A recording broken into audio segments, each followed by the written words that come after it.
smoking that smoke, gang banging. Fight fan, what it do? I say, yo, what's happening with y'all, man? Uh, Missed last week and Clarissa Shields and her success and her knockout. I was on vacation, but right back at it again for another spectacle. That's what I called it, a spectacle. Raphael was good. Uh, yeah, T.O. versus Rolly. Uh, T.O. somebody I didn't ban unless he's having a fight. I didn't ban the name on Patreon unless he's having a fight in which he fights tonight. So Rolly's always been a character. Um, but anyway, maybe they'll make for a good fight. Who knows? But what's good, man? Got my guy Yo-Yo fighting tonight, though. Shout out Coach Bermudez, Yoann Lee, the team. We'll see what he does. Really love to see a knockout. Hopefully they can follow the game plan. See how that works.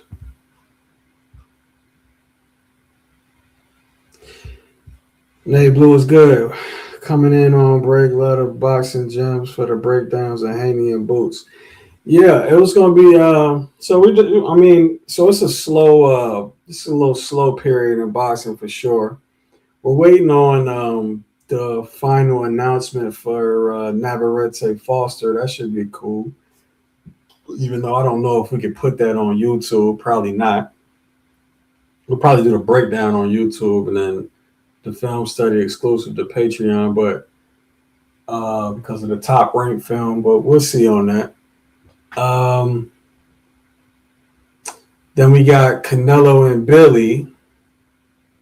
We're gonna do that film study before the Foster Navarrete. So yeah, it's just been a slow period in boxing, man. Not every fight that's been announced, every big fight we covered, you know. So making these little individual breakdowns just to stay busy, keep the algorithm somewhat up, even though it's obviously we don't have the best luck of the draw on that.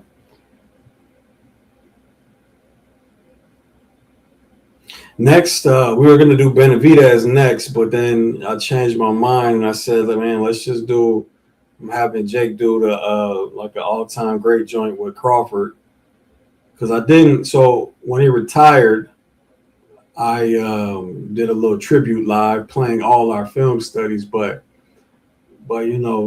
something that caps off the career like a big breakdown capping off his career like we've done to other Hall of Fame retired fighters. That'd be cool.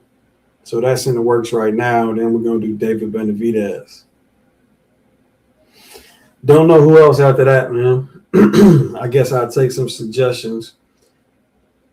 It's got to be somebody that'll move the needle as far as views because you got to pay some bills, man. Shameless was good. Marcus Underwood was good. I think Rolly could beat T.O. He can. I made the blueprint. Somebody hopefully sent it to him. Really though, on a serious, I mean, first of all, that's an actual opponent analysis that I would send a team, but if anybody saw it, but and that any opponent from that's orthodox in T.O.'s career from here on out, they could use it.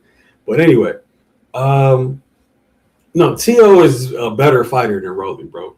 I mean, he's fought much higher competition. He's better technically sound, higher boxing IQ, all that. So T.O. should win. But if I see Rolly doing any of them shits that I said he should do, like shading that right side or shading to his right, stepping to his right, and then shading To's left side, um, and then starting to attack the Philly shell with the stab first. Shit, I might lie bet him. T Mac was good. Slums was good. Probably. I mean, since we got to deal with the zone, might as well, right? Might as well make the go live for the fights and make analysis vids and shit. And make the best. I mean, it just makes business sense for me.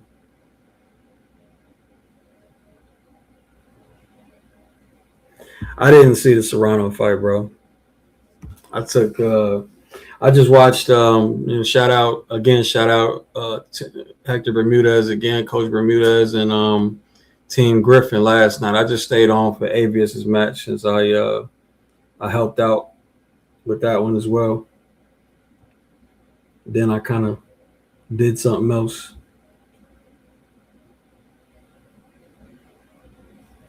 Too much talking on Twitter and fights not getting made. Yeah, I mean that's been a fact for years, huh?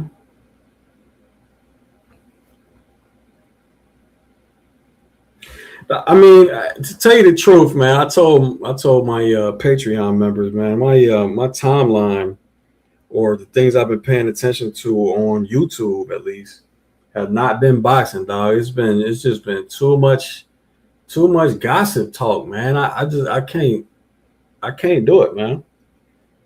Too much duck talk, too much all of that, man. I like, bro, this is not real. It's not real, man. This is only shit that fans talk about.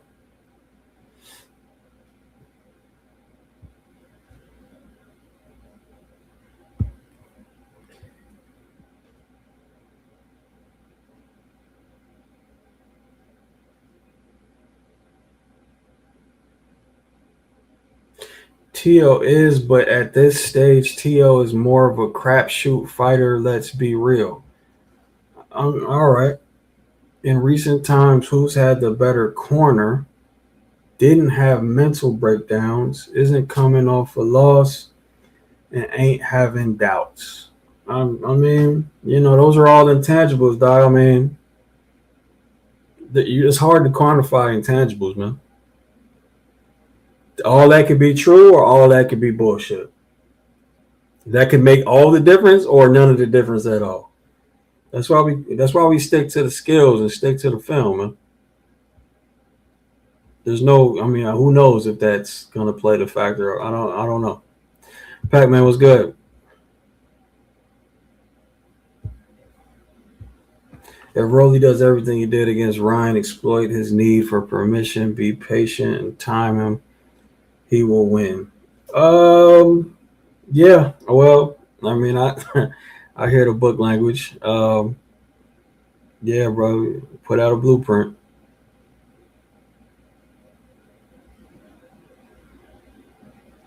Whitaker versus Mayweather.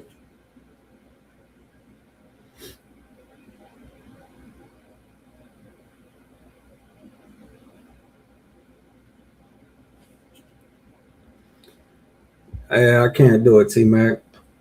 I can't do it, man. I can't watch videos like that. I can't. I'm not. I mean, I haven't joined a lot of live stream. I just haven't had the time for the listening to live stream shits. But yeah, the videos like that, I've been like, bro, I can't do it.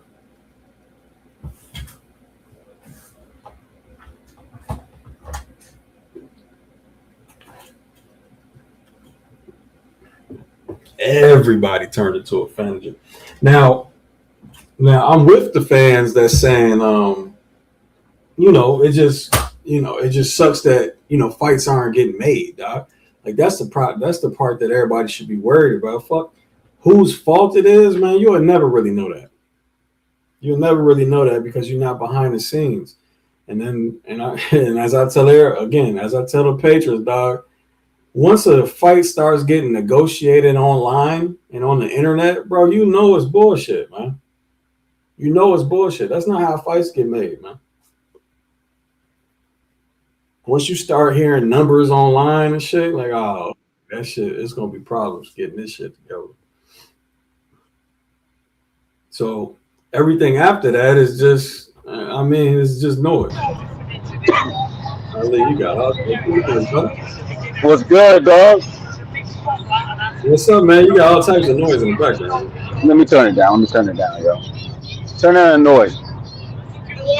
Nah, turn it down. Yeah, wait a minute. Let me get this. Wait 1 second. Wait one Yeah, second. yeah, turn it down on mute, though.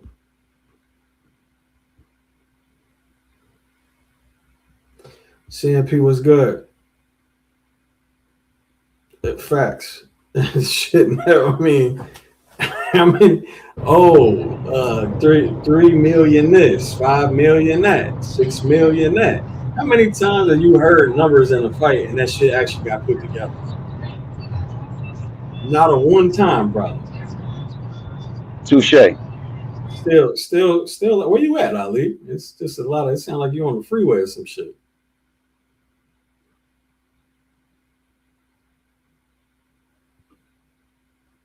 Okay,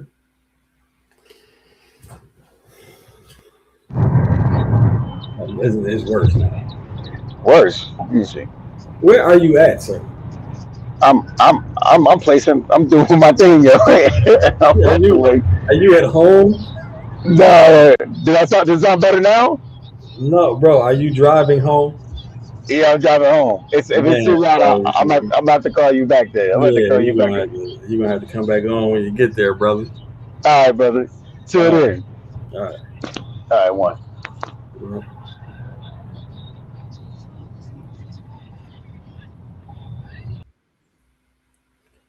yeah, that should sound crazy.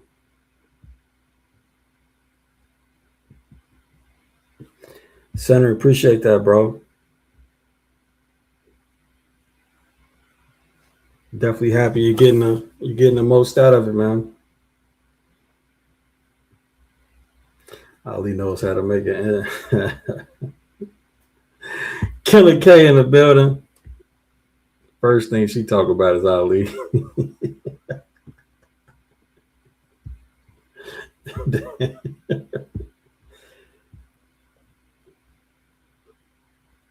What do you make of T.O.'s power at this weight? Um, he's still got pop for sure. I mean, all that explosiveness, he's definitely got some pop. But now, is he crushing shit? No, I mean, obviously not. Obviously not. Can you? I mean, can you just walk in range all reckless? Of course not.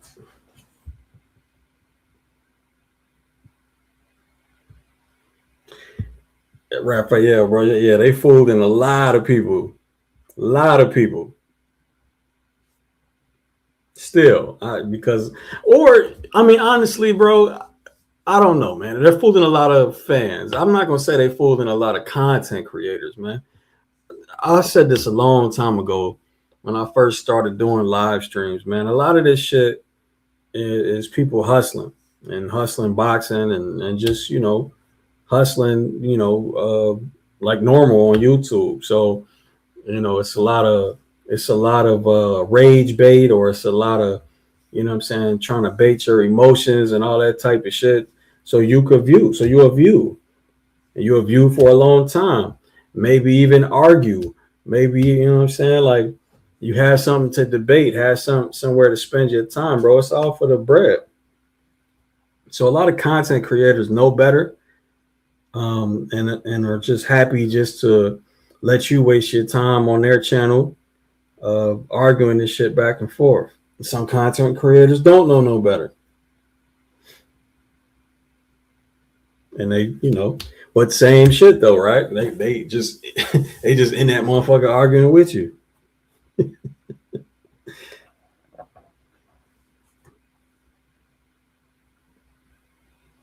Yeah, indeed, T Mac. That's what I'm with. I mean, it's just sad that the fights ain't getting made. Pumpkin Jason was good. PBC, what up, bro? Yeah, I got Rolly or T. I already answered this. I got T.O. unless I see Rolly doing the shit I told him to do.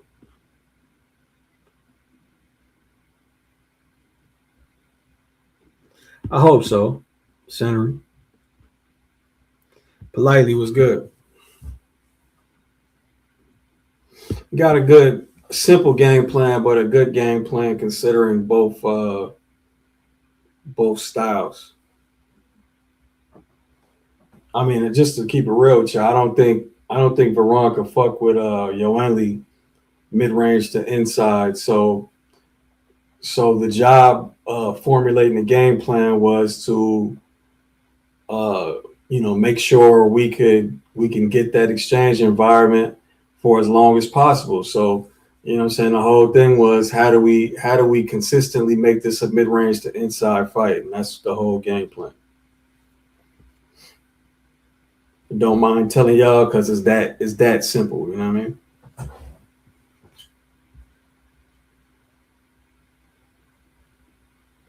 Jay Williams was good.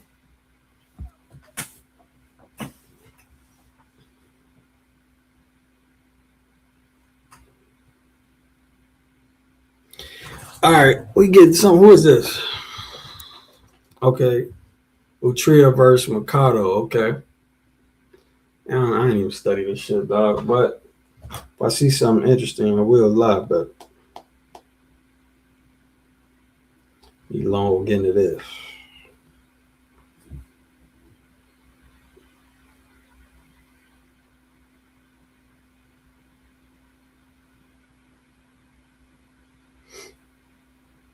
Utria minus 1,000. Mercado's a plus 600. Why didn't I? Why didn't I look at this? I don't even remember.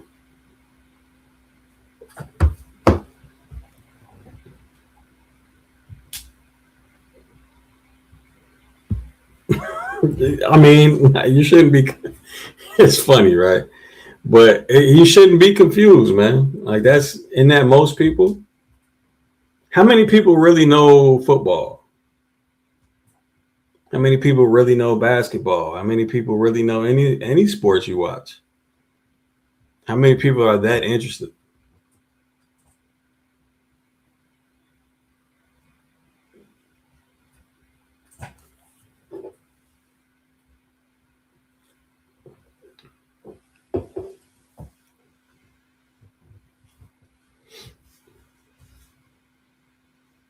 I mean, how many people? Okay, so motherfuckers coming, point guard comes down, does a tween, then a hesitation dribble to the left, just as a feeler, just like a boxer would feel out with a jab or a feint. So just as a filler, he does that hesitation dribble, and depending on what the defender does, there's a decision tree that the point guard has to either take a strong baseline, pass it off right there, or shoot the jumper. Like, bro, motherfuckers not interested in basketball like that. Although all that shit is just as real as the shit I talk about.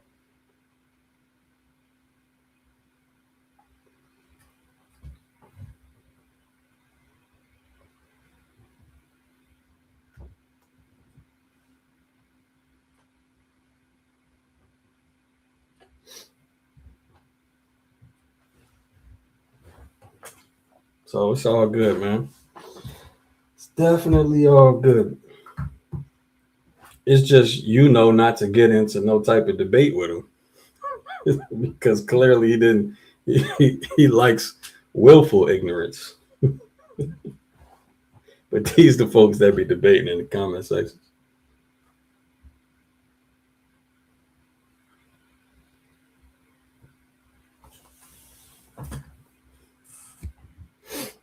Jack Gladney was good.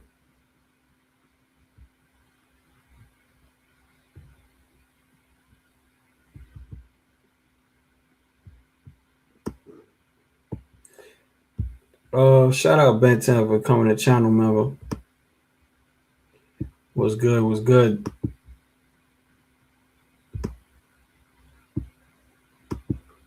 always tell folks though, Patreon is a place to be, man. I understand it's more convenient to, you're already on YouTube, just pressing that membership button. But again, the stuff I could share on YouTube is not the same as what I could share on Patreon.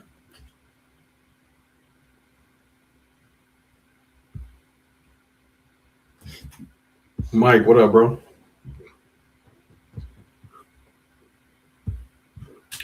Rolly's got a puncher's chance, And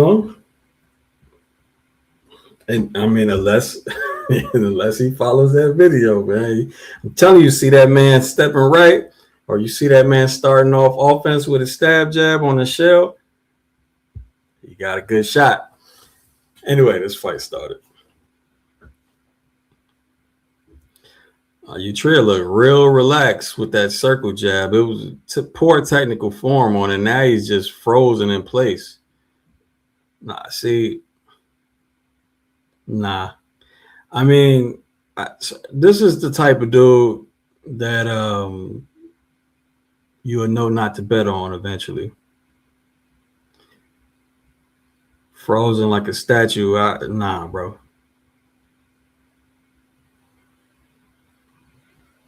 So now I got to trust that your reflexes is just crazy like that against anybody.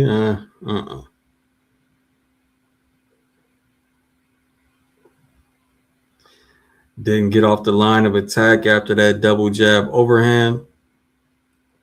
I'm still just pretty much frozen with this low lead hand just outside of mid-range or at range.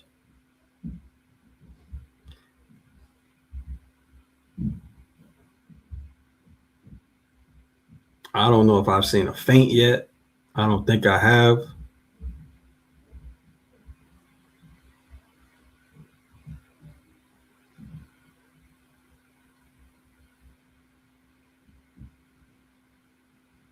Yeah, that's what being frozen gets you. It's got to get you hit at some point.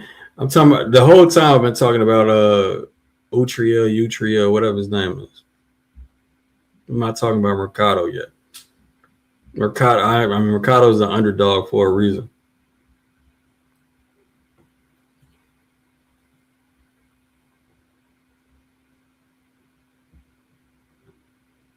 Just trying to let y'all know the little mistakes that Utria is doing that he'll pay for at a higher level.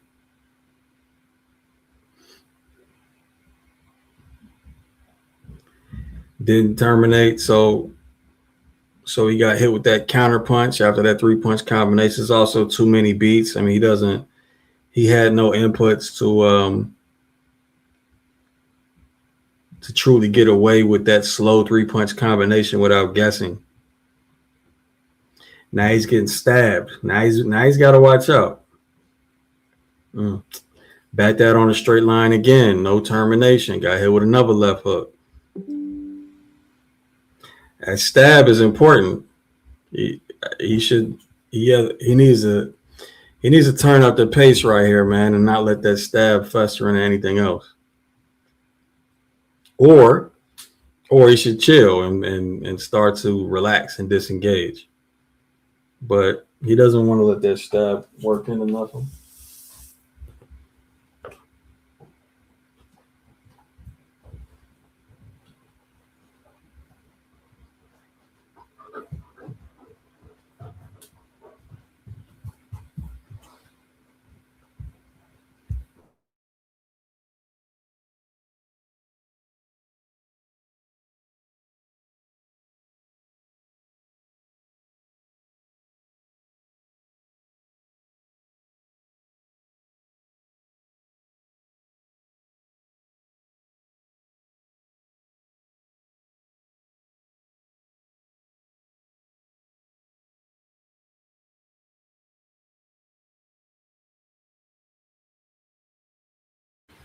My bad.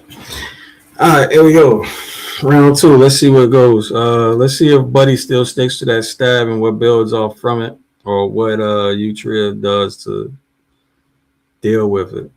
It's still the same double jab overhand. Notice he's not getting off the line of attack afterwards, man. He's not stepping to an angle. He's not smothering. He's not clinching. There's that stab again. Looks like Mercado's conditioning Utria to the stab and nothing else. Now it's a shame if he just leaves it at there. There's the stab feint overhand which lands, but Utria did an okay job rolling his head. So I was just about to say it'd be a shame if he just leaves it at the stab, but he already threw the feint overhand. And back to the stab. Catch and counter off Utria's stab. So this is what I be saying, dog. This is already starting not to look like a minus 1,000 favorite, man. Don't like betting on these types of dudes. Now it's a cross to the body, followed. So it's a feint, stab, feint, cross to the body. Mercado is doing well this round. Utria keeps coming on the same line with that double jab overhand.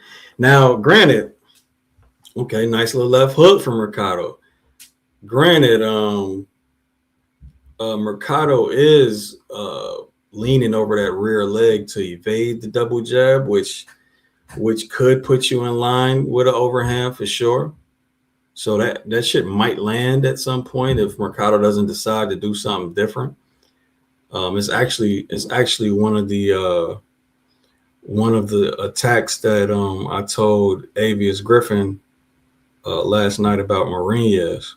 He hit him with it solid at least twice. That overhand ended up being important. And this is a Mercado round though, low key.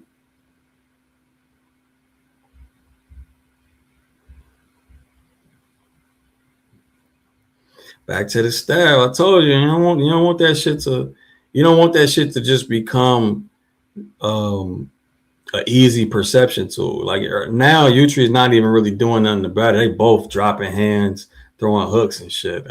That's dangerous for both of them. But yeah, you don't want to just give them a fucking perception tool, especially not one that changes levels and hits you. But that's what it seems like is happening. So look for that stab feint overhand again for sure. I like Mercado that round, man.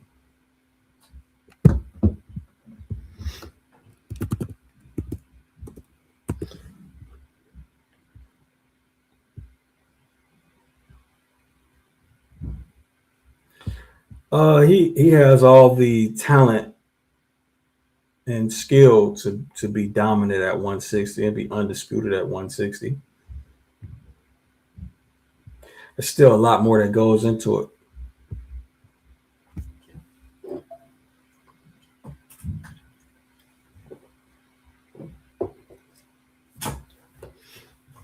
I'm not gonna tell you nothing different just because I work with him.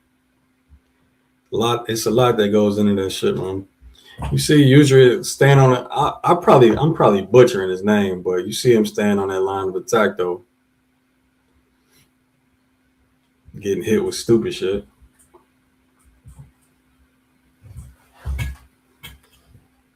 Here we go.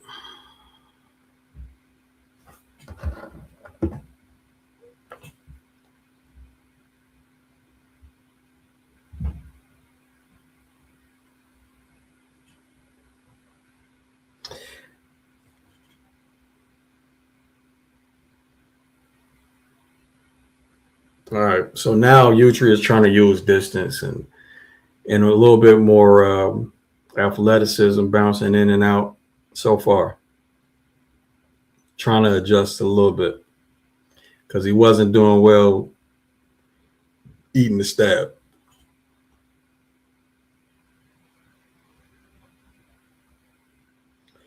And this outside overhand, bro, like I ain't set that shit up, man. Looks like he abandoned that double jab overhand, but she should have kept at that. Uh-oh. Oh, big right hand and left hand from Mercado. They took away the money, though. Something must have happened. and the fight got real close. To, like they, the proximity, like the pace quickened, and the range got closer. So Utri is starting to look uncomfortable. Why they take away the bets, man?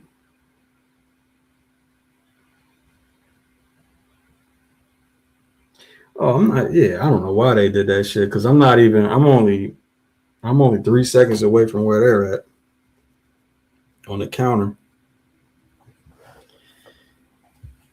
But I'm gonna have a 2-1 Mercado unless Utri could. All right, let me bet before everybody else do at least a little $10 or some shit. Damn, it's already down to plus 275 from plus 600. Shit.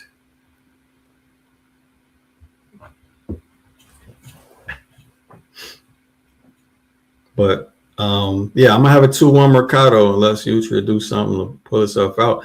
So he definitely has to do more just to deal with Mercado dictating. So that's the thing about perception tools. You bought the book, you kind of have some type of understanding, or especially if you're on Patreon and you've been paying attention to the videos. Perception tools help you dictate the exchange, man. It's hard to dictate the exchange with no fucking feints, no probes, no nothing, just standing there like a statue. Once your opponent starts stab jabbing, okay, that's a shot that once again it changes levels and it hits you.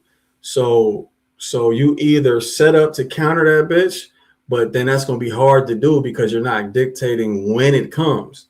You know what I'm saying? Or you gotta start doing some dictating yourself, the feints, the maybe let's just try to beat him the first with the jab, something, bro.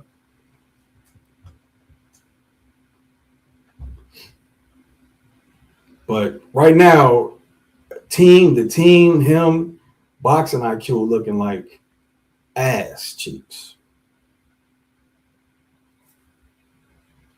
You really think you could just stand there like a statue and wait for somebody, bro?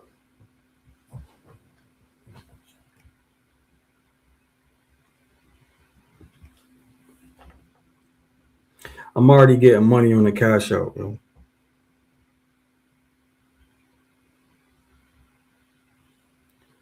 Oh, wait a minute. All right, so now Utra just came out aggressive as fuck. So we'll see where that goes.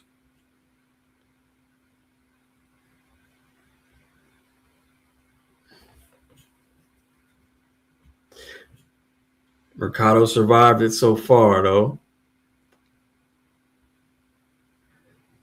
But what I'm saying, but look who's coming out with the jab to the head, though. Now it's Utria dictating a little bit with the jab now, finally. Mercado needs to just go right back to what he was on, go right back to that stab, or find a way to deal or catch and counter the jab.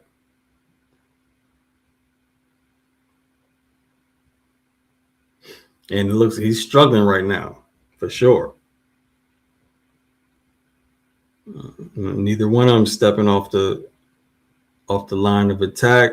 Exchanges is starting to continue and extend. Oh, nice little lateral trap from Mercado. Okay, again with a check hook. Yeah, but he needs to make it a bit smoother, man. He's taking a bit too many shots before he's ultimately ending the exchange on his own terms.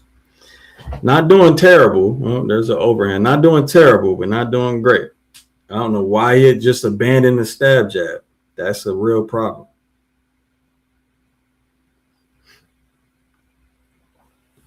Oh, bad. I forgot to write the score.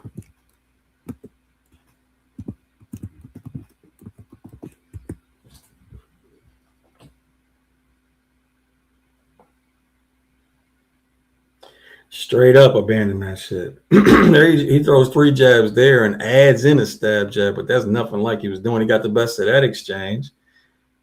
Okay, countered the jab there. Okay. Where's the stab? All right. Feinted the stab, went with the cross, but where is the stab?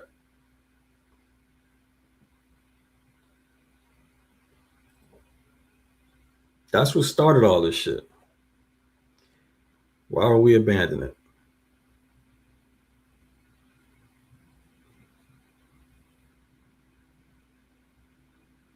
He's feinting level changes still, though. That's still cool. Good job taking advantage of Buddy reaching and taking the end of that round like that. That was smart, man. That's at least, yeah, shit. If that's not a Mercado round, that's at least a swing.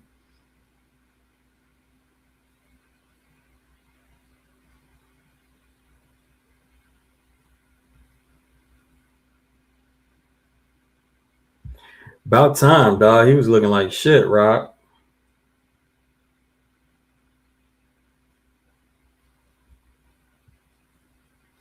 He was looking like straight cheeks, man.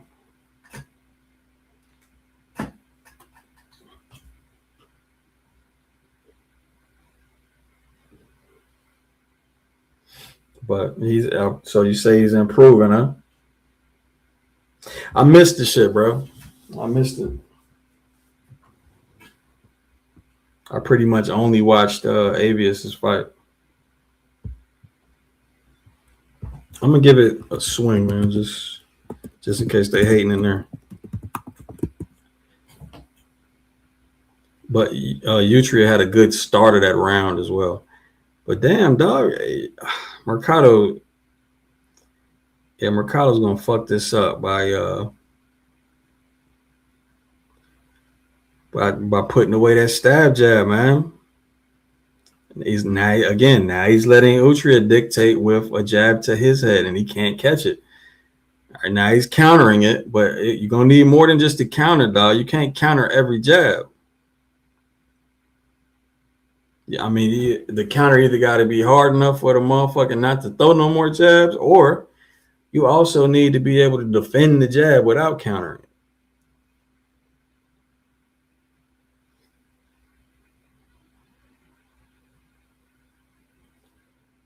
Okay, nice jab to hook right there from Mercado. Another jab from Utria, though. Yeah, his jab defense ain't shit, man. Oh, caught him backing out on a straight line with a jab overhand, but yeah, nice little counter. Weave and counter from Mercado after that, though. Nice combination that he won. Got Utria complaining about a headbutt, getting punched. And nice counter uppercut. Another exchange he got last in.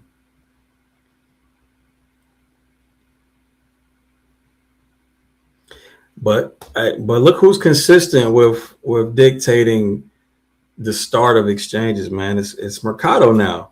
I mean, I'm sorry, it's Utria now with this damn jab, dog. Because motherfucker put away that stab jab. Fucking with the Church's money.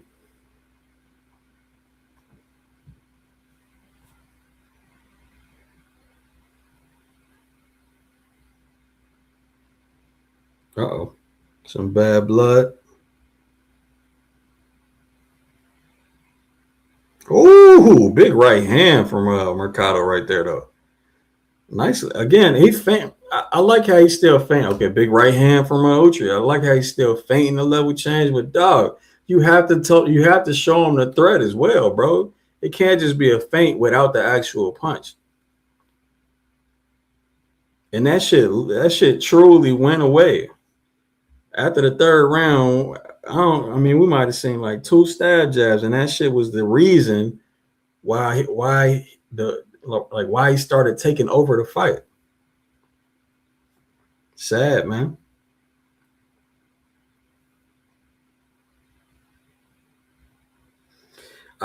But that round was actually close again. I got to call it another swing.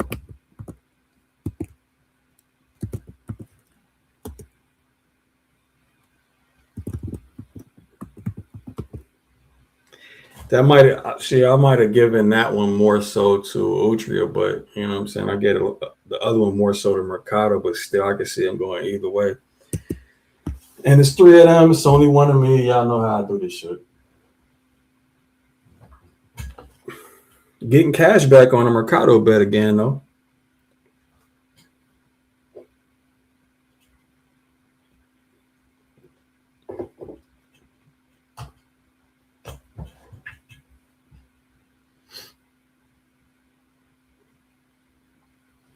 Yep, showing the Utria highlights.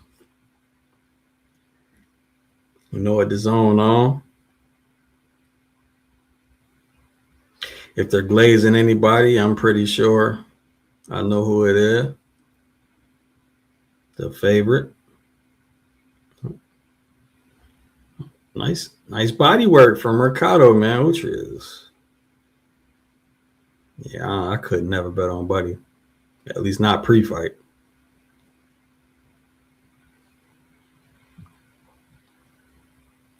There's that overhand working. So at this point we got some fatigue and we got some damage, and so them reflexes and that depth perception and that shit is going away. So now you see the double jab overhand finally touched him when he put his head over his rear leg. It tends to happen, man. Got to switch up how you defend shit.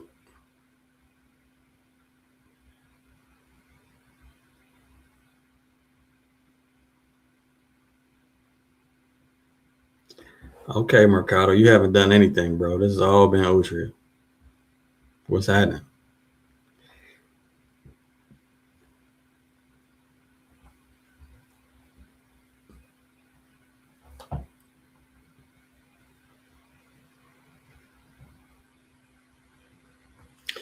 All right, I got to start looking at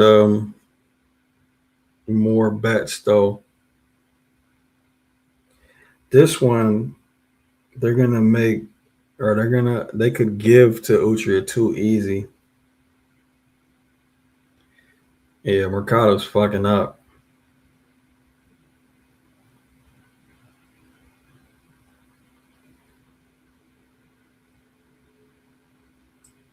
Telling y'all, bro, he lost the plot round 3. He's done decently well, but he lost it in round 3. Or after round 3. Put away that stab jab.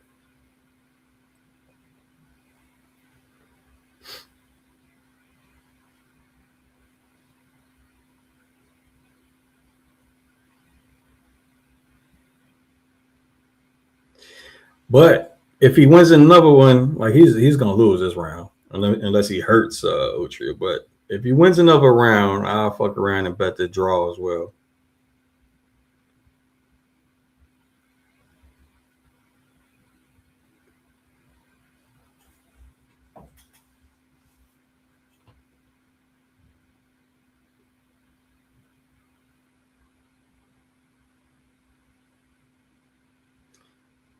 Mm. Yeah, that was an easy Utria round,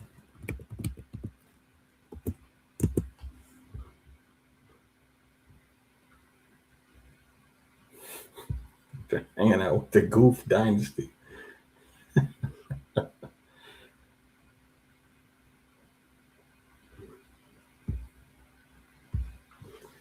One of the StreamYard studies, you or Coach said the level change.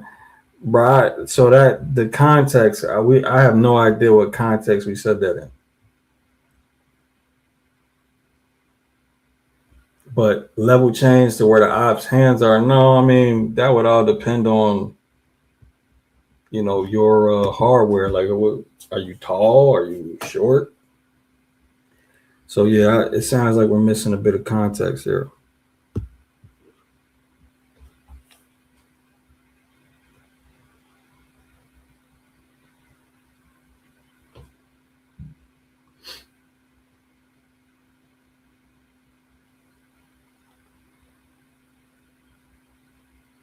All right, man.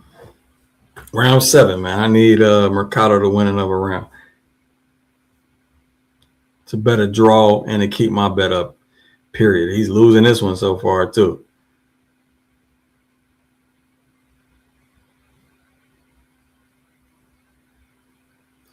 Motherfucker, stop punching, dog. Stop dictating exchanges, man. And now he's getting rocked with that double jab overhand, like I said.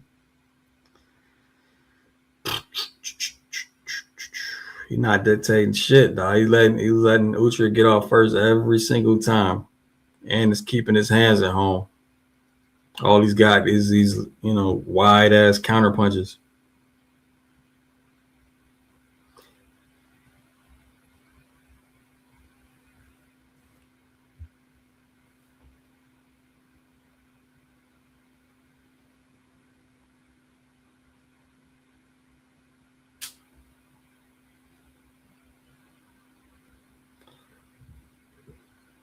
Getting styled on now. He got rocked right there too.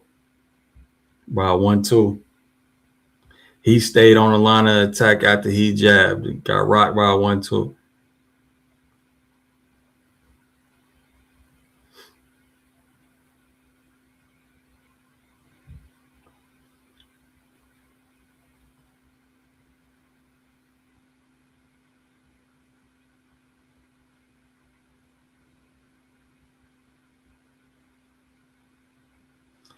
Starting to feint the level change again, but still no motherfucking stab.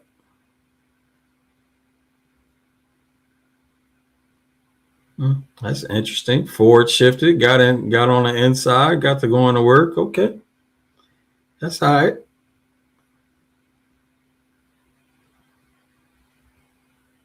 Bound again this round. Okay. Jab overhand. You got to do a lot more to make this shit even, bro. But, winning, okay, another cross, but winning the last minute of it is important, man. You might be able to sway some judges that way for sure. I mean, just because of how our bias works, how our memory works.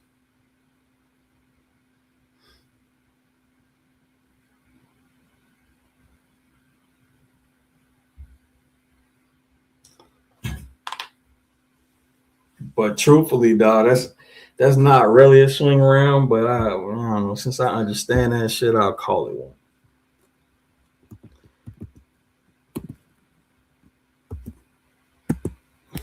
All right, fuck it. I'm a bet draw just for shits and giggles.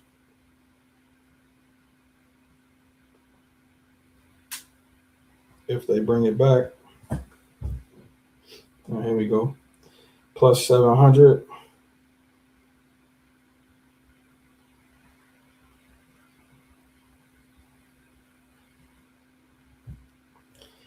But if they got the if they got the regular DAZN glaze, they could easily get us to Otria though. I mean,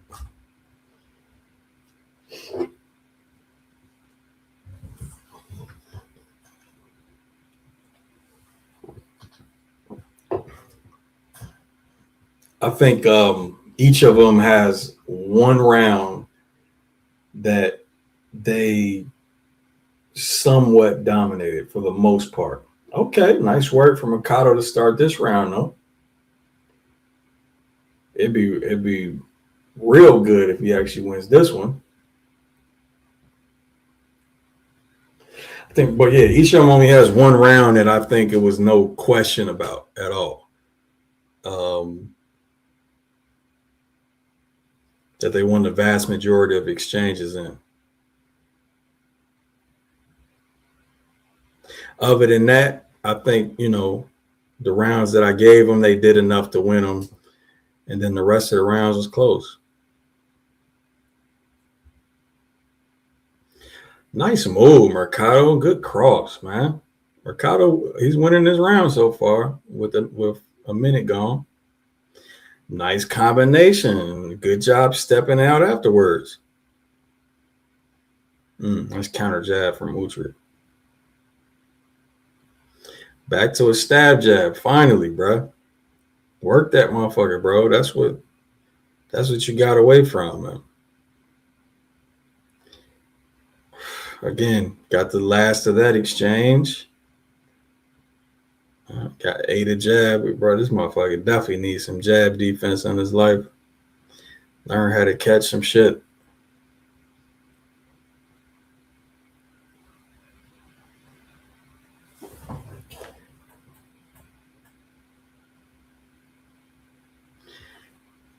He keeps backing him up every time he feints that level change too. And then when he doesn't back up, he's got the hooks available.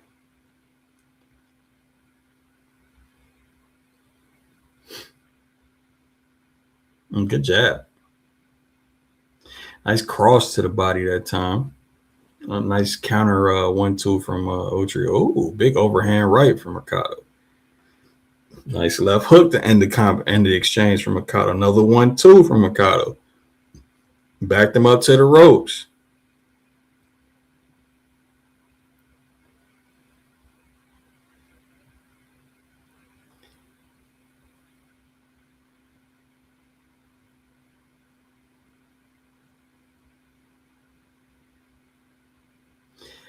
Again, another exchange where Mercado gets the last punch in it and ends up terminating. I'm gonna say that's a Mercado joint, man. So that's 3-2-3.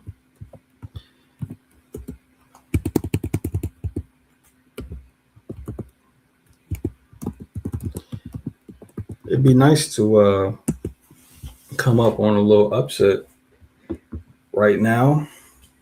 I know I'm getting cash. What? Oh, they bullshitting on the cash out. He's a plus 150 now. I got him at plus 275. They offer me $2 on top of my 10.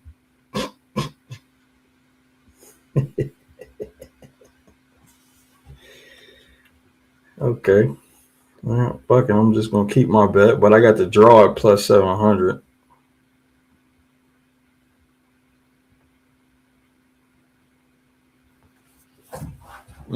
Okay. Mercado starts it off with a jab, a combination. That was a pretty much an equal exchange. Mercado, man, he definitely makes sure he gets the last of every exchange. I was stupid, Otri, just letting him end it or letting him get all of that shit not moving. Back to the stab. There we go. Do it again. Do it again, and then run your offense off of it. There you go. Now you probably got the faint overhand again. He's already tired. It's 9th round. Level change. Okay. Let's do it again.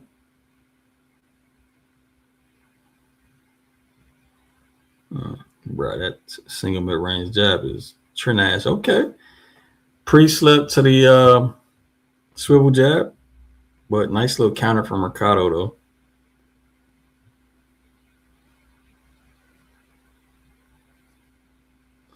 Yeah, Mercado, bro, he tired, man. Start going to that man's body a little bit. I mean, Utri, he's tired. I'm sorry. But back to that stab, work off the stab. Or yeah, just close that distance and go to the body. You already got him running towards the ropes. Man, get the fuck out of here, ref. Tony Weeks, dog. I don't know about Tony Weeks no more. I think you got to hang it up.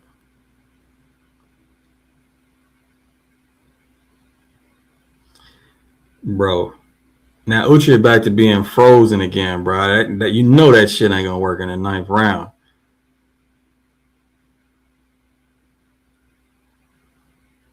Your reflexes barely worked in the 1st round for that shit, dog. In the 9th round, hell no.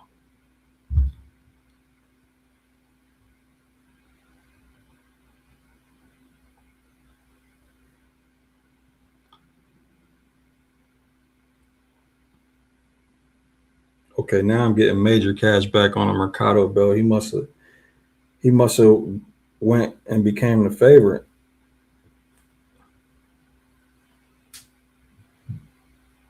I'm almost getting double. Oh, they took it away.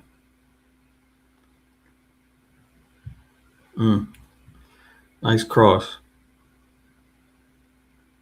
Yep, yeah. Utria tired, man. He can't even keep up the pace.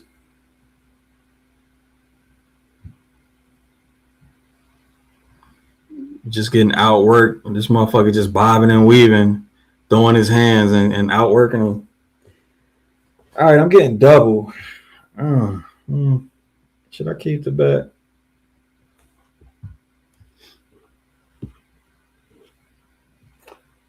Hmm. Do we chance it, chat? Do we chance it or no? Mercado's a minus 200 now. I got him at plus 275. Oh, they took it away again. Yeah, they tweaking, bro. I also got that draw at a plus 700. So I think at the very least it's going to be a draw. I got it I think it's 4-2-3 Mercado. Risk it for the biscuit. I mean, it's it's only a $10 bet, bro. I don't really care. It just dropped though. The cash out just dropped.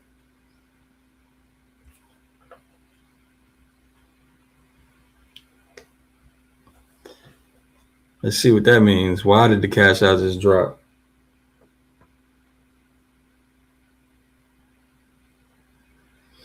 Oh, fucking Mannix. Mannix got everybody betting the other way or betting towards Mercado. He's got an 86-80. Oh, nice combination from Mercado, but he did protect himself at the end of it. Oh shit. Big uppercuts. Yeah. Buddy, Utria, he tired, man. Hey, we get this bet, y'all. We get this bet. Go tell your friends, man. This is how fights get broken down in real time and motherfuckers make real money. You've been with me from the start of this fight.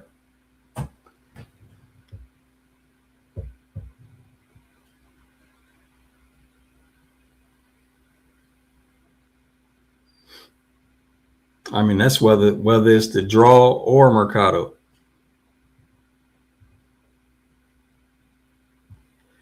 Tell your friends about me.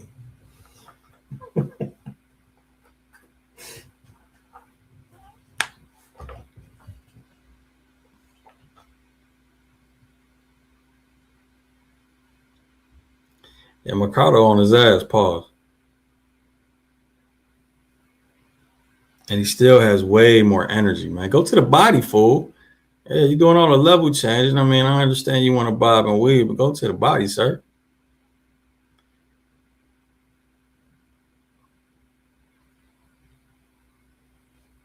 There you go. Oh, nice denial from Otria, man. That shit came out, a little high frame came out of nowhere.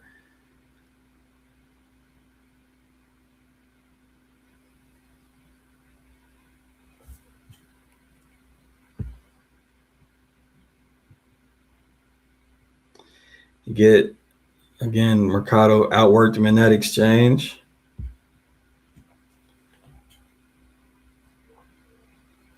Usher is standing his ground now. What happened to the movement? Nice counter uppercut from Mercado. He better start moving again, or he's going to lose another chunk of an exchange. Watch. And here we go. Good body work from Mercado.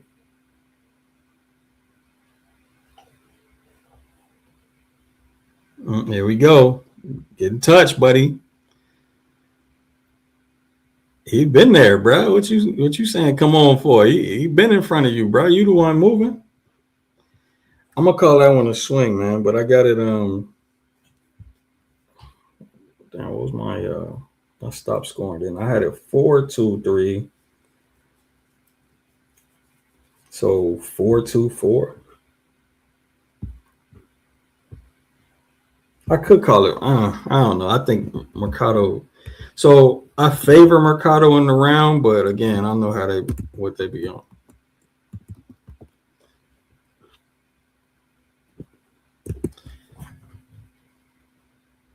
But on my card, that's a lot of close rounds, man. So it's a good. What I should have did, what I should have did if I was thinking, as soon as that bitch went to plus 200 for Utria, I should have just bet all the way around. So I would have had the plus 200 for Utria, the plus 700 for the draw, and a plus 275 for Mercado. That's what I should have did. I don't know why the fuck I didn't do that.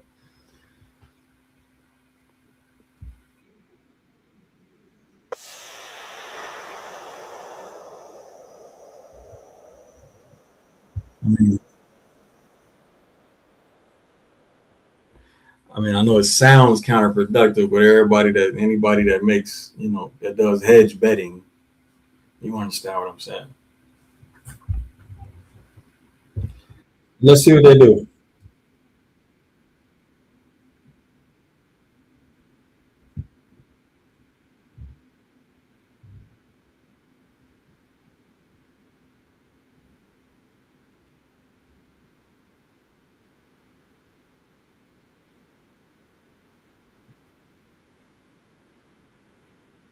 Split decision.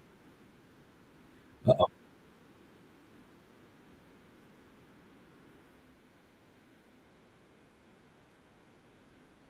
Mm. I think Mercado got it. Force a draw. Uh-oh. 95? Nope. That's got to be Mercado. Come on now. He got it. What? Oh my God. I knew it, bro. I knew it, bro. I knew it. I told you, bro. It's just too much. There's too much room for them to give it to the fucking favorite, dog. Too much room. I should have did that plus 200, man. Just knowing how this shit go. Fuck it.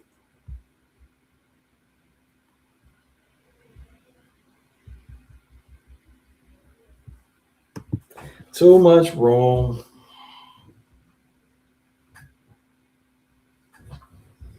Crowd ain't like that shit. Exactly, pocket. That's how it went.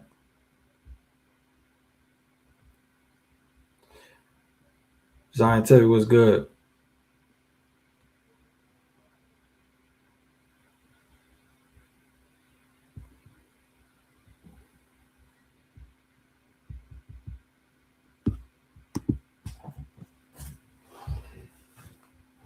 They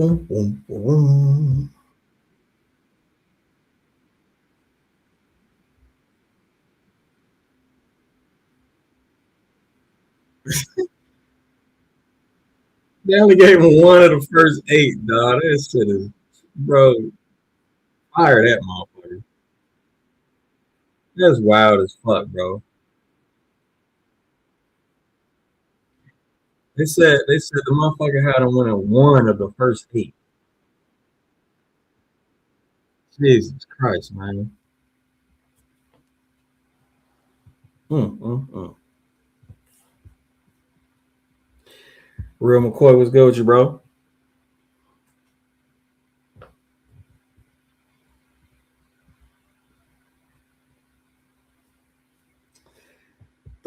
On these lower cars, though, I don't know. At this point, we done seen this shit too many times, man.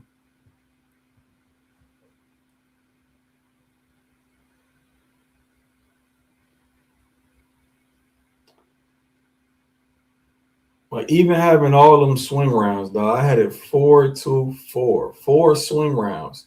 Even having all them swing rounds, dog. 97, 93, Utria wasn't even possible on my scorecard, dog. At the most, it was 96, 94 at the at the most.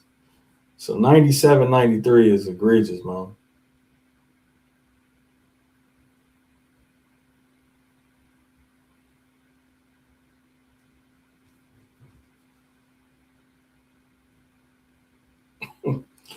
Highlights got his head getting pinged up.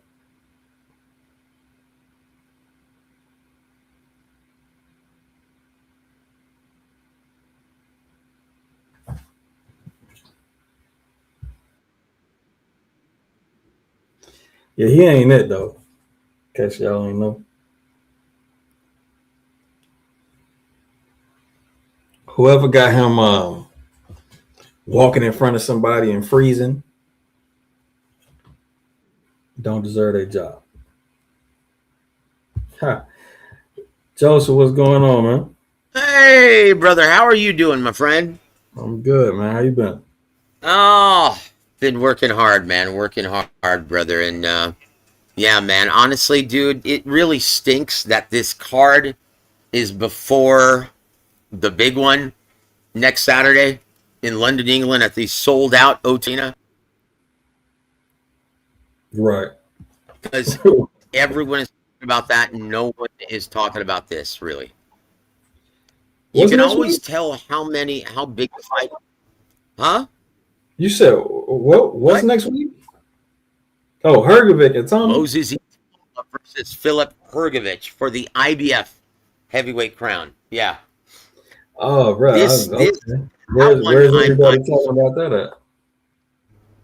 oh my gosh, man. Well, look, yeah, I guess America is just a much different market now. Yeah, for sure. Um, that is everyone is buzzing about that across the pond, and that's potentially huge because that's going to be we're gonna find out.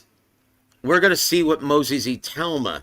Like honestly, that matchup it reminds me of Floyd Mayweather versus Arturo Gatti, Mm. where if Moses just fights a disciplined, smart fight and doesn't sit in the pocket and admire his work and want to prove what a tough guy he is, he should whoop this guy's ass fairly easily. Yeah, I think so. I mean, it just so much more. Like, how is Philip gonna handle the speed, the reflexes, the athleticism? Um, he's he's not gonna see anything coming.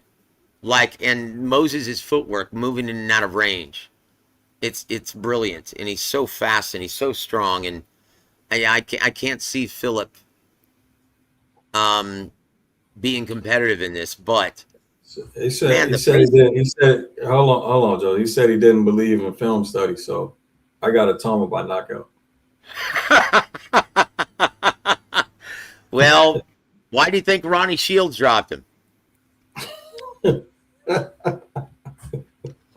Yeah. Well, look, Ronnie, and it's funny. Before the Daniel Dubois fight, he cut his left eye, and I didn't tell anybody. I didn't want to tell anybody, but he cut his left eye in camp, and his team said, "No, this is too much money. We're going to go through with the fight." And he's like, "Dude, you're cut. What?" And so Ronnie was like, "No, you need to postpone this. You need to back out." Mm. And they insisted on going through with the fight. What happened? The Yeah, first nothing jab busted open his left eye man. because it So was all so his behind it. management forced it through, or or it was him. Like he just thought it was too much money. It's him and his team. Mm. Well, you know how fighters are, man. They believe they can walk through fire. Yep. And look, and to be honest, to be fair, every fighter is used to fighting through minor or even major ailments just to Yeah. get that payday. Yeah. Nah. I mean, they to a degree they need to be a little bit delusional. Well, and in the case of Keith Thurman, he's a little too delusional. Like, dude, it's cringe hearing him speak after the Sebastian Fundora fight. Oh yeah. It Oh no no sounds no no. That's not the type of delusion I'm talking about. He's delusional about what was happening in the ring. yeah, I know what you mean. And this is why fighters like Teofimo Lopez, and I'm surprised he's fighting tonight, honestly, because obviously he doesn't even understand what went wrong in January against Shakur. He's Oh God. like, did you see the dissension between he and his dad? Yeah. That was Yeah. shocking. I wrote an article about it on theboxingsource.net. Um, Oh word. and dude, um, I look, he's so much more athletically gifted than Rolly. But if you don't understand what went wrong And this is why the expose label is thrown out so frequently in boxing. Because if you don't correct what went wrong and what your deficiency was in your last loss, and you keep doing it, everyone's going to use that strategy against you. Well, no, well, part of the reason why everyone can't though was because it was an open stance matchup. Shakur is a southpaw, so I mean it's pretty obvious though, bro. Like it was a terrible style matchup for Teofimo going into it. That's what I'm saying. But you've been known to keep your lead hand down, yet you want to step into range. But you're fighting a southpaw, dog. Your lead hands are aligned. So if your lead hand is down, how the fuck did you expect to block the jab? My point is, the only chance you have against a guy who's that gifted, who has that elite understanding of range and distance, is blessed with elite level reflexes, you're going to have to cut off his reaction time. You have to close the distance, and that eliminates the southpaw advantage, right? It ceases to exist. And so Teofimo, that's been his great deficiency. He still cannot cut off the ring and close the distance effectively. He cannot be an effective aggressor. He looks fantastic when faced with an aggressive-minded fighter. Mm-hmm. He looks like he's a world beater. But when faced with a guy who's moving and forces him to take the lead, yeah, he looks downright ordinary. And what do you think Rolly's going to do? What do you think, who's his trainer? What's his name? Salas. What do you think he drew up in the gym to get prepared for this fight? I've been critical of some of his game plans, man. Well, look, I'll be honest. Ismail Salas, he's an elite level trainer, but there's some clients that he doesn't give two shits about. And that's been his big knock in Vegas. Should I be saying that on the air? It is what it is. You said it. Oh, geez. I guess it's too late now. But that's his big criticism in Vegas, is that he focuses too heavily on specific clients. Is Rolly one of them? Well, in this fight, it's too much money. He can't avoid it, and so he's been working with Rolly. Okay, but look, let's be honest. Rolly still cannot fight. He doesn't know how to box, dude. Hey, you see my I gave him a free opponent analysis. Did you see it? No, I'm sorry. My apologies. I didn't get a chance to watch it. I've been terribly busy. But I'm sure you came to the same conclusion, right? Same conclusion. No, I gave him a free opponent analysis, meaning I just told him how to beat Tio. Oh, wow. Yeah, dude. You're gonna have to watch it before tomorrow or before the fight comes on tonight. Well, yeah, I'll check it out, man. That's good stuff. But it sucks, man, because ticket sales were atrocious for this event at the T-Mobile Arena. No one is buzzing about this matchup. And have you noticed that big events in America, less and less, are happening in Vegas? Yeah. Do you know why? Mm-mm. Okay, because the casinos, like the networks, are not willing to put forth that big casino site fee any longer, because they're not the ROI, the return on their investment at the gaming tables. That's where they make all the money. And people not coming in no more and gambling with them. It's not worth it. It's not coming in. They're not willing to fork over that big site fee that they used to. Damn. That's why you're seeing less and less fights in big casinos in Vegas. T-Mobile Arena is an MGM Grand property. And yeah, this is going to be a dud, because no one is buzzing. The word is that no one is buzzing about this fight in Vegas. Real quick, shout out my guy, the real McCoy. He says boxing gyms are Romy's corner hookup, but he sounds like that. Dude, I do not have a New Yorker accent, nor am I gay. Oh shit.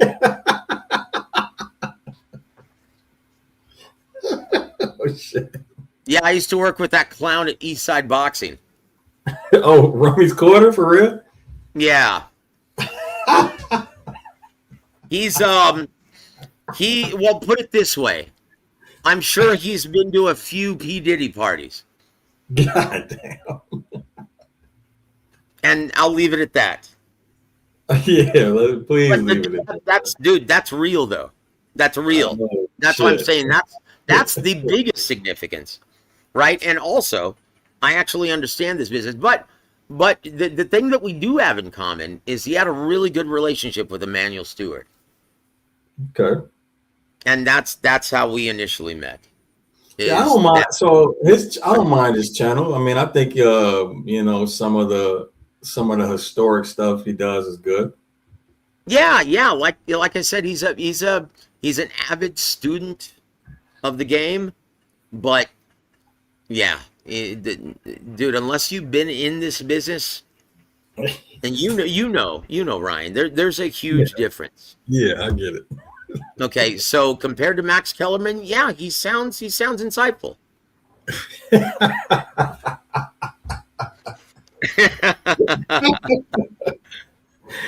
Hey, Max Kellerman sold his soul to the devil, man. Dude, he is cheap imitation of Eminem. That's what Emmanuel used to call him. Because you know that Emmanuel used to be friends with Eminem. They're from the same area. Get the fuck out of here. No, I Yeah. had no idea. Eminem's from Detroit. He used to visit the Kronk all the time. Wow. And he used to call Max a wannabe Eminem. Well, Max, I mean, he's just talking at his ass now, man. Clearly somebody gave him a big bag. Dude, for him to like say anything. honestly, I don't know how he keeps getting these gigs, to be honest. Oh, I know how he got it. He looks like Bart Simpson with herpes, and he sounds Damn. obnoxious over the air. God damn, Joe, you ain't pulling no punches tonight, man. No, not tonight, brother. I'm in one of those moods. I've been working too hard, man. Look, I'll say this. Next week's main event is going to be the shit. real. Oh shit! Hey, let me use you real quick to have a bathroom break before this fight starts. Yeah, of course, man, of course. Yeah, man. Paying attention to the chat section for a second for me, please. Of course. Look. Victor Santillan versus Gary Antonio Russell. Look, guys, I hate to say this, but at 122, Oh shit! is anyone interested in this fight? Is anyone interested in this? Antonio Russell, really? Versus Victor Santillan. And there's Jimmy Lennon. Well, I tell you what, here's a fun fact, guys. Jimmy Lennon Jr. comes from a musical family. Most people don't realize this, but his the popular Lennon Sisters, the female singing group in the 50s, that's his lineage, that's his family. He comes from, like, Jimmy Lennon Jr., if you don't know, he has a beautiful singing voice. He's a very good singer. So was his dad, Jimmy Lennon Sr., the legend. In fact, and on some cards, when there was a long intermission, Jimmy Lennon used to sing a cappella to the crowd. So that's Jimmy Lennon Jr.'s lineage. But I will say this, guys. The fight that I'm most looking forward to is not the main event. It's actually the co-main event. Yoenli Hernandez. If this guy, like Moses Itama, he looks so good, he looks so perfect, you wonder what's wrong with him, because no one is perfect. But this guy seems to have no chinks in the armor. Like Duran Boots Ennis, maybe he's a little chinny. I don't see that in Yoenli. And he's a complete badass. He can beat you from every range. He can beat you with both sides. On both sides, he's a switch-hitting badass. And he's durable. And he's got some crack in his shot, and he's a 6'2 middleweight. So, guys, there's a reason why he's in the co-main event. And And in my opinion, there's a reason why Canelo looked like shit in his last several fights, because he's getting beat up by Yoeli Hernandez as his chief sparring in camp. Why would you do that? Yeah. All right, now, hey, we work with Yoeli now. Yoeli, oh, you work with Yoeli's camp. Yeah, that's. Oh my gosh! Yeah. I was just saying that's the fight I'm most looking forward to. Oh yeah, Because Yoeli is, he looks so perfect. You wonder what's wrong with him because no one's perfect. But right now he looks like he has no chinks in the armor, and that's why I was like, Canelo, what are you doing working with this fucking 6'2" monster in sparring? Why would you want to get the shit beat out of you and get discouraged before you even step foot in the ring? Yeah, I didn't understand it for the Crawford fight, honestly. Dude, he's had him in the ring, or he's had him in camp his last 3 camps. Dude, in my opinion, that's why he's looked like dog shit. Dude, why would you want to get the shit beat out of you every day in sparring before leading into a prize fight? Because you know Canelo isn't getting the better of those face-offs, right? Those trials. I mean, I could tell you for sure it's from the camp. It's good work. It's like good work for Yoeli. I'm telling you from Yoeli and from Coach Bermudez, bro. It's good work. Okay, he's being nice. Oh, I'm sure from a narrative, a vocal perspective, because it's funny. One of the things that made Emmanuel so effective, a huge part of his camps with his fighters was verbal. He would go on walks with him and he would talk with him, and a lot of his training was the mental preparation leading into the fight, and he would talk about everything with him. And so from that perspective, I'm sure it is good work for Yoeli. He's learning a lot from the future Hall of Famer. But in the ring, dude, why would Canelo get into the ring with that fucking monster? And if you guys haven't seen him, you're going to. And dude, there's a reason why he's avoided like the plague at 160 right now. Yoeli's a monster, y'all. I mean, if you don't know he may be the most complete fighter in boxing. Okay. I'm not kidding. Dude, this is like, do you think Xander Zayas wants any of that? I mean, first of all, no, I wouldn't want. Dude, I hope they don't come knocking, bro. I mean, we're gonna have to destroy Xander Zayas. I promise you this: Virgil Ortiz Jr. is moving up to 160. I know this to be true. And do you think he wants any part of Yoeli Hernandez? Well, he can get destroyed as well. I mean, I can tell you right again, it's me doing the film work, Joseph. Okay, so this is why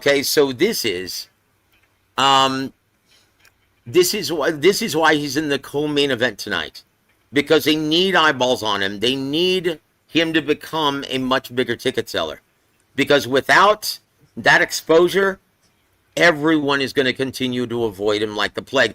And in this era of businessmen, even if it becomes the mandatory challenger for somebody. It's for he is already. He will be. It's for Denzel Bentley, the email belt. Oh geez. So Denzel, I think from what I hear, from how I hear it, he's got one voluntary and then he's got to fight Yoeli.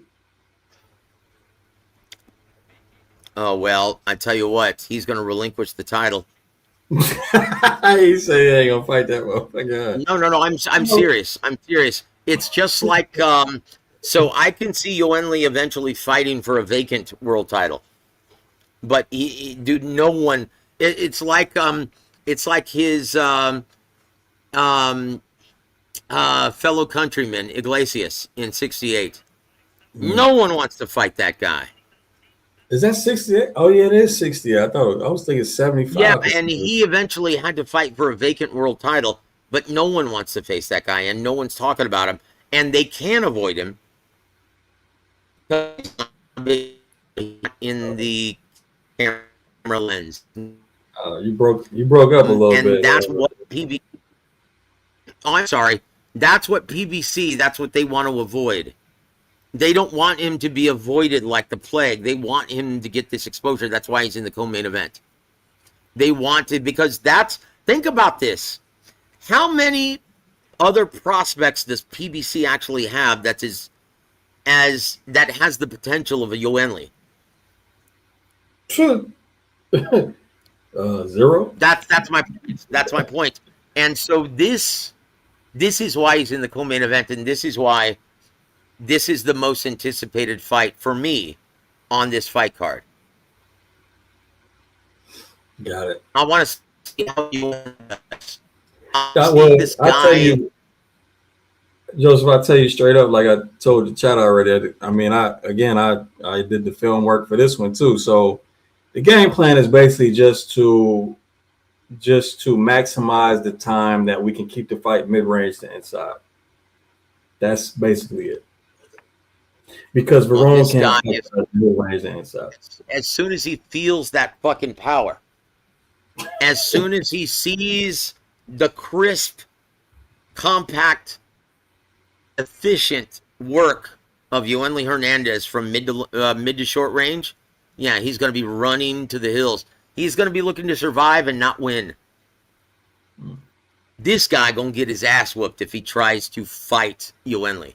Oh yeah, guys, Yoenli is that good, and Ryan knows this. And dude, kudos to you for landing that gig, man. Oh yeah, no, this is I've been with them. Yoenli is I've been working with him in particular since Kyron Davis. Oh gosh, dude, Chiron. I felt so bad for Chiron that night. Man, like he knew it. He knew it. He looked so deflated. Like even David Benavidez, he did better, much better against David Benavidez. He did. Yoenli just seemed to take the life out of him. He took his heart.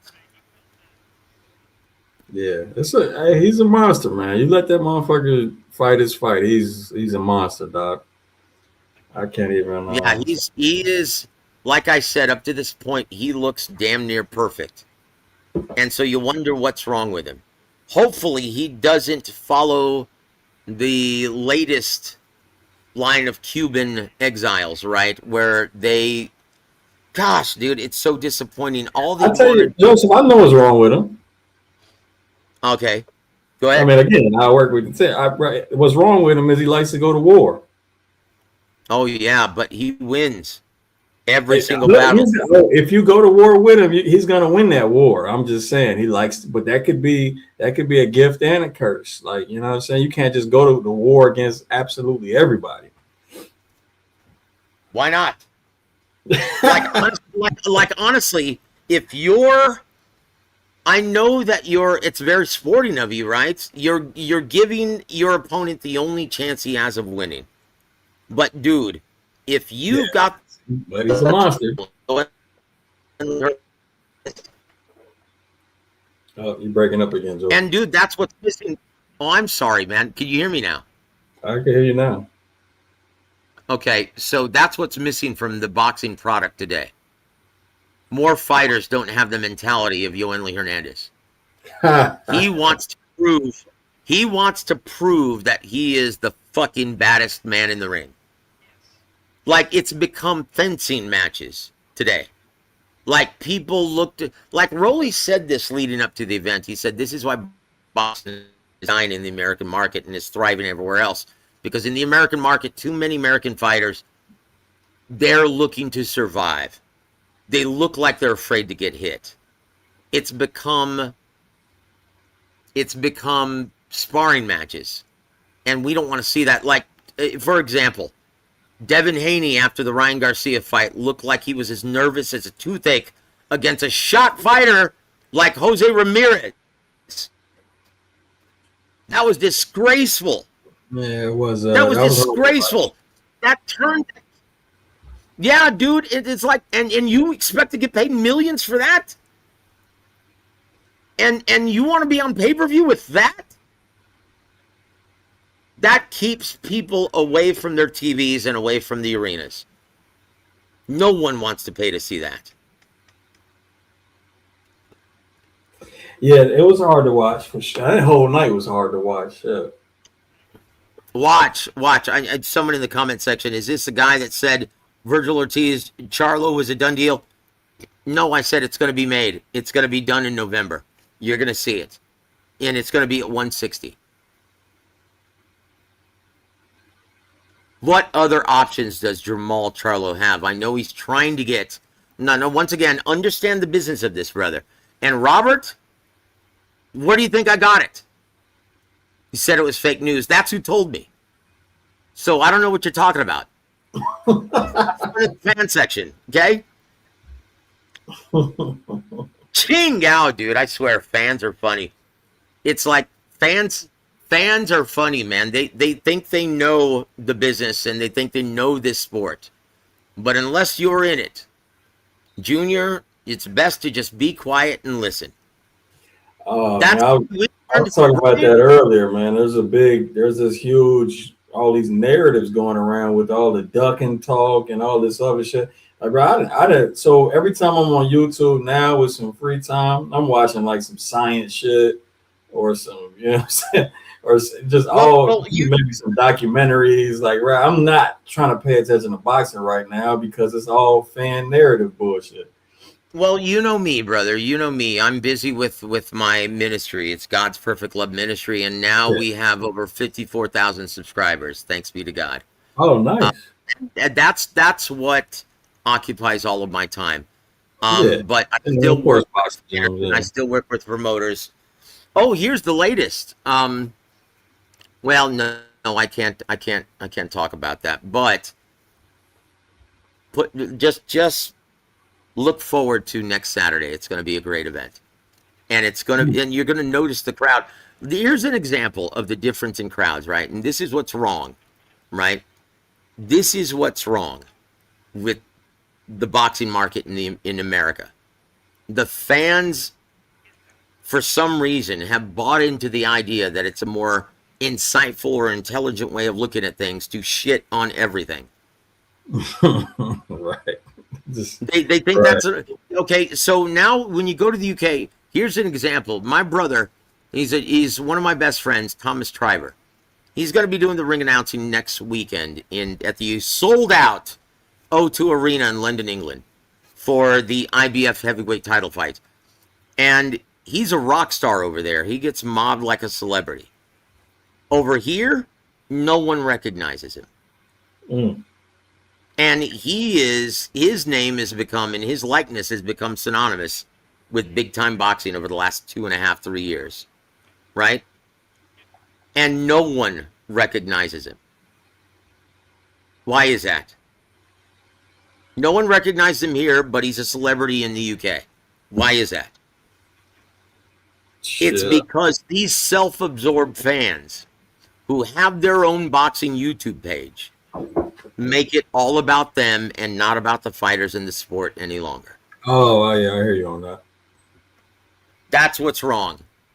These fans, and dude, all of these, well, once again, I talked about that earlier, though. It's about hustling. They hustling boxing, man. It's internet fame and hustling boxing. I get it. I don't like the hustle, though. It's terrible. It is what it is. I mean, it's up to the actual fan base to decide what they want to watch. We talked about it earlier because, you know, one of the guys that's on Patreon was on here saying, you know, he tried to turn one of his guys on to the channel, and it was like they don't like it because I'm too technical. He'd rather go with the gossip stuff. I'm like, well, shit, that's most fans, though. You know what I'm saying? That's the same. Like, nobody really knows how basketball works. Nobody really knows how football works. Nobody, you know what I'm saying? So I get it. It's just, you know, the way of the world, I guess. No, see, that's the problem. People aren't humble enough to learn. I can tell you this, the only way I learned, because I started in this business just working the beat, writing, right? I was a journalist. And I got access to the great trainers and the great fighters of the last era, back in the 2000s, right? And so I learned by shutting up, being humble, and listening to the great men who made this sport what it is. Don Chargan, he taught me everything about the business. Emmanuel Stewart taught me everything about what to look for in the ring. James Gogi, Ronnie Shields, Joe Goosen, all of these badasses, I shut the hell up and I listen. Fans today, all they want to do is just troll you to get a reaction. And they think Yep. He broke up at the end there. that's the difference, and that's the problem. Huh? You broke up at the end there. Oh, I'm sorry. I was saying that's how you learn. You have to be humble, but these fans, they think they know it all already, and they're not willing to listen to someone who's actually been in this business. Yeah. That's the difference, and that's the problem. Hey, by the way, Joseph, Russell is looking very sharp for being such an inactive fighter. Just I'm actually, yeah, I'll be honest, man. I don't have any interest in this fight. I'll be honest, and maybe I should, but at 122, do you see either one of these guys doing anything? I don't know. I think that time might have been passed for Russell, but you never know. But he is looking sharp. I say that. I mean, well, I wasn't particularly interested in this fight either, but I'm just making an observation on how the fight is going. The body work being going, his body work been great. Step back counters, all that type of shit. Go ahead.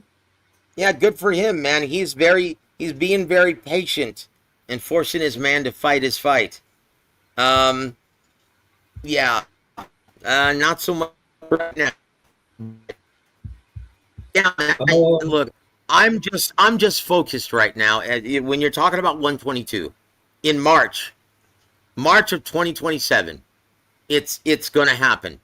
Bam Rodriguez versus Noah Inoue.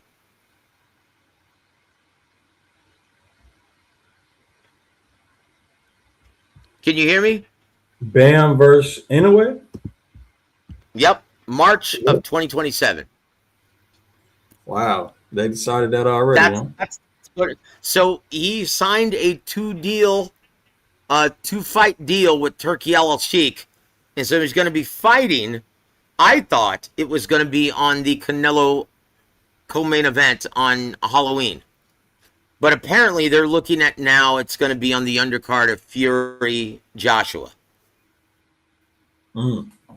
And so the reason why Turkey signed him to that two-fight deal is because he wanted to lock in that Inoue fight March of 2027. It's going to happen, guys. Just like Charlie versus Ortiz. Bam's not fighting before that? No, he is fighting before that. It's a two-fight deal. He's fighting on the undercard of Tyson Fury versus Anthony Joshua.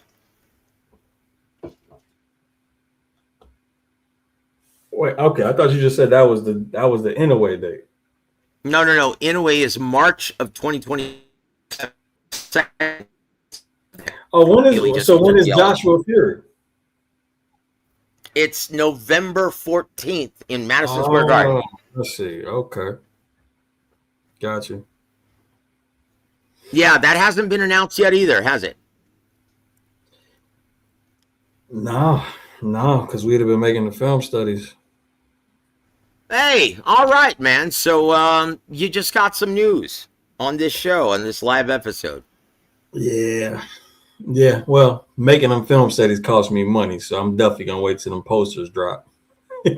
As you should, because Eddie Hearn has been giving us, not a good feeling about this fight taking place.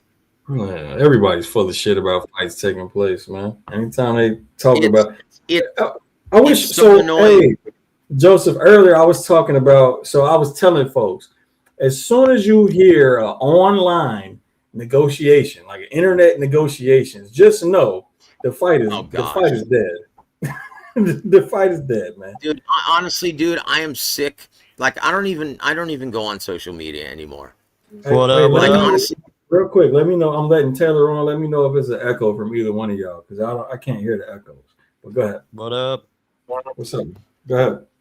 Go ahead, Joseph. how you doing, brother? No. I man? was just saying I can't, dude. I don't even pay attention to social media any longer. You get, I feel you on that. I just know who I talk to in the business, and that's what I go on. So maybe I wasn't supposed to reveal the news yet about Virgil Ortiz and Charlo happening in November at 160. Because from a business perspective, like everyone's talking about, oh, he's going to fight Tim Tszyu. How much money and where's that fight going to take place? How much is he going to expect to fight Tim Tszyu? Because he's not the A side in that if it takes place in Australia. And he's going to want too much money. Virgil Ortiz is what's going to happen, guys. If you know the business, you understand that he's not getting the Timmy Tszyu fight. Hey, so I wanted to ask you. You were saying earlier, Joseph, about how the humility is gone in the sport. Why do you think that? Why do Why I do you know think that? it's happening? Well, I know it's happening, but I say, why do you think it's happening?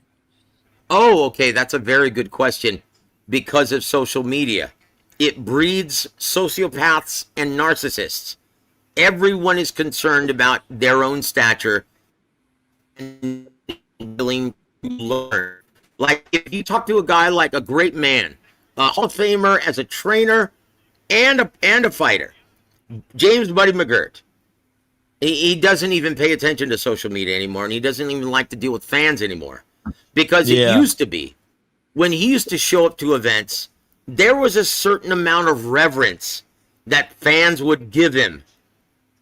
And now they just want to troll him. Yeah, that's They crazy. just want to get a reaction or a statement out of him.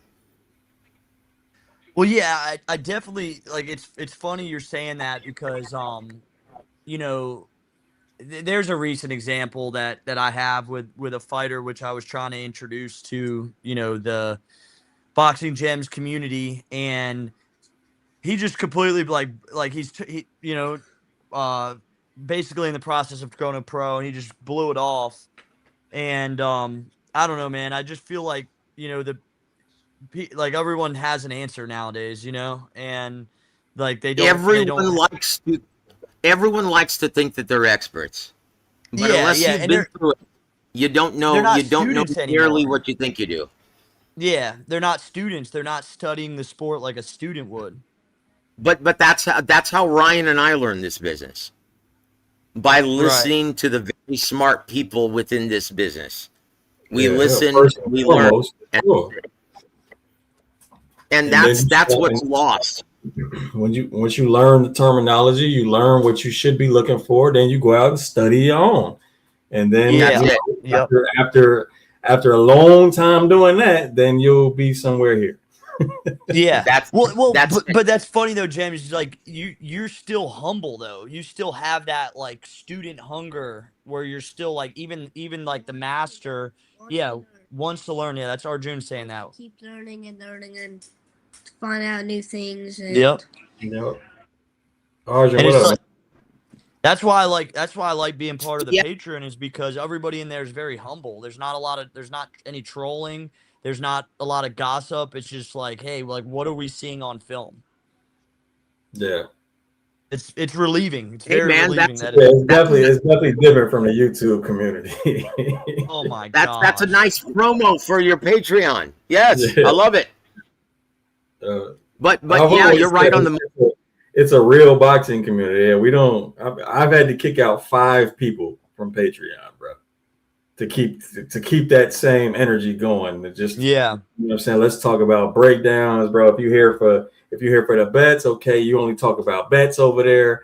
Let's not add all this gossip and drama that we get on YouTube. Let's just talk about boxing so we can all learn, bro. We can all get better at doing this shit. Yep. So, that's exactly right. And when you try correcting one of these fans, because I've had a lot of interaction with them, they get butthurt and they start to argue with you. And I'm like, look, Junior, I already know this to be true. This is for your benefit. I'm telling you this.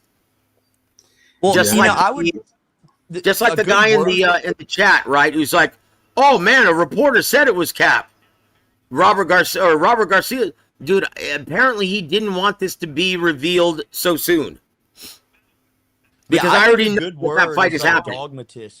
Dogmatist is like a good word because they're so stuck on the dogma aspect of the sport, you know, or gossipers. I mean, that's another one. Gossipers or dogmatists because they're either, you know, stuck on thinking that they know everything. I mean, there's guys that I see that are coaching kids and stuff, and they're influencers and they're putting stuff up on social media that's like completely wrong. Like it just doesn't Yeah, even make sense. Joseph Taylor's talking about people that's actually in boxing Yeah, it's crazy. that just cut off their cup, like their cup is full.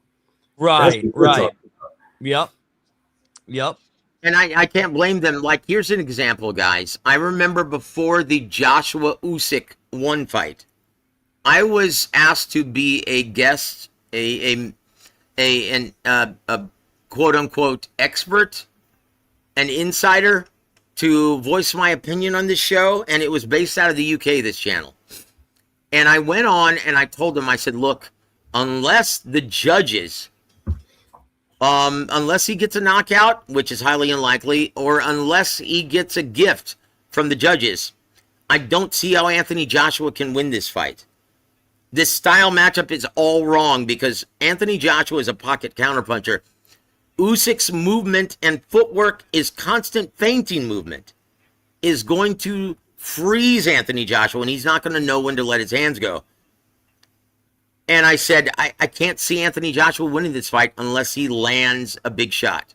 And I don't see that happening with all the movement that Usyk does. And they treated me. They acted like I just pissed on their cornflakes or something. Who was this? I'm not going to name what the channel was. Oh, but it's a channel. Oh, okay. No, that's all I needed to know. It was a channel based out of the UK, and they asked me to come on and give my expert analysis. I did, and boy, I tell you what, they acted like I just made fun of their mother. That's the problem. People don't want to listen. No, nobody wants to let other people have opinions. They're fans at the end of the day, and they have their favorites, and there's nothing wrong with that, but understand, guys like Ryan, guys like you, guys like me, we're not looking at boxing through that lens.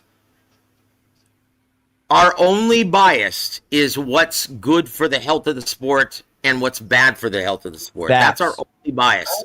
Wait. No, and the fighters who pay me. Well, that goes without saying, but that shouldn't affect your channel, really. Right. No, it doesn't. Yeah, I don't know if you've ever heard of where they have those like afterlife stories where they say that like people, and I'm just like joking about this. I just think it's funny where they say they go to a place and there's giant bookshelves there, and there's people that just sit there and they can go into a room and they can go to any time in history and be a fly on the wall. And I think people like Gems and yourself and me, I think we're people that were like, let us go back to Earth one more time. We want to learn more about boxing, and just true, like, you know what I'm saying? Like true people that really want to study the deeper. Taylor, hell no. What are you talking about, man? Like, screw that. If I got one chance, hold on, bro. If I got one chance to go back to anything, you think I'm gonna go back to boxing? Look, honestly, if we had one chance to go back in time and witness anything, it would have to be to go back 2,000 years and see Jesus walking this planet. That would be it for me. There it is. And guys, if you haven't already, please subscribe to God's Perfect Love Ministry. And the majority of the United States, that'll be their thing. Oh yeah, but I know what I know what Taylor's saying though. I know what he's saying. Like, dude, this is why it's a joy. Like the big event that was happening at Customato's gym this afternoon, right? With all of the legends there. Like, honestly, dude, I wouldn't voice my opinion once there. I would just be asking questions to all of these great men who Facts. we're Yep. merely standing on the shoulders of those great men who made this business what it is. Yep. You're a true student. And fans You're a don't true see it student of that the way. sport. Yep. That's the only way you learn, brother. That's the only Yep. way you learn. You keep your mouth shut and you keep your ears open. That's it. And if you don't understand something, you ask a question. It's that simple. Absolutely. Absolutely. And so, yeah, that's the way I look. Do you think that also too, like these accomplished fighters, like, you know, you could go down the list, right? And the bravado that they have, that's an outward appearance to the public. That's what makes the next generation of fighters and coaches and fans too think that that's like they're not seeing all the blood, sweat, and tears and struggle and hours and sleepless nights that went into becoming that great. They're just seeing the finished product. So in their mind, they're thinking, "Oh, that's the way I should be," instead of being humble and being having humility. Because I don't know, James, if you saw that video that we just dropped on Arjun's YouTube page, where it took us like 2 months to put that together from the Deer Lake training camp, and man, to this day, Ali is still impacting people's lives with his humility, And it's like that guy was just he was the most humble person alive, but you would never know that unless you actually got to meet him and you didn't see the outward appearance of what Ali was.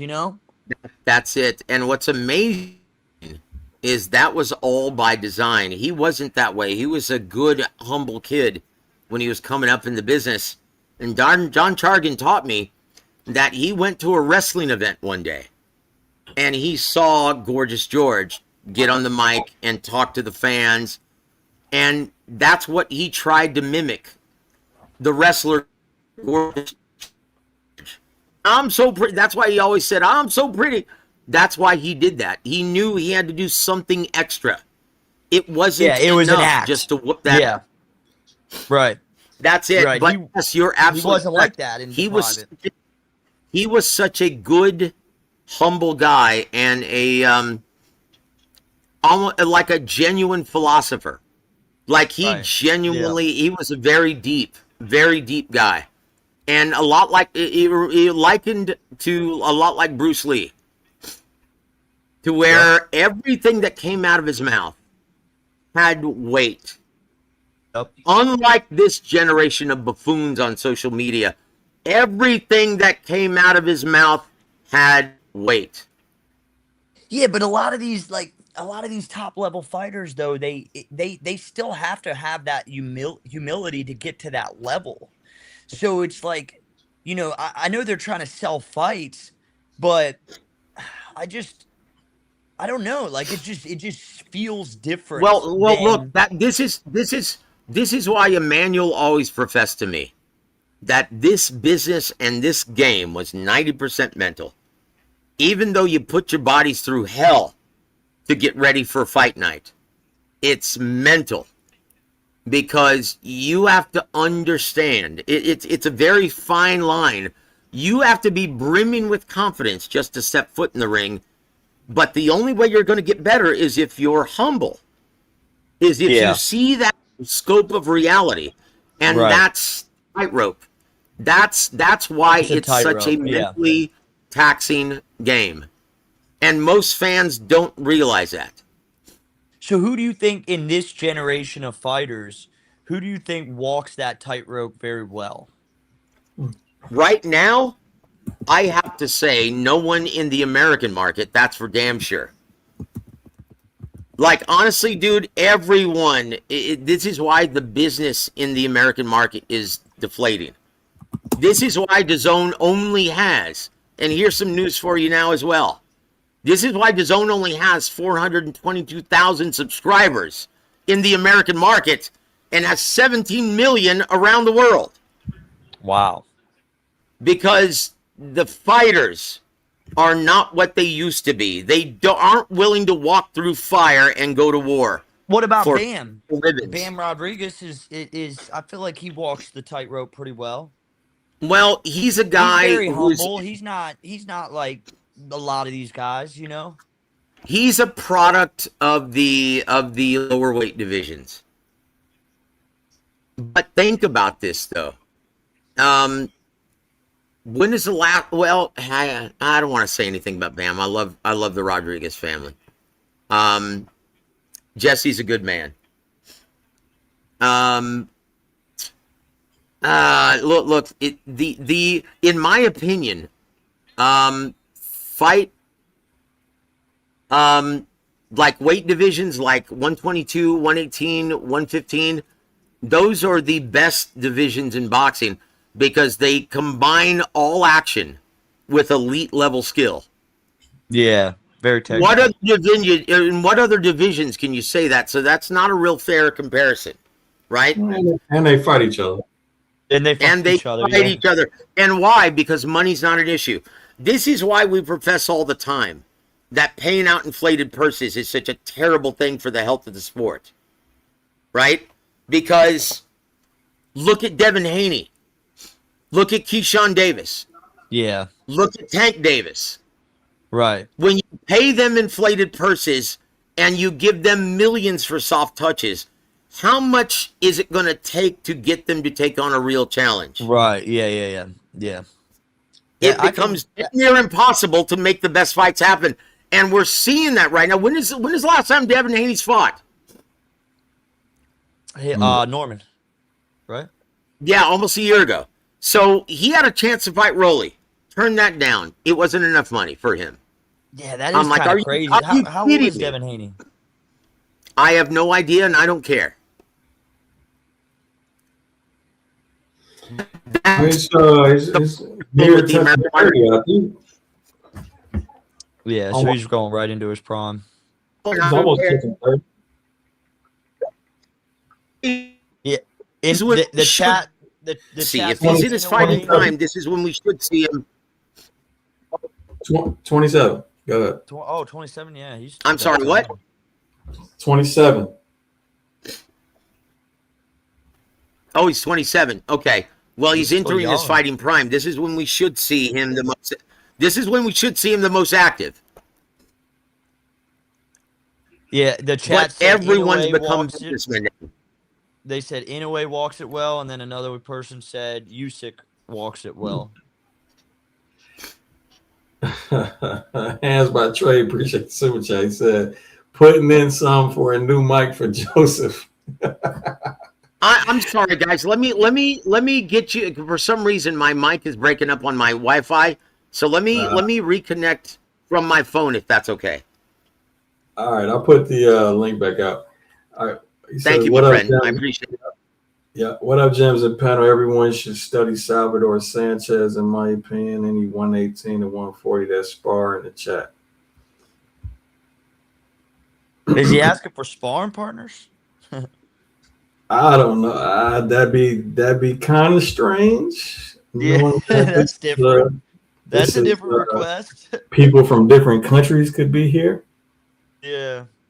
Yeah, Salvador Sanchez, he was very interesting.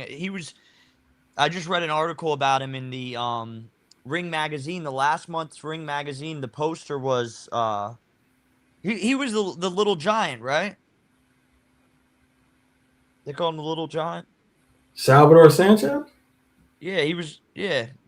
I mean, that's the one that died in the car accident. Yeah. The lower weight class, but that's what is said in the article. They called him Little Giant. I'm not even familiar with that nickname. Yeah, I guess it was just. I got a breakdown on him. Yeah. He was an interesting fighter. Triggs, what up, man?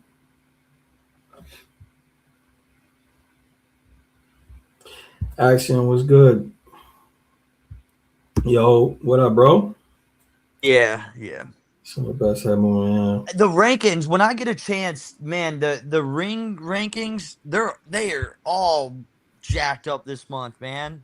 they dropped a bunch of people out of the rank. Like they dropped Keyshawn completely out of the light division. He's like off the rankings. Tank was taken off. I can't. Joseph, are you back or did you not leave? Okay, can you hear me now? Oh, there we go. All right. Yeah, I can. Can you hear me okay? Yeah, and the mic is a little lower too. Because, yeah, I'm having a hard time hearing you. Oh. Yeah, it is a little bit low. No, I can hear Try you this again, fine. brother. I'm going to go back out and try to come back in, okay?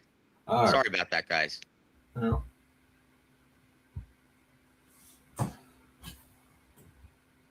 It sounded way worse.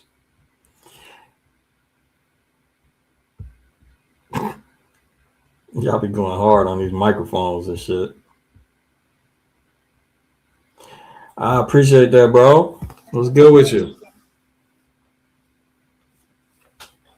Yeah, I'm still combing through the book. For the 20th time. Yeah. Hey, the next one's coming soon, man. It'll be 2 months max, man. Yeah, I'm like figured out if I can start reading it backwards. No, well, there's just so much. There's so much layers to the information, you know. Yeah, it's a lot. Gems. Arjun, what up, man? What's up? So I'm noticing that the guy with the black shorts keeps grabbing the other guy for like the whole entire fight, and the guy in the red and the white did some feints at the starting of the fight. So I just I noticed all that from the fight. Wait, you're saying, wait, what? Say it again. Because he's holding What was your question, though? You said you had a question. You want a second to think about it? Yeah. He's saying Russell keeps clinching. Yeah. That's his way of terminating. Yeah, terminating. Yeah. Well, Sure. Well, it's been all types of things throughout the fight. So you saw some angle terminations. You've definitely seen smothers and clinches. But the important part is there's hardly been an exchange where you didn't see either. So he's ending the exchanges on his own terms. It's good. Which is what you need to do. Yeah. Hey, so when you release the next book, like give us something on it. Like what I know it's going to be a manual, right? Or it's going to be like same type of style. It's just it's basically the martial art of boxing is basically that's the main manual. That's the main Gems, theory. are you there? You just cut out. Oh shit. You hear me? What just happened? I can hear you. Oh, you know what? It might be. I might need to come back in. I don't know. Wait. It might be because Joseph is coming on. Yeah, I'm sorry, guys. I had to fix my mic. I found out what the problem was. Now it's extra loud. Yeah, Gems, I didn't hear what you were saying when he was trying to enter. Okay, you hear me now? Oh, yeah. For some reason, Gems is... Oh, you can hear him? Or maybe it's me now. Dang, what the heck? Here, let me jump back in. Can you hear me okay now? I can hear you, Joseph. Bro, so I've been having these problems. I think it's because of my laptop, though. Real quick. I'm gonna have to get a new laptop, man. Well, I seem to be having to get a new one every 2 or 3 years. Yeah, it's about that time for me. I've just been procrastinating. But I'll say this: you know how what boxing doesn't do, but the other sports do so well. The other big time mainstream sports in the American market. They changed the rules to make it a more fan friendly product. Mm-hmm. Like in baseball, they just issued a pitch clock a couple of years ago, right? Mm-hmm. In the NFL, dude, if you breathe on someone like one of the premier quarterbacks in the league, you get unnecessary roughness. And it's to protect the big time players, to protect the guys who push the ball down the field. They make it a more fan friendly product. And the NBA is the same thing. When's the last time you've seen a traveling call? And so boxing, they don't do that. When is the last time you've seen anyone get a point deduction from excessive holding? Because more and more fighters today are holding on the inside whenever someone breaches that perimeter, and they force the referee to create that much needed separation between the two fighters, and it forces the opponent trying to cut off the ring and close the distance to have to reset and start all over. And nothing breaks the flow of action like holding. It's ugly and fans can't stand it. Like, when is the last time we've seen a pay-per-view that's delivered quite like, let's say, Trinidad versus Vargas? That's what's wrong with boxing in the American market. People want to hit and not get hit, have a defensive-minded mentality and survive, look like they're surviving just to make it to the next payday, and they look like they're not willing to fight. I'm going to quote a friend of mine who's a mainstream fan, and I used to watch all the pay-per-views with a dear friend of mine I've known since elementary school.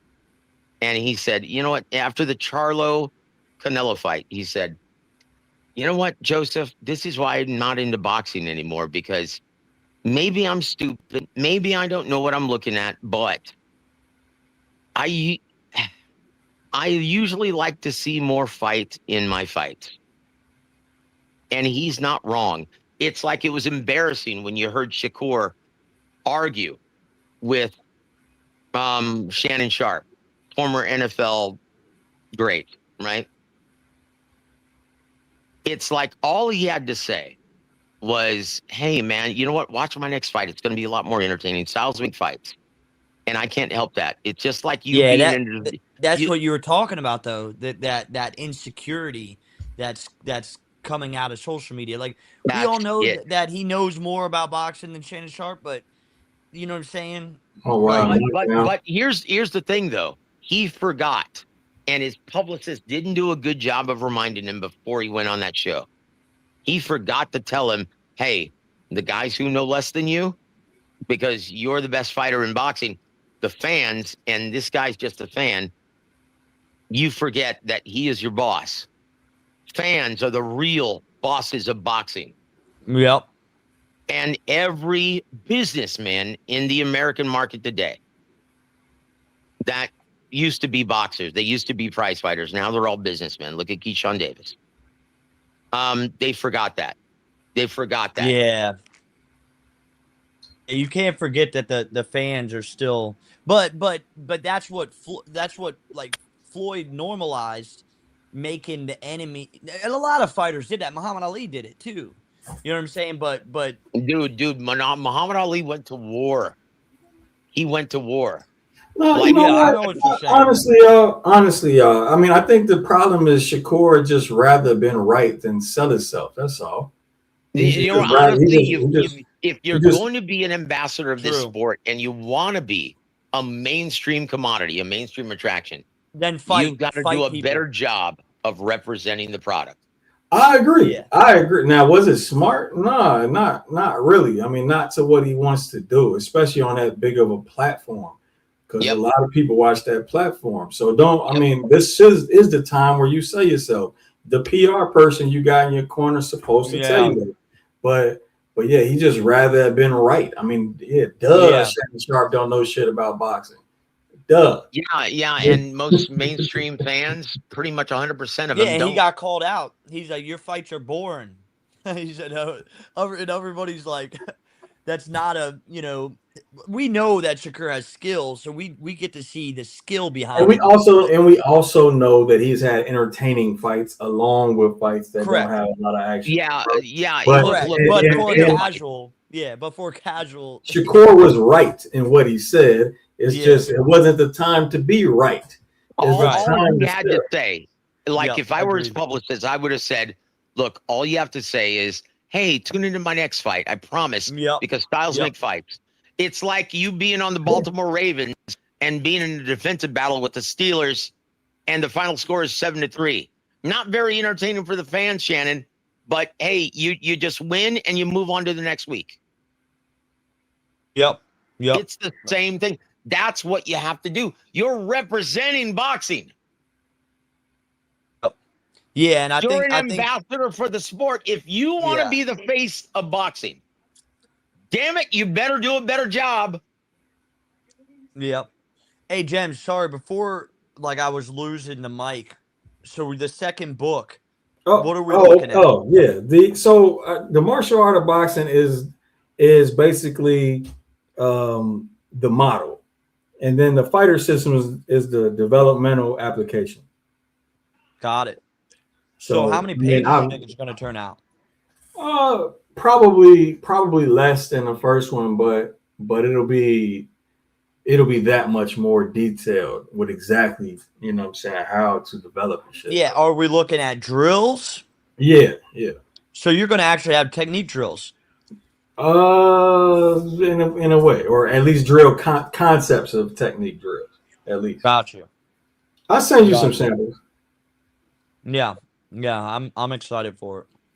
Matter of fact, on Patreon, send me your email on the DM, and I'll send you a chapter. Thank you. Before I forget, guys, huge shout out to my brother Thomas Triber, who's going to be inducted on October 24th on the Oshaki Foster Emmanuel Navarrete fight in San Antonio. He's going to be inducted into the Texas Boxing Hall of Fame. Oh, okay, that's what's up. Congrats to him. Man. So shout out to Thomas. He's a lifer, man. He's been doing this now for 35 years, and he's been struggling, and now he's finally he's paid his dues, and now he's finally getting recognized as one of the elite. So I couldn't be any happier for my brother Thomas. Love the guy. Shout out to him. Shout out to Antonio Russell, Gary Antonio Russell too. He's just pretty much whitewashed, buddy, and got a knockdown. So he whitewashed something on. Yeah, pretty much. Shout out to Mike Madden for saving Ali's camp. You know, seriously. I ain't get a chance to watch that shit, Taylor. It's crazy, dude. It's crazy. I ain't get a chance to watch the shit. Yeah, and if anybody wants to go and stay there, it's on Airbnb now. That's what's up. Yep. So, guys, let me ask you something. And I wrote an article about this on theboxingsource.net. It was embarrassing. Did you guys see the face-off between, the conversation on Rick Reno's show, Versace, whatever his face is? Did you see the conversation between Teofimo Sr. and Jr.? Oh, man, I bet that was gold. I only saw some of it, man. I only saw a piece I bet of that was gold. Was it funny? Honestly, guys, I don't know why he's fighting. Because, look, take William Zepeda. He took an entire year off to rectify the deficiencies he had in the Shakur fight, and you saw the difference against a real badass.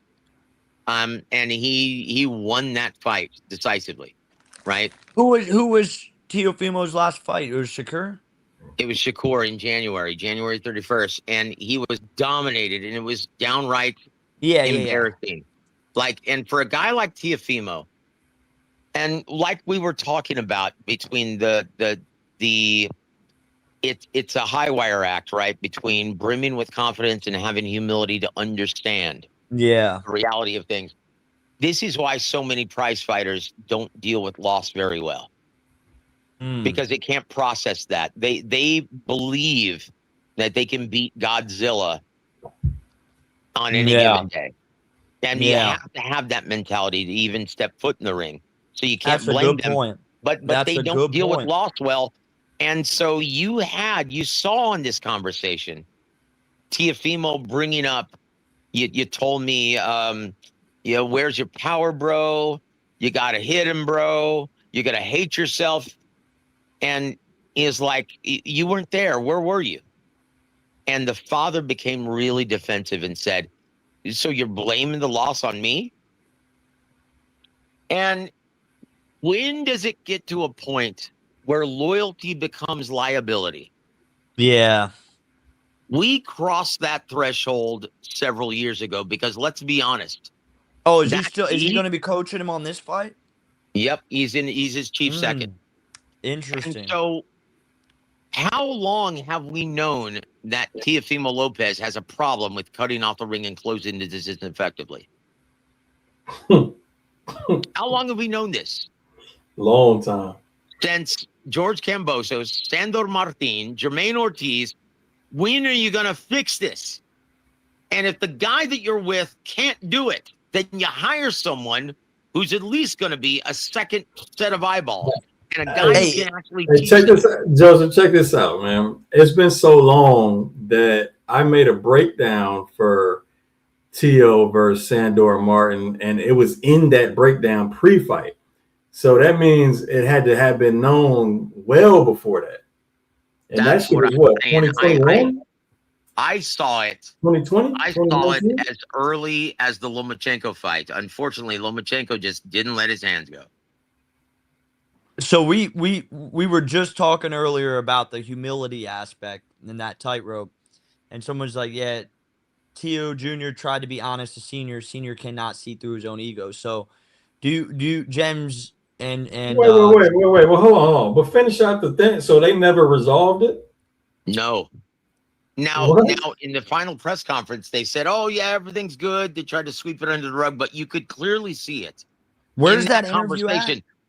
And here's the big glaring deficiency, right? Because you can look. I'm not going to say on the air what I know to be true, but Teofimo Sr., he should be there for motivation only. He has. Where's that interview at? Which channel? It's on DAZN. It's on DAZN, or it's on Ring TV. It's Rick Reno's Mr. Versace show, right? So it's on both. It's on Ring TV and DAZN. And it's shocking. So this is what it tells me. They hadn't had this conversation prior. And it was only, he felt like that was the only place he could approach his dad about this topic is in front of a third-party observer. That's not good, guys. And so my question is, why the hell is he fighting? Undeveloped LeVar Ball. Go ahead. Sorry. So my question is, why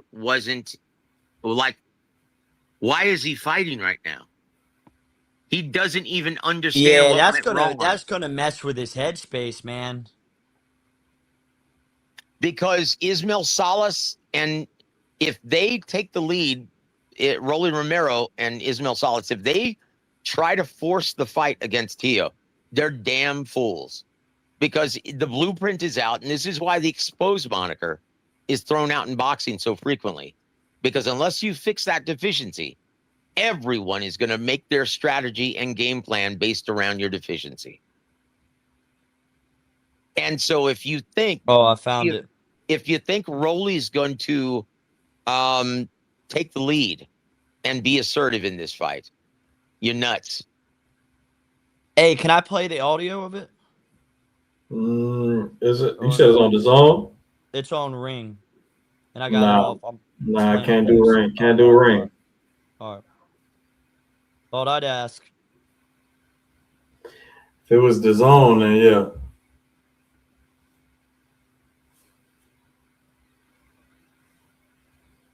Oh yeah, this is bad. It's cringe. It's cringe, brother, and your heart goes out to Teofimo Oh, Jr. this is sad. It's terrible, isn't it? Sad. It's hard to watch, isn't it? Yep. It's hard to watch. And so, why is he fighting? So what are we saying? Rolly by upset? Rolly upset? No, because Rolly can't box. I think the overall athleticism, the athletic gifts, the reflexes, the speed, it's going to be too much, and he's going to win a decision, but it's not going to be a fun fight to watch. It's going to be very lackluster, and it's going to be downright boring at points because you're going to see a stalemate at times. You're going to see Teofimo. In my opinion, it looks a lot like the Arnold Barbosa fight, where Teo is just moving in and out of range, and Rolly can't time him and counter him effectively. Yeah. And if he tries to go after him, he's jumping right into the strength of Teofimo Lopez. Like dude, Josh he was Taylor. Almost in tears in that interview, bro. That's what I'm saying. It was hard to watch. I wanted to reach through the screen and give Teofimo a hug, dude. He's still trying to honor his dad, even though he's being a knucklehead. Yeah, dude, it hurt my heart to watch. I wanted to reach through the screen and give him a hug. Yeah, that's a good cautionary tale for boxing dads out there. Well, that's a tale as old as boxing itself. Fathers in boxing, man, it's like they need to find a way to be in his team without being the chief second and calling the shots. Dude, what's wrong with being a motivator, being a supporter? What's wrong with being a pom-pom waver for your child and not trying to dictate everything? I'll be honest. Yeah, okay, someone in the comment section said, just say it, damn it. And so I'm going to say it. Teofimo Sr.'s downright crazy. Yeah. Didn't they say he was the last No. I know this to be true, brother. At events, like, it's shocking sometimes when you go cover these events and Teofimo Sr. is there. Oh, boy. He's crazy. He's not all there. And you can see the sadness in Teofimo's face. He knows this. But how do you fire your father if you have that connection with him? Yeah, especially coming up from as long as especially if you guys have had the amount of success that you've had. Because they do have the Josh Taylor fight and they do have the Lomachenko win. And Teofimo Sr. was given the distinction of Trainer of the Year once. How do you fire your father? So in the article that I wrote that's on the boxingsource.net, I suggested the solution of hiring another trainer to come on board and be that second set of eyeballs and a guy who can teach you how to cut off the ring and close the distance effectively. Yeah, like so you could become a more complete fighter. You could definitely see a big difference between like someone like Bill Haney, and as much as like people out there hate Bill, some people hate Bill, you know, he's still an advocate for his son no matter what. And that's a good lesson. That's a good lesson. Yeah, man, it's going to be perplexing, but I will say this, and as much as look in boxing, every fight is a must win. So I don't like that term. I can't stand it when the media throws that out to fighters. Do you feel this is a must win? Well, dude, every fight is a must win. It is, huh? But in this era, hell yeah. Yeah, it is, huh? Hey, shout out to our own man's Big Money, man. What's good with you, bro? Go ahead. But this fight genuinely is a must win. And if he doesn't win this, then he has no choice in order to move forward with his career but to switch trainers. Because if he switches trainers, people will give him that pass and they'll look forward to his next fight. Yeah, so going back to the things we were talking about, social media, and it's almost like we're going full circle because somebody in the chat. I'm glad you went back to that because it's something that y'all have yet to say about Teo that needs to be said. Man, fuck Teo. Fuck Teo, bro. Look, man, I would have a heart for him if he wasn't dog whistling racist bullshit. Yeah, he fucked up there, bro. I mean, what? You're a Honduran. What the fuck are you doing? Look, I Yeah, that know was retarded. I know those guys, and they're anything but racist. I don't care. But Your dog with some racist bullshit, and it as a was in poor Honduran. taste. Yes, the things that they've said have been, like I said, he's got no filter. Everything he says is like most of what comes out of his mouth is in poor taste. Yeah, I don't know who But thought to that be was a good fair, idea. What they just did, like that was Shakur, retarded. just like Edgar Berlanga, just like Devin Haney, just like Billy, like that's the problem. That's what I'm alluding to, guys. None of these guys are likable. Yeah, it's not a And good. they want to be big attractions in the mainstream You- spotlight. You alluded to it like, earlier. None of them have media training, or they act like they don't. Yeah, dude, that's what I'm saying. I'm actually thinking of coming out of retirement and being PR for these clowns That's they because need it. none of them get it.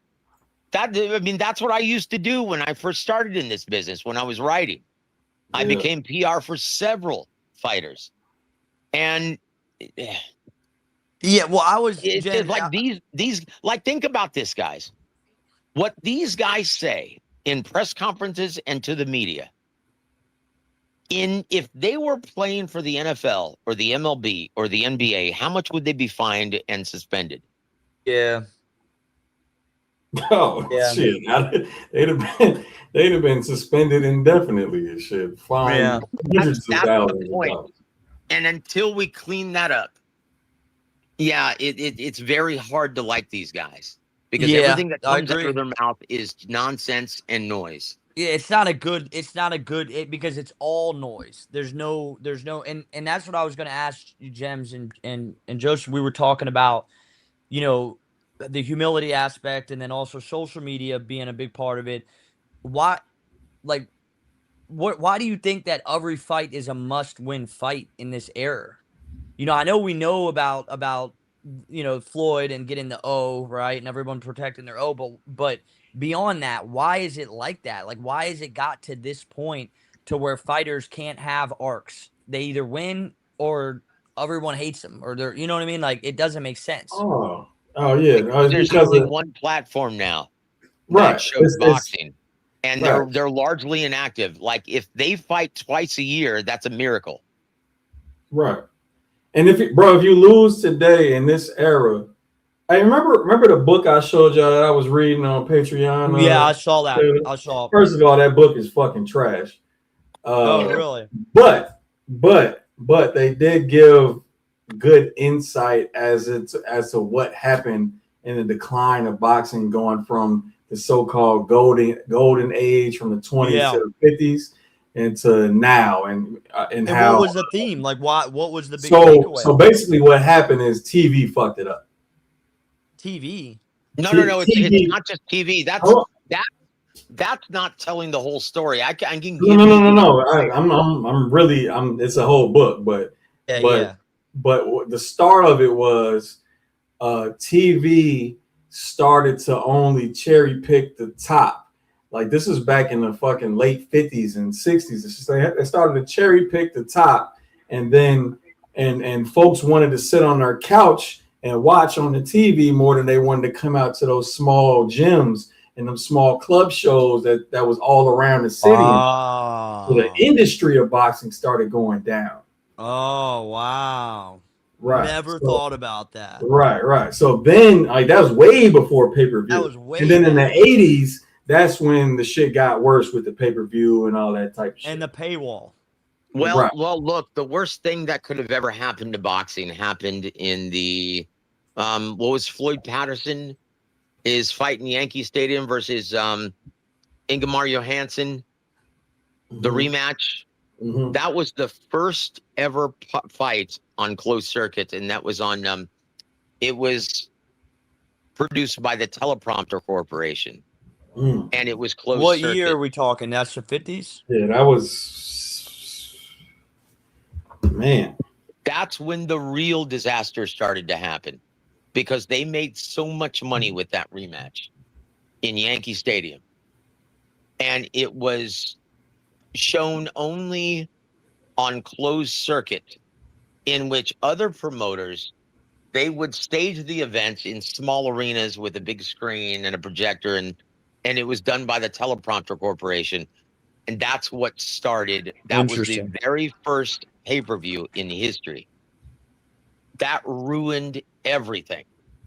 Yeah. Well, I never thought though about it Well, going to TV and then people not watching it in person yeah, anymore. That's the crazy. top, pretty much the top fighter is going to. So the TV folks wanted undefeated fighters. They wanted, you know what I'm saying, motherfuckers that The are reason why guaranteed I'm bringing up, to get an audience in front of them. but So again, if you got 12, 14, 16 little small arenas that all host boxing, like on certain days of the week or whatever certain days of the month, and then Crazy. now I get to sit at home and watch that shit instead, and nobody's paying to go to these club fights around the town, and that money Gone. starts Gone. shouting it up, bro. Yeah, it's gonna fuck It's with gone. the industry. you know what though, man? There was still a great importance of the live gate, and promoters knew it. Like, think about the Olympic Auditorium, which was the Madison Square Garden of the West, right? And this is why Don Chargan, my mentor, was given that moniker, War a Week, because he had to come up with a new bout sheet and a fight card every single week as a matchmaker. And that's not easy. But he did it. Yeah. For 25 years, he did it. Just you're talking about the bigger shows, though. I'm not even talking. I'm saying. There was still a great importance on the live gates. Things dramatically went downhill, right? Now, that it was still one of the biggest pastimes. It was still a mainstream pastime at that time. Where it really started to decline is when promoters got greedy. Don King, Bob Arum, the main events, they took the sport off of mainstream network free TV. Yeah. And put it behind a paywall on HBO and Showtime. Yeah, that was in there too. And then that's not all. They took the fight cards out of mainstream America venues and put them behind sterile casinos because they wanted the guaranteed site fee. Is he They breaking got up for you? lazy and greedy. Nah, I can hear Joseph on. Did you hear me? I heard you. Yeah. So that's when it really started to decline. And then you look at the quick descent, and now we are here. And so in desperation, a guy like Turkey Al-Sheikh, who is spending bleeding millions, doesn't understand why he's putting together the best fights possible. And he's not getting the return on their investment in the American market. And that's why, out of desperation, he reached out to an ass clown who's been trying to destroy boxing for the last 2 decades, Dana White. Yeah. Yeah. It says maybe the worst thing is the complete gutting of inner city boxing gyms. But so the book put those two things together. You think about it, you take away the majority of the club shows around your city, then who's going to pay to be in the boxing? Like, all the boxers get less opportunity at that point. Now it's only the club shows that got the TV backing that had the opportunity. So instead of saying, say 30 boxers get an opportunity in 5, 6, 7 different venues, now you only got, 8 to 10 boxers in one venue. So therefore, So therefore, who's paying the boxing gyms to train there? Yeah, that's what guts the shit. That's how the book explained it. So if it's this bad, that's why San Antonio is such a healthy market, because the promoters here build actually local attractions. Yeah. But if it's this bad, where's boxing going to be 10 years down? Like, where does the book cut off at? Like, what era does it cut off? Did it cut off? Oh, it cuts in 2014. 14. So where does it say where it thinks it's going to go? Oh, it's grim. When it starts, the more modern it gets, the worse the fucking book is, bro. Well, Ryan, what have we been saying, like, for the past 5 years? Well, they go as far as to say the sport should be abolished. No, that's just nonsense. Yeah, the book said that's just nonsense. Sport's going to be abolished. Look. Here's the reason why Larry Merchant once famously said, "You can't kill boxing, but you can't save it." because there's always that intrigue, and you're seeing all of these. Oh gosh, like in that So Clarissa Shields where fight, does it go? you're When the seeing all next these Real circus quick, y'all. celebrity Shout out events. my guy Johnny and Big Money from the Hangout spot, man. Y'all go subscribe, bro. Great show over there. But anyway, go ahead.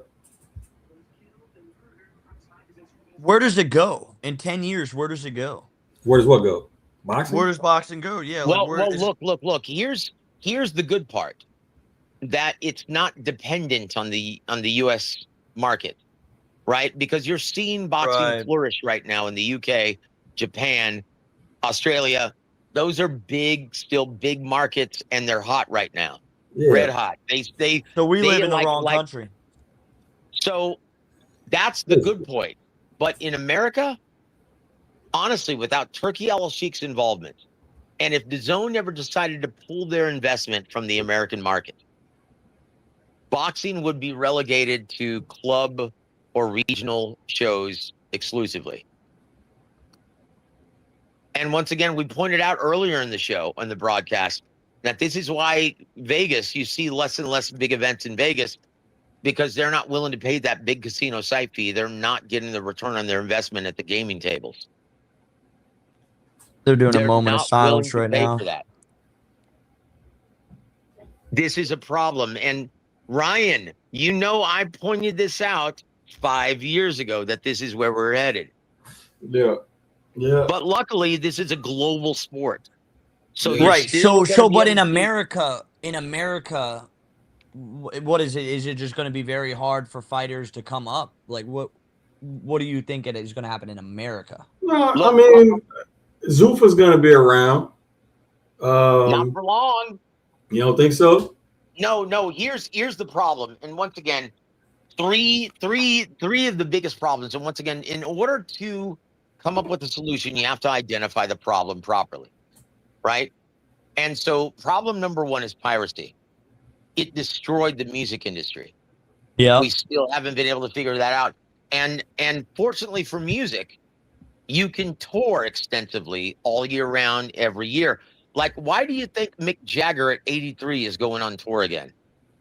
Because he loves it? Fuck no, because he can't make any money off records anymore. Dude, being on the road is brutal, but you can do that with a musician.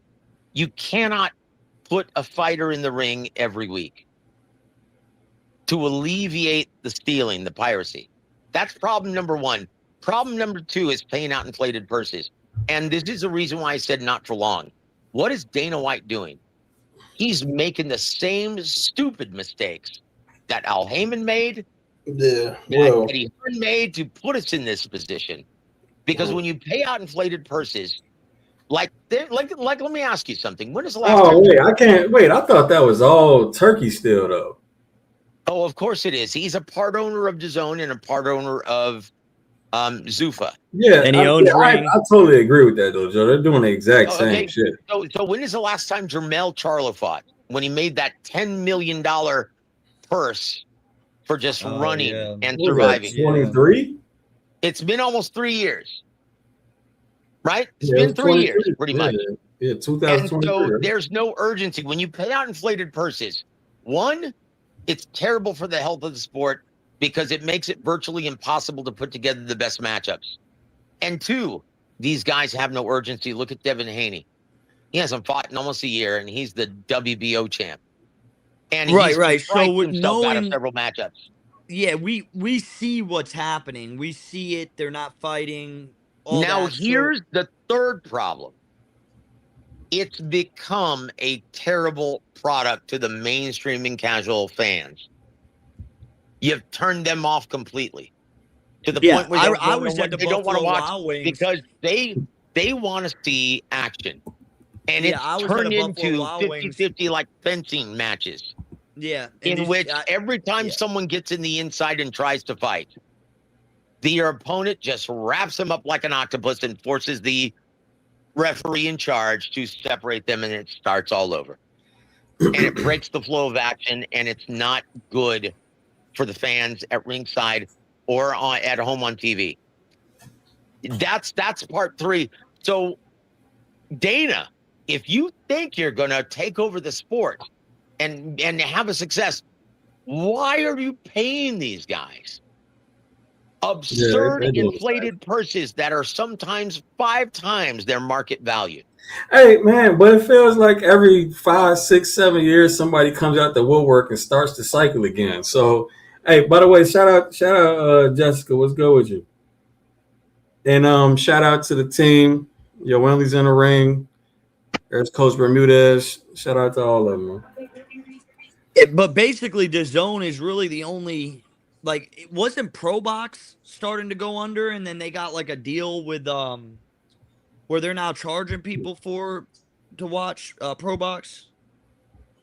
Yeah, that's inevitable. Yeah. Look, and everyone used to Now, say, yeah, I think it's what, $3, $5, something like that. do you remember Ryan when you first came on my show, when I first popped up and I told you that pay-per-view was inevitable for everything? Everything was eventually going to be on pay-per-view. Yeah, I remember. Well, yeah, that's where we are now, guys. Everything. You have to pay for everything now. Right. Yeah, So I mean, but I get that though, because I for everybody that cuts the cord, says streaming is, I mean, you pay for everything to stream. So anyway, this fight's about to start. Here's what I told it. Look, here's what I told the DAZN brass, because they asked me, what do we do? Because they're up in arms. They have no idea how to fix everything. And everything that I've told you guys tonight, I told the DAZN brass. And I said, look, here's your problem. How many mainstream and casual fans are you going to attract with that $45 price point when they're paying $12 for Disney and it comes with ESPN and Hulu? Yeah. You've got to lower the price point. I understand that right now, as it stands, the people who are subscribing are in essence paying for everyone who's he's getting whooped already. God damn. What they say when you keep it, hold on, he's got to keep his composure though. What's happening? It's the fight's on. I'm a little behind you. Big overhand from your Wenley. Good shit. Verone is not okay. Now he's starting to move. I was like, bro, you want to die here? Yeah, dude. It's Yoenli. Yoenli's man, that's a bad dude right there, man.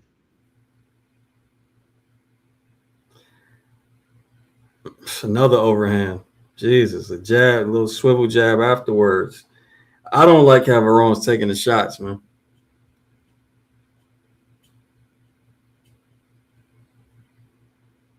Like, even the jabs he's taking tough. Yeah, man, he's not reacting well. I also don't like. So, I obviously, we rocks for Yoenli, but I got a couple problems with him, man. I don't like the stationary high guard, even though I know he's a big dude and he loves to bait you in so he can go to war. That's his thing. What he's doing. That's exactly what he's doing. But I don't like the tactic. Well, at 60, he can get away with it. At 68, maybe not so much. And that's what you're looking at, right? Is his eventual migration to 68? Yeah, he's too big. Pause. Well, right now he has no trouble making the weight, doesn't he? No, man. I haven't heard anything. Coach hasn't told me there's any struggle. Or not no real struggle. Coach, by the way, who's his coach? Coach Hector Bermudez. That's right. Ooh, big jab to the uppercut, man. Jesus. Big overhand, caught him again. Made his foot wobble. I don't think Verone can't take none of these punches, man. No, man. No, dude, who at middleweight can?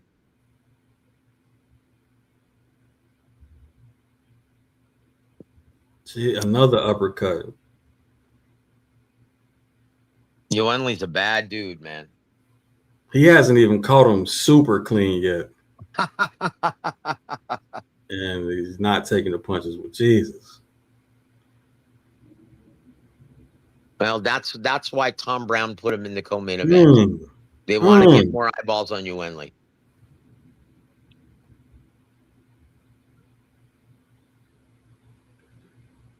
Started to style on him at the end. Sheesh. Wrong about a box.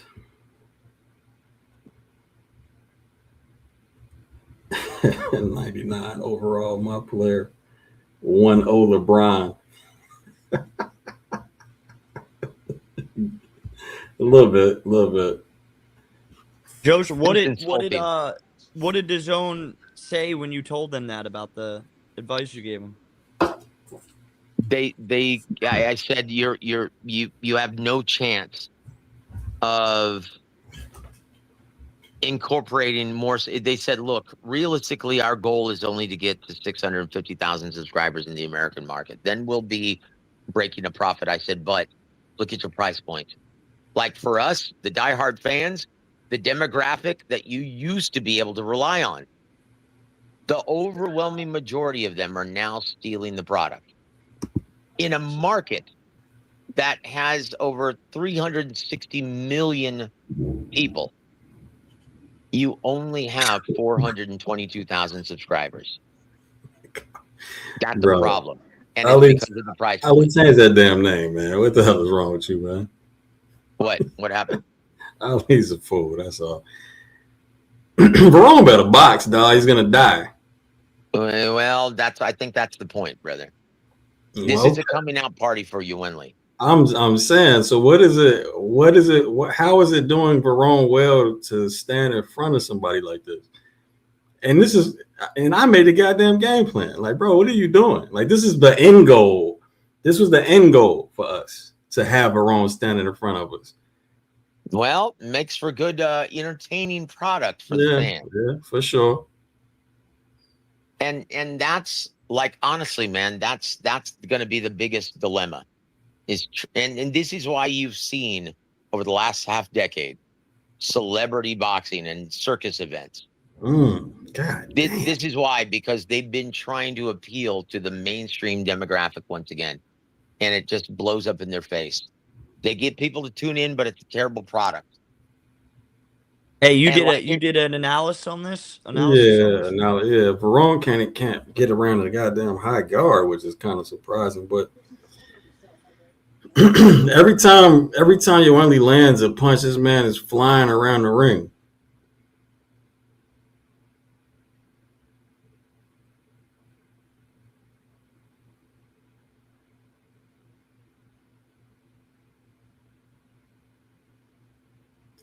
All right, now he's starting to move a little bit. One of the tenets to the analysis was cutting off the ring to your right, which he did.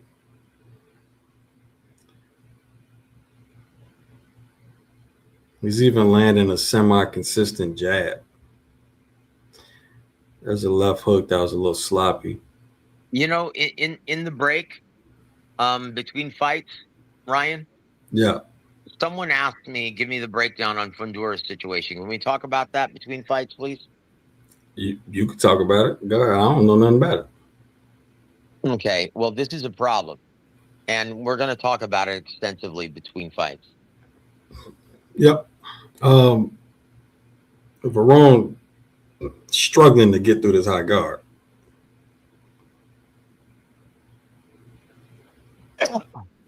Nice rear hand feint, swivel jab. A little head movement from your Yoeli. Well, it's like you said in the book, he has the right posture for the high guard because he has that forward, for sure posture. He's not getting for sure, but he's not terminating them. Yeah, he's just relying. He's like he's doing the Winky Wright shit. Winky Wright was effective. Yeah. He wasn't the most fan-friendly fighter, but he could break you down and bust you up with the jab alone. Behind the high guard, and it was impenetrable.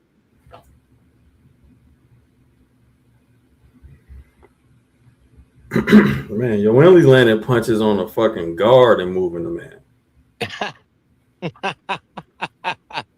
Yuenli's a bad dude, man. I don't see anyone touching him at 60.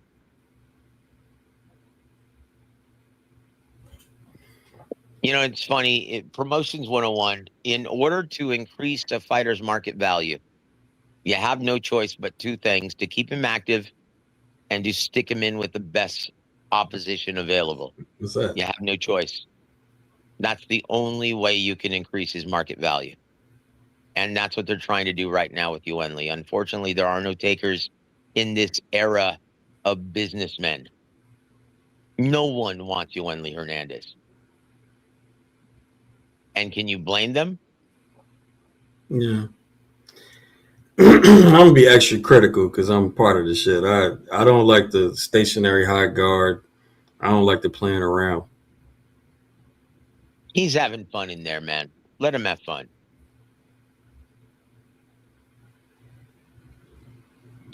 See, it's funny. Jesse James Leha, you remember him? Mm-hmm.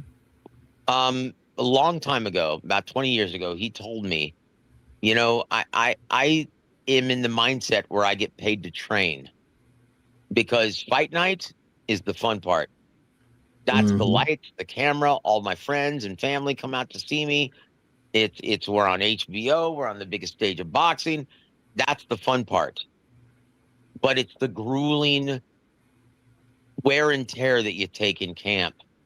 That's the hard part. And you've got to have a mindset where that's why you're getting paid the big bucks.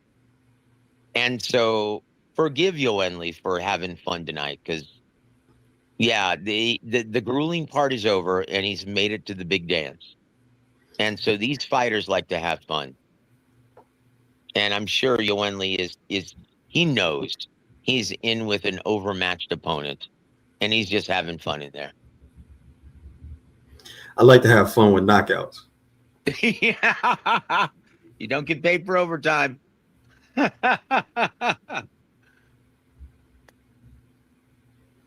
But people don't understand. Like, they should go to a camp. They should go to a gym and see what these guys put their bodies through on a regular basis. And this is why I can't stand early stoppages, quick stoppages, because these guys should be allowed because of how hard they torture themselves and the shape that they get into to get into fight, to get into the big fight. They should be allowed that time to recover, that chance, that opportunity to recover. Jesus because Christ. they put their bodies through hell to get to this point. So much for termination. Yeah, he's playing and shit, dog.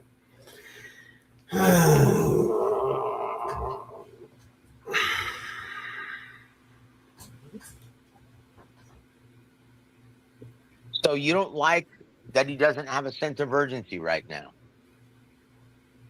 No, I never liked none of the fighters I've worked with to play with their food. Yeah, in this business at the world-class level, you don't play with your food. Look at Tyson Fury in the first Alexander Usyk fight. He had the fight won.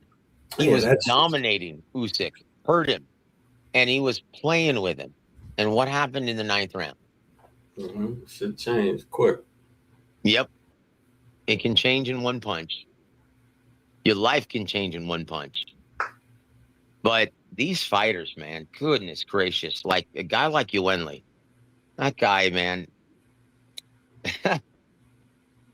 So, yeah. I think he decided that, he felt Baron's punches. He decided he can't hurt him, so it's just a bunch of bullshit. But in that round, man, he landed a super solid overhand swivel jab, but then backed off of Baron and admired his work and kind of bragged on his work. Now that shit I don't like. Yeah, man. that's not good. That's not good, man. And I definitely told him to go to the goddamn body, and he ain't doing that shit at all, pretty much. Well, a perfect example is look at David Morrell playing with his food, dancing around, right?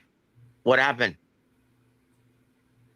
He got what? Yeah, no, Morrell, he completely lost the plot. Oh my God. Yeah, dude, I'm not even going to go into it, man, but that's a guy who likes, and this is what I'm saying, these Cubans, they're not like Guillermo Rigondeaux. They're not like Erislandy Lara. They're not all about the business. They like to party. There we go. between That's that fights. body work. They like to party, man, and they like to drink way too much. Well, that'll be his down. That I mean, if that's your only, that'll be his downfall. I haven't heard that though. Coach ain't told me. No, that's what I'm saying. I'm hoping Yoenli is not of the other Cuban guys in this era, right? Because Dave Morrell, Morrell had a big fall off, huh? Morrell, man, dude, bro. Before that fight, I heard that they had to put him on lockdown. Good body work. And I knew it was going to be a disaster because I heard through camp that they had to put him on lockdown. All right, they had to monitor him and basically keep him in jail. It's killing a man's body now. So something he must have heard me through the fucking. Well, dude, he's just having fun, getting some rounds, getting some work in. Ooh. And trust me, he's going to close the show in style, man. He always does.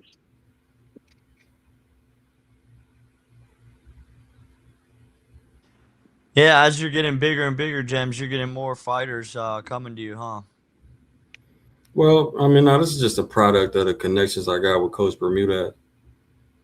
But I mean, more fighters are definitely coming up outside of a coach, which I kind of don't like, because if I'm not in sync with your coach, I mean, what what good is it? How are we gonna work on this?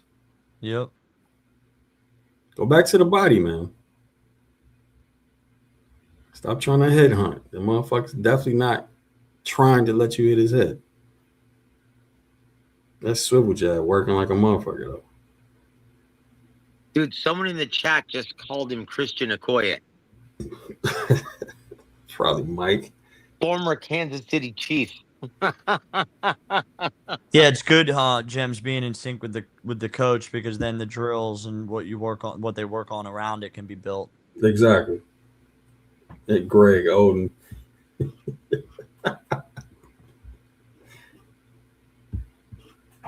Greg Oden, Chinga. Yeah, look. Hey, Big Money, you said on Zartel he was going to play? Ain't that a bitch?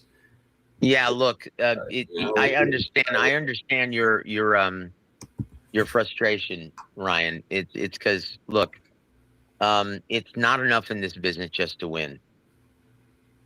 You've got to do something to make people talk. Indeed. Now, granted, man, any one of these rounds, he can get this dude out of there, I believe. But I don't like to see it, dog. I never like that shit. Don't play with your food. It's funny is Bernard Hopkins. Especially if I make a fucking game plan. Stop playing with your food. Yeah, stop playing with your food, especially at this level. But look, he's got caught with a right hand, too. Bernard Hopkins is who said that. It's not enough just to win. If you're on your way up, it's not enough just to win. You've got to look good and make people talk. Defense, though. God damn, Yoenli. That motherfucker look like Floyd against the ropes. He's that good. Yeah, motherfucker He's rolling a and fighter, shit. man. Get out the Philly. Oh, nice upper. That's nice 6'3". Come on, bro.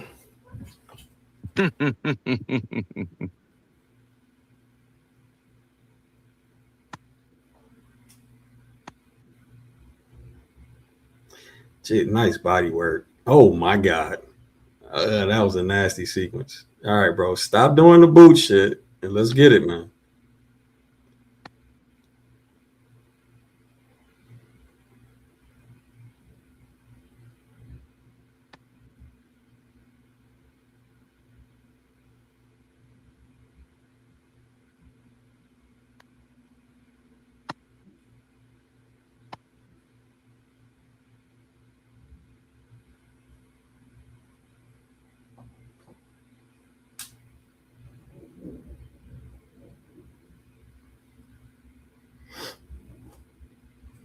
This motherfucking this Philly shell shit, though. I don't know how proficient he is at countering with the rear hand off the shell. He did it nice that time, but it doesn't seem like this is one of his hardest shots, though. Oh, nice jab. God damn. So why do you think that is? Well, I mean, Is he forgetting to lean back? no, Does he's he have his leaning. rear foot? Does he have it anchored properly? He's leaning, but it's just not. I mean, I Very don't. It's not. stationary It's not Philly the shell. greatest. It's not the greatest rotational shot like that either. I mean, it's not like it gave Floyd a tremendous amount of power. Well, You know it what I'm did saying? James Tony, Yeah, but that and wasn't his best shot. that's what Tony I'm liked to saying. throw left hooks out the shell. The left hooks was ooh shit. Yeah, that's what I'm saying though. It's all about technique. If yeah, like it's good that you're noticing these things, and it's good that he's Yeah, getting he those would rounds. open the shell up. It was very weird, James Tony. Like you anchor that Well, back foot you to got get that to leverage, see. He right? just got he's fucking around and he almost got caught off balance and almost fell. That's why I don't like playing with your fucking food, man. Yeah, this isn't the platform to do it. You're right. Yeah, I honestly didn't expect this fight to go this long, to be honest. Right. Yeah, that's what happens when you play. The shit go longer than it needs to go. Yeah, look, his chief second, his trainer, needs to light that fire. Right? Yeah, What I hope happened so. when Bomac said, "Hey, Terrence, you may be losing this fight after the 10th round in the Sean Porter he fight?" almost tripped. Yeah, Porter got stepped on after that. That's what Yep. needs to happen. That's the corner. You've got to light that fire. Is that what Hey, you're man, talking about where he almost shit. tripped, James? Yeah.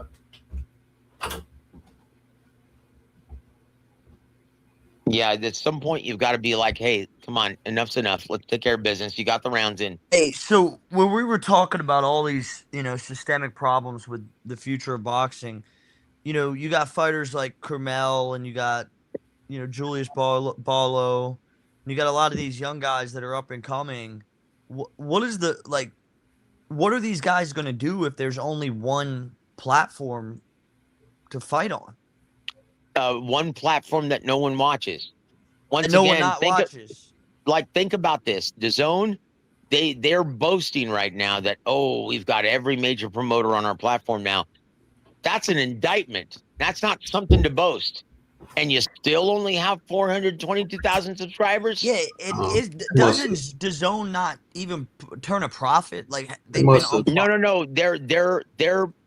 They've been losing money since in the American market only, but they make money everywhere else. That's why I'm saying the good thing I thought is, in general they don't make money. I thought in general that they've been losing money. They've been losing. No, they hundreds of also millions. invest in other sports, but around the world they make money. They have over 17 million subscribers worldwide, but only 422,000 subscribers in the American market.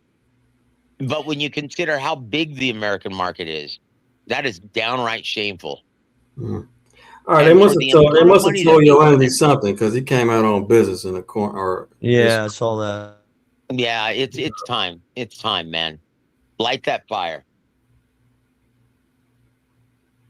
And that's what your corner should do.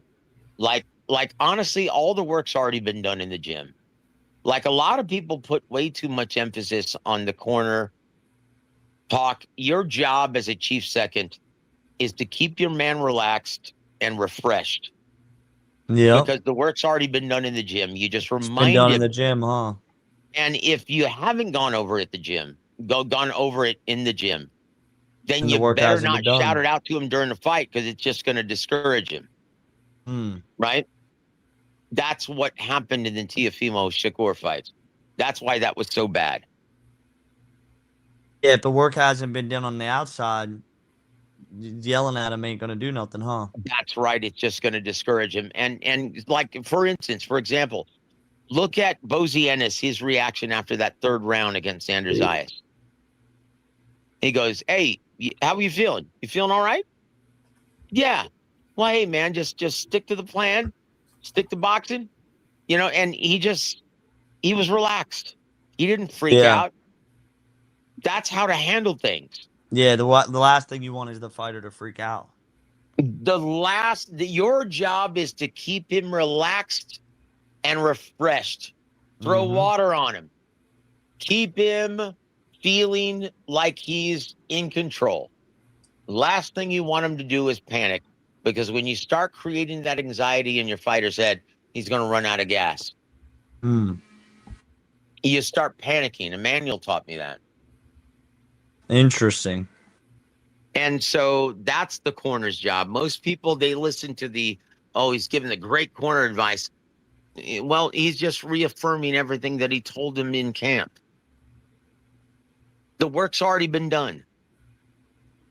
The work's already been done. Keep him refreshed and relaxed. That's your Now, what about in primary sparring? objective. Can you yell at him in sparring? Fuck yeah, you do. Dude, that's where the magic happens. That's where you learn. If you're in shape and you're already getting in fight shape, and it's not a fat camp, over here. then you can focus on strategy, and that's where you do it. You commit it to muscle memory. You come up with a fight plan. They're gonna have films of me in sparring. When he gets older one day, they're gonna have me in the corner. Fate!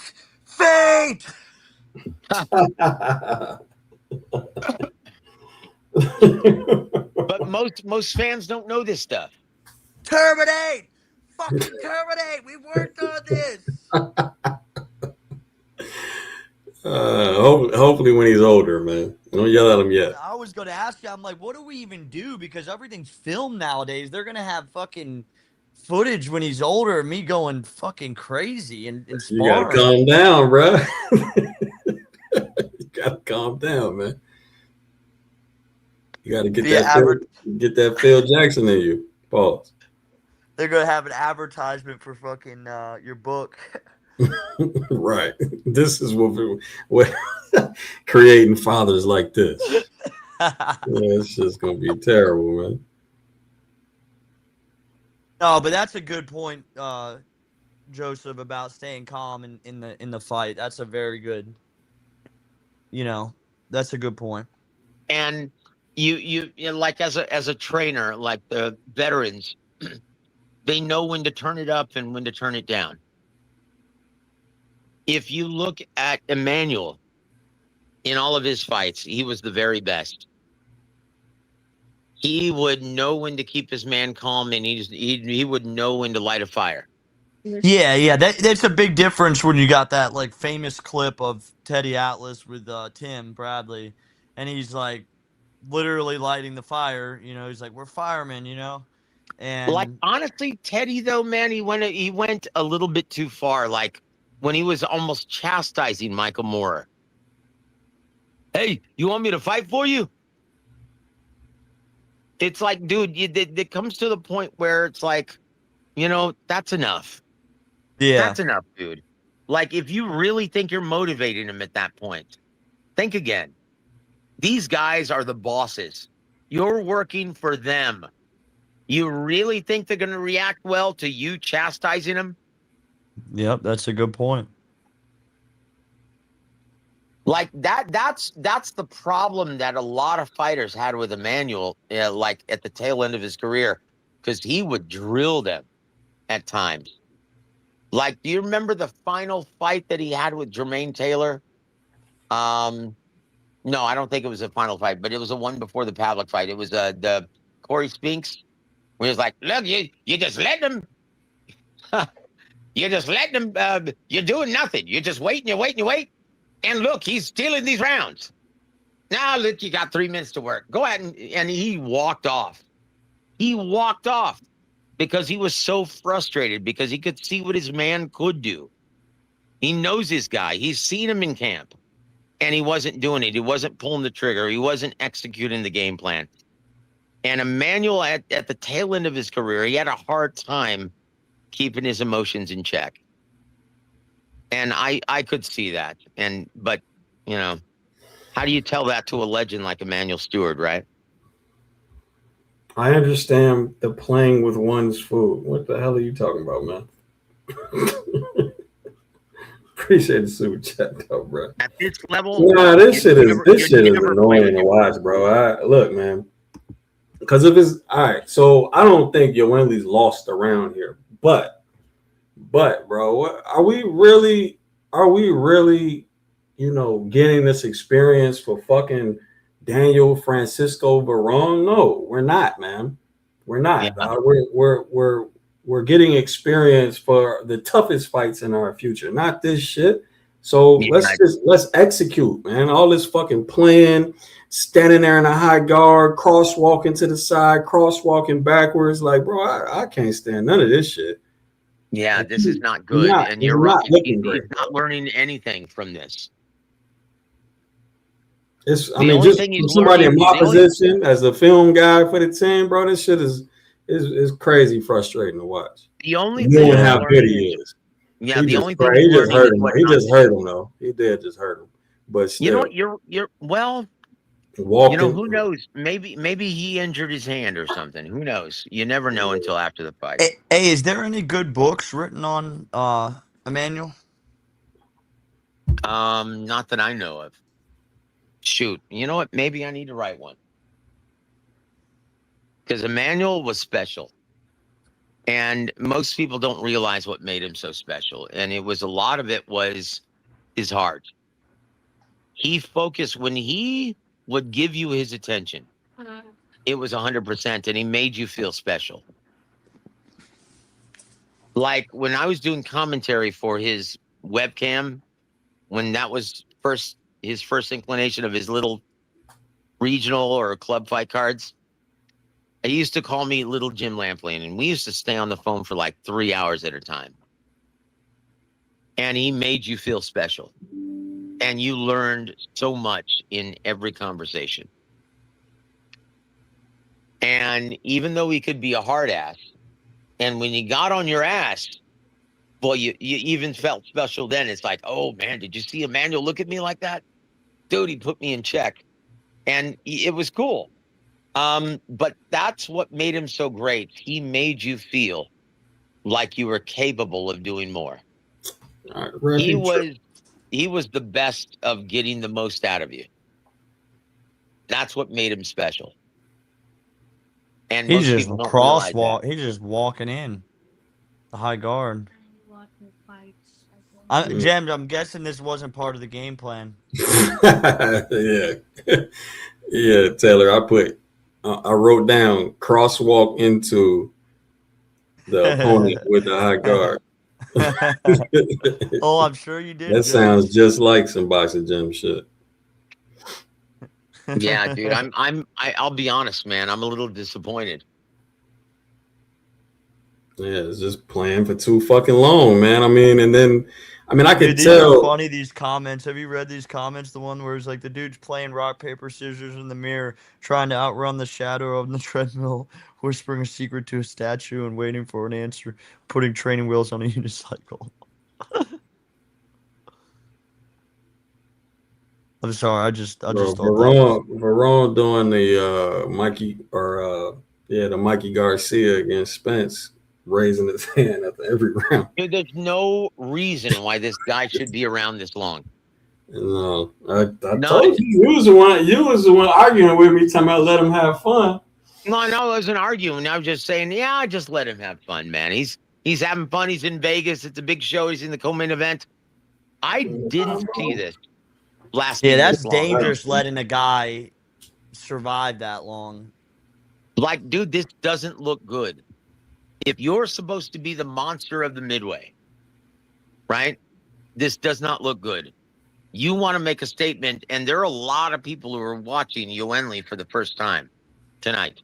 Yeah, well, he might, like you said, he might have hurt his hand. It could be any number of reasons. See, that's the thing. In boxing, you just never know. There's so many intangibles. And who knows? Maybe he did hurt his power hand. Who knows? No, he's still throwing the shit out that motherfucker. So I don't think he's hurt. I think it was just too much bullshit, man. I got to talk to coach about the types of drills and what type of time he had with Yoenli, man. What's up with all this fucking crosswalking shit, standing still in the high guard, man?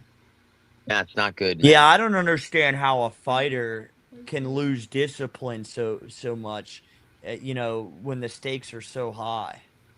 So you're not bro. That's not it, Taylor. They knew there was a very low chance of losing this fight. But yeah, he wasn't flown in to lose. No, I mean he wasn't flown in to win. This opponent. No, man, he's a tough dude. We know who he is because of pro box and shit. But that's about it. Yep, this guy was an opponent. This wasn't supposed to be. What do you think's going on? No, I don't, bro. Look, I don't want to talk like it's competitive. It's not really No, it's not. competitive. It's just not. Yeah, I know. It's not. I'm talking like it's not impressive. No, Yeah, it's yeah. not. It's I'm not asking eye-opening. what do you think is what they didn't drill on the specific things? Oh no, I can't say what they did or didn't drill on. I could just look at the results. You know what I'm saying? Yeah. And I know I know what to say to Coach Bermuda. Yeah, look, Yoenli is much better than this. And honestly, I'm shocked that this fight is going this long. It could have been overconfidence, just I think Ryan is correct. I think he started just having fun and playing around. playing with the food. Yeah. Yeah, and he's just not focused. He's not focused on getting his guy out of there. He's not that shark. We want to see a killer.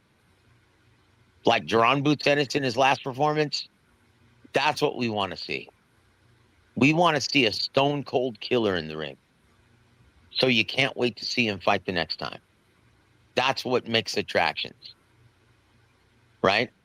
I mean, we want to see drama. The man, he's a Cuban, man. If anybody, well, Joseph knows what I mean by that.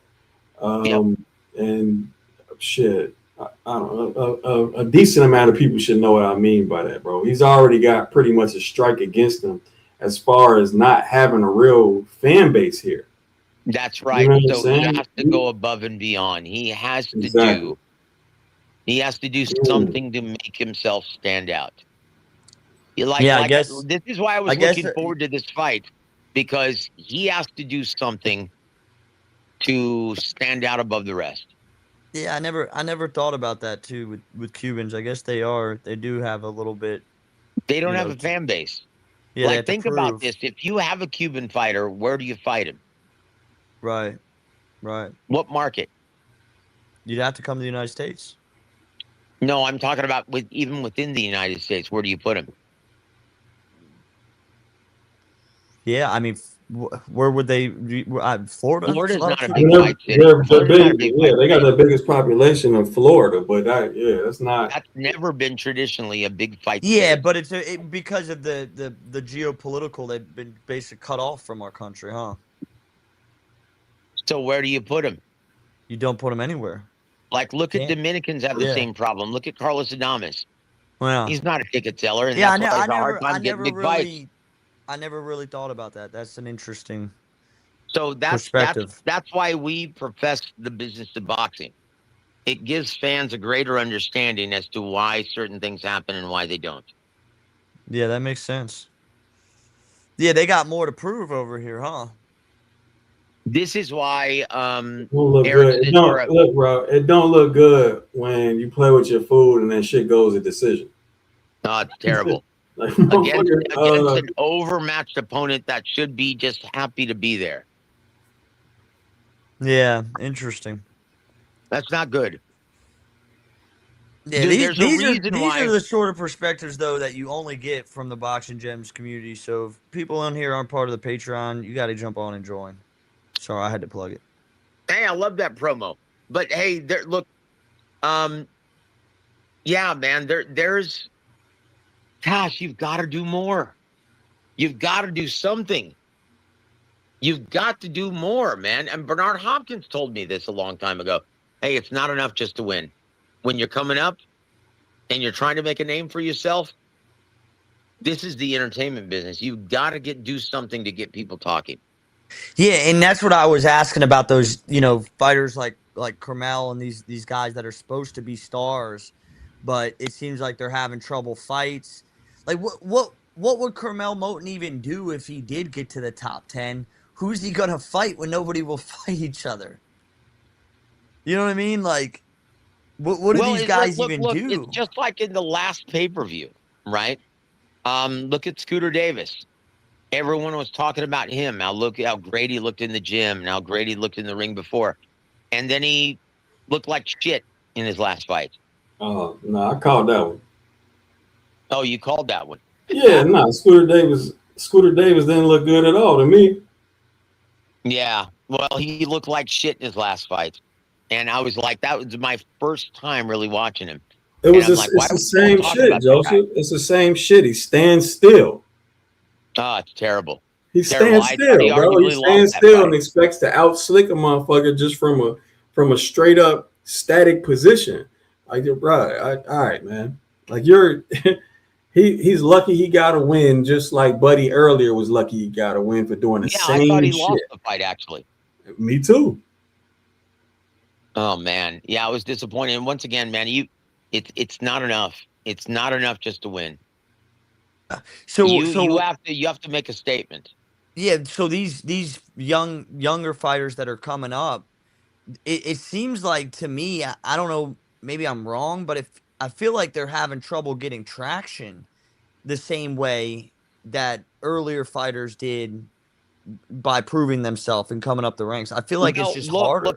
look, here's the problem. It doesn't help when you don't have a mainstream platform.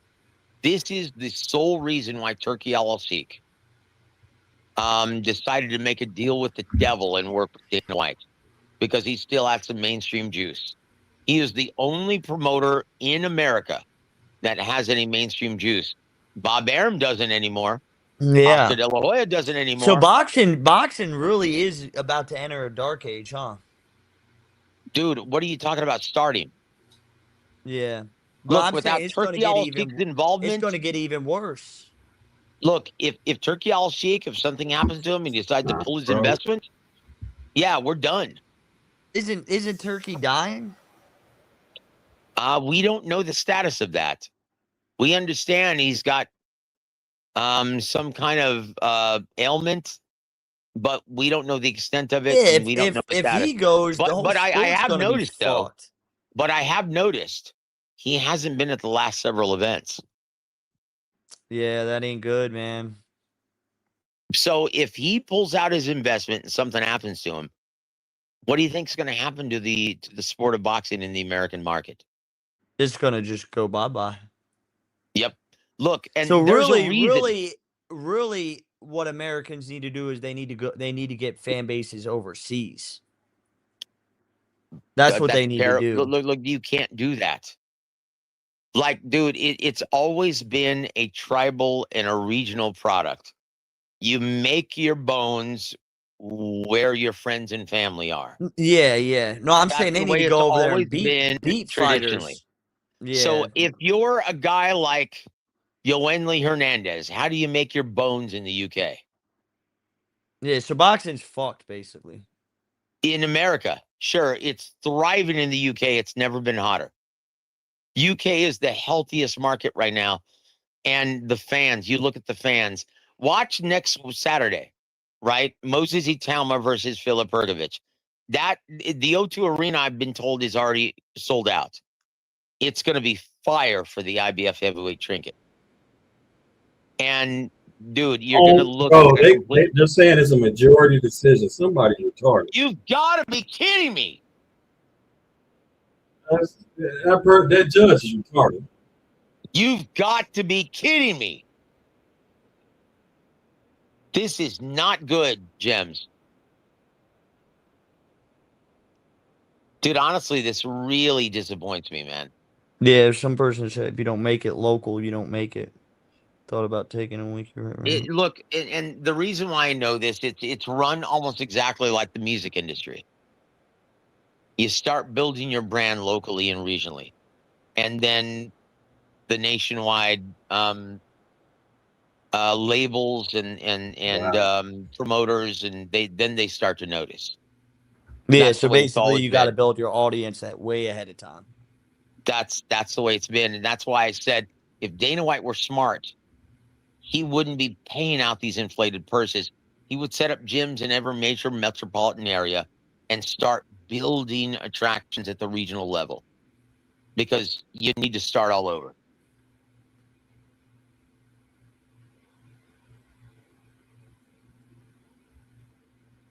Yeah, it's wild, huh? It's wild where the sport's going.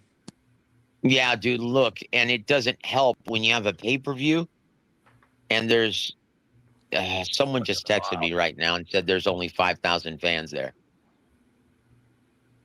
at the T-Mobile Oh, Arena, which at which the at the holds over T-Mobile 20,000. Arena. T-Mobile Arena, yeah. That's not good. No, that's what I'm saying. So, what chances of them going back to Vegas for another big event? Do you think that the MGM is going to be willing to pay that site fee again? That's the problem. And these fighters, they don't understand the business. And they still expect to make millions. And it's like, well, look, if no one's paying pay-per-view and if no one's buying tickets, where the fuck do you think the money's going to come from, Junior? That's the problem with the business in America. No one wants to fight any longer for fair market value. And that's crazy. That's and wild. and that's to blame. Turkey Al-Sheikh did this. He started paying out inflated purses because as a fan, he desperately wanted to see the biggest fight. And so to make them happen, he started paying inflated purses to non-ticket sellers. And that skewed the market. Now, a guy like Keyshawn Davis, who isn't a big attraction, turns down $2.5 million to fight for a major world title. In what other era has that ever happened? Yeah, he turned out. There was the Haney fight, right? Yep. Yeah, that's fucking stupid, dude. Like, Stupid. dude, and to put things in That perspective, is do you the remember? dumbest shit ever. You could have cemented your legacy and got $2 million. Get the fuck out of here. And Taylor, to put things in perspective, do you remember how much? Do you remember when people used to say, "Oh, he just won the Mayweather sweepstakes," when you got called to be an opponent? Do you remember that? What was it? Do you remember when people used to say, fans used to say, "Oh, he just won the Mayweather sweepstakes. He got called to be his next opponent." Oh Do yeah, you remember that? And it was a big deal. Do you know how much they paid their opponents on average? How much? Between 2.5 and $3 million only. And that was a big deal back then. Wow. That was you just won the Mayweather sweepstakes. Yeah, and that's now what you're these saying guys, about the market inflation. and now these guys feel insulted if they're presented with that kind of purse. Fucked up. Boxing's fucked up. It's a marginal pastime, and these guys still think that they deserve millions. Oh, I risk my life in the ring. Well, you know what? I risk my fucking life driving to the damn arena.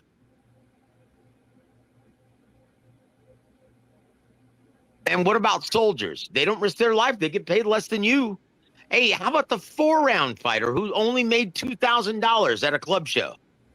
Is his life worth less? No, that's not what determines your pay grade. It's market value. And you need to start listening to the real bosses of boxing who don't have any interest. That's the reality of things. And that's what these fighters are oblivious to.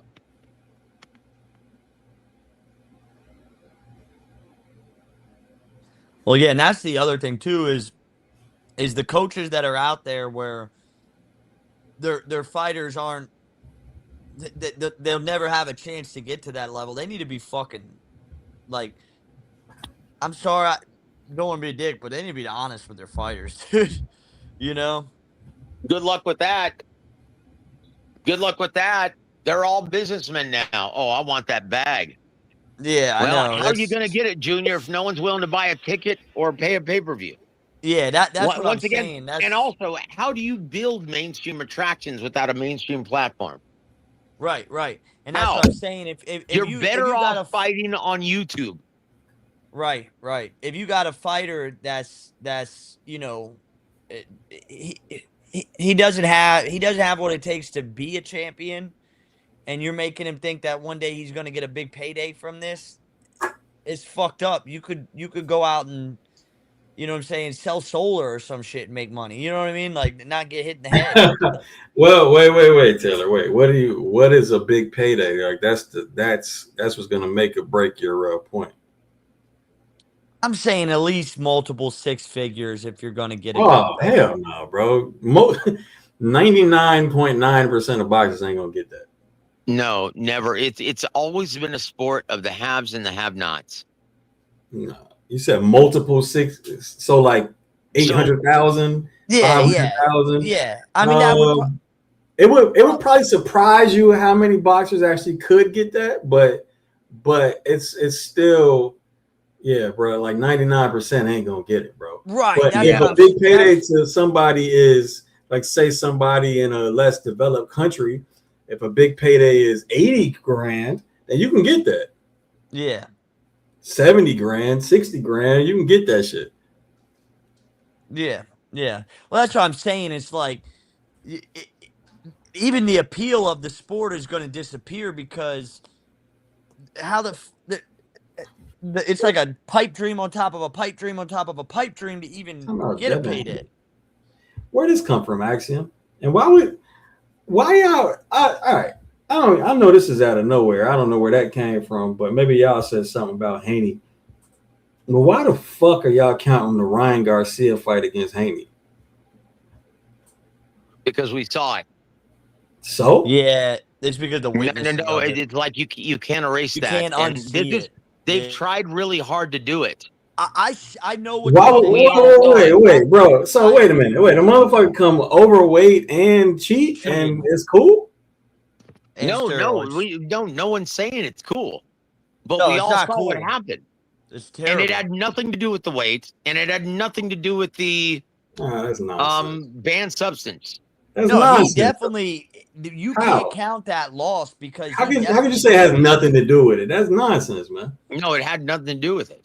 Okay. But Because it was a tactical. It was a tactical thing. It was, but why wouldn't extra weight be on your side? Why wouldn't? Well, look, you can't fault Ryan for the extra weight. Gems, no, I agree with you. I agree with you. He didn't have to go to the cheated. Like he came in with so the what extra was weight. and what was the PED or whatever it was? Yeah, he cheated and he was overweight. But Like, it's the visuals of it that I can see what Joe's we all saying. saw that. You can't unsee. We all saw that, and it was tactical.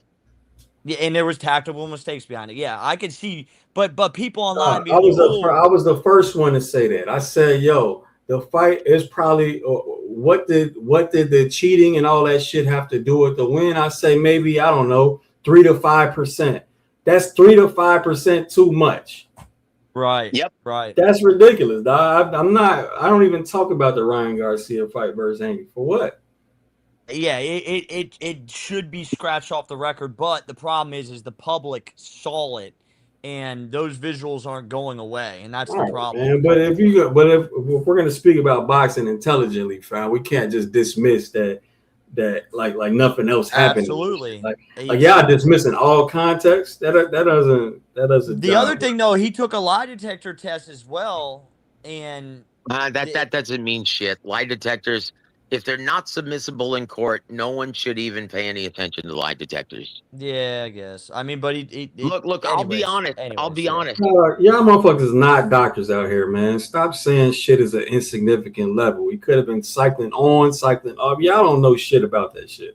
Stop talking like you do, fan. I agree. Please. God damn, we was just talking about you, yet this Dunning-Kruger shit got you thinking we wasn't talking about you. Yeah. Well, either way, steroids is fucking steroids. You shouldn't have that shit. Well, look, man. Look, show me a fighter who's competing at the elite level. I know what you're about. I know what you're getting at. Who's not working with conditioning coaches that have them on supplements. I understand what you're saying, Joseph, but I'm saying, They're bro, all if doing we're gonna it. have we shouldn't talk about that shit at all. If that's the case, then. Okay, and so the bottom line is no one gives a shit. That's the problem with it. Why the fuck don't they just rematch? Dilemma. Why don't we just get a fucking rematch? Like, this is what I mean in boxing. If he was on fucking roids, clean him up, get him a rematch. Well, let me ask you this, and this is the problem with boxing. This is one of the many problems with boxing. Just like Rolly said, hey, I'm giving my brother Tio another opportunity, right? Another payday. Like, if I'm going to lose my belt, I'm going to lose it to Tio, and I'm happy to do it. And so why would you want to give someone who took you to court, acted like a bitch when you just made them a huge payday being the A side? Why would you want to give them another big payday when you can make big paydays somewhere else? You mean Garcia He's giving making- Haney a payday? That's what I'm saying. He's giving. Yeah, but he's if if he cheated, right, and that's the truth, he needs to be able to get his get back, and that's what's wrong with this sport is fucking rematch already. No, What the fuck? wait a minute. You can't say that's the truth. He never admitted to Lisa, doing what it, up? and he still denies it. And he says it was Okay, what is it all called? that aside, why don't they just fight again? Just fight. Who Because he cares? I mean, just like, bruh, just the fight's just not happening, fam. Just like every other fight is just not happening. Taylor, it's not. Because he doesn't I know, I want know, to give I him know, a payday. I know. Like people don't realize this. Have you ever wondered at the WBC why Roberto Duran hugs Sugar Ray Leonard now? Because at the end of the day, the business part of it, they've got to pull up this false bravado like they're enemies. Right. But behind the scenes, they're business partners at the end of the day. Like all the Do you want to politicians. be business partners and make someone millions of dollars that you can't stand? No. I can fight someone else and I'll still make money. Right. That's why you're not going to see the Devin Haney Ryan Garcia rematch. Because they hate each other. That's it. Yeah, it's just too much strings behind all this nowadays. It's crazy. Look, man, I know that was a whole side mission. I just don't respect the yo. He got his ass whooped by Ryan, bro. Ryan can't box, dog. Ryan can't box. Ryan can't No, box. you can't. Look, he That's why he just lost to the motherfucker you about to see tonight. like for some reason they're forgetting that he fought Mario Barrios. And who told you that was going to happen? Mario Barrios sucks, dude. He's terrible. And he's my brother. He's from San Antonio. Damn, Joseph. You were on here, man. We talked all about that shit about what happened with Barrios that fight. You remember, I told you before the fight that was going to happen. I told you what his game plan was, and I said, dude, he's going to get blown out. And it looked like that was going to happen. You see these DAZN breakdowns they're doing? Bro, I'm not talking to you specifically. I don't give a fuck about Devin Haney or the Haneys. I don't care about none of it. I just told you earlier. I don't care about none of this shit. I care about fighters that pay me. Fighters who are inactive. Yeah, I don't give a fuck about these people. That's not the point. The point is what's fair, what's real. And you know what I'm saying? Like I don't care about James, you're I'll right. tell you this. You're right about we should be talking about either the main event that's about to happen or the big time main event that's going to happen next Saturday. Like Moses Italma, there's a reason why and this is the problem with Yoeli Hernandez's performance tonight. There's a reason why everyone is buzzing about Moses Italma. Because he's making light work of these guys who are customarily durable. And he's putting them on their ass and putting them to sleep. There's a reason why the O2 Arena is sold out already. Motherfucker not playing with his food, is he? That's it. That's what we should be talking about. Not fucking Devin Haney, who is a product of inflated purses and is a part-time fighter. He's a warrior on social media. All right, Joseph, let me ask you this, Joseph. You haven't heard anything about them trying to get any type of opponent this year? Are you talking about Devin Haney now? Yeah. Look, they've been in negotiations with several, and it's always fallen through. Why? Because he demands too much fucking money. Wow, that's crazy, dude. It's like, dude. Crazy. Oh, be careful. Hold on. Wait, Joseph. Be careful. That's not the narrative out here now. I don't give a shit what the narrative is. I know what the truth is. Yeah, me too, actually. It's just crazy, though. I told you this was going to happen. That's crazy, I told you that this is the problem with paying out inflated purses. Yeah. It's terrible. At the end, it's terrible for the health of the sport. It gets fighters They're Yeah, not there's no hungry going anymore. back They have from no it, too. incentive to fight. They're already rich. They've already Yeah, made millions. There's no going back from it, too, like you said. That once it happens, they're inflated. There's They're no not going to look. uninflating it. They're not going to go backwards. That's Usyk's problem right now. Why do you think he relinquished all his titles? Because he's like, wait a minute, a fight with Agit Kabayel, my mandatory? There's no money in that. I'm going to just dump my title. A fight against Marek Gassiev, the guy I fought in the cruiserweight division? Yeah, there's no money in that. A fight against Moses Itauma? No money in that. When you pay a guy $40 million in his last several fights, that's what he's grown accustomed to. He's not going to want to take anything less. That's what he believes he's worth. And you cannot fault the fighters because that's what they believe that they're worth. Yeah, boxing is in a big quagmire. Look at Jermell Charlo. He made $10 million in his last fight. When has he fought? Who has he fought since? Gone. That's it. It creates no incentive for these guys to stay active and to fight the best. That's the problem with paying an inflated person. And fans don't know this. Place. Fighters don't even realize this. Oh man, my window's short in this. I don't care about the health of the sport. I just want to make as much money as I can. What my question is, who the fuck is looking out for the health of the sport? Nobody is. This business is comprised of thousands of sole proprietorships. Yeah. And no one is looking out for the health of the sport, and that's the problem. Hey, did you say you had a channel? Yeah, it's Warwick Boxing, WAW Boxing.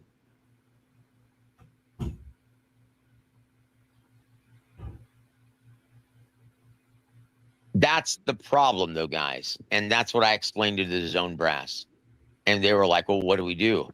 And I'm like, well, unless you can solve those three problems, the biggest one being piracy, then best of luck, Junior.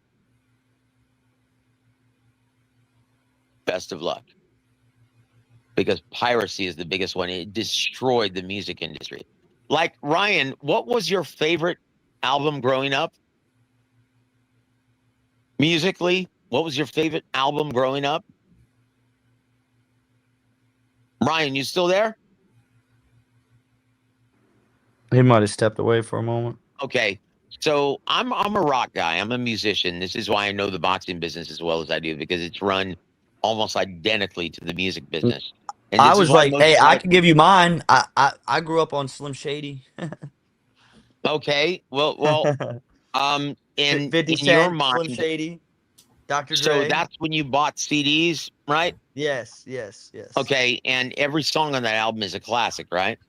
Oh yeah, they were good. Okay, because there's no money to be made in record sales or CD sales or anything like that anymore. Graduation, I mean. God, okay, so what are the chances of us hearing a new album or new release like that?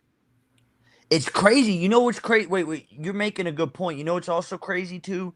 How video games, how they don't do midnight releases anymore, because on the consoles, you don't buy the disc. You buy it from right off the console. And that's like a whole thing that's gone. You know what I mean? That the young people never got to experience because they never got to experience midnight releases of the games. Or you had to go and buy the disc. And you know what? That's exactly like the music business. Like, I will never forget, because I was I'm a musician, right? And growing up, all of the new releases used to come out on Tuesday for some reason. And as soon as I got out of school, I always ran to the nearest music store. That's crazy. That's crazy how we just did a crossover between games. I used to go and pick up the new Iron Maiden album or the new Rush album or whatever. Because it was always that on a Tuesday, right? The new Pink Floyd album. What in the world did I come back to here? No, he's making a point. He's making a point. We're talking about the piracy issue and how it destroyed other powerhouse industries in the entertainment business. Right. So you're saying that part of it is that they don't have that tangible asset anymore. And if I'm following you, that now everything's digitalized. So Well, think about this. Think about this. Unfortunately, boxing, because it's been hidden behind a pay-per-view paywall for decades, it hasn't had the growth of like the NFL or the MLB or the NBA because it's been obscured behind a pay-per-view paywall. So now, not only do you not have the ability to make money because of illegal streaming, you don't have the sponsorship like the other mainstream events. So where's the money supposed to come from?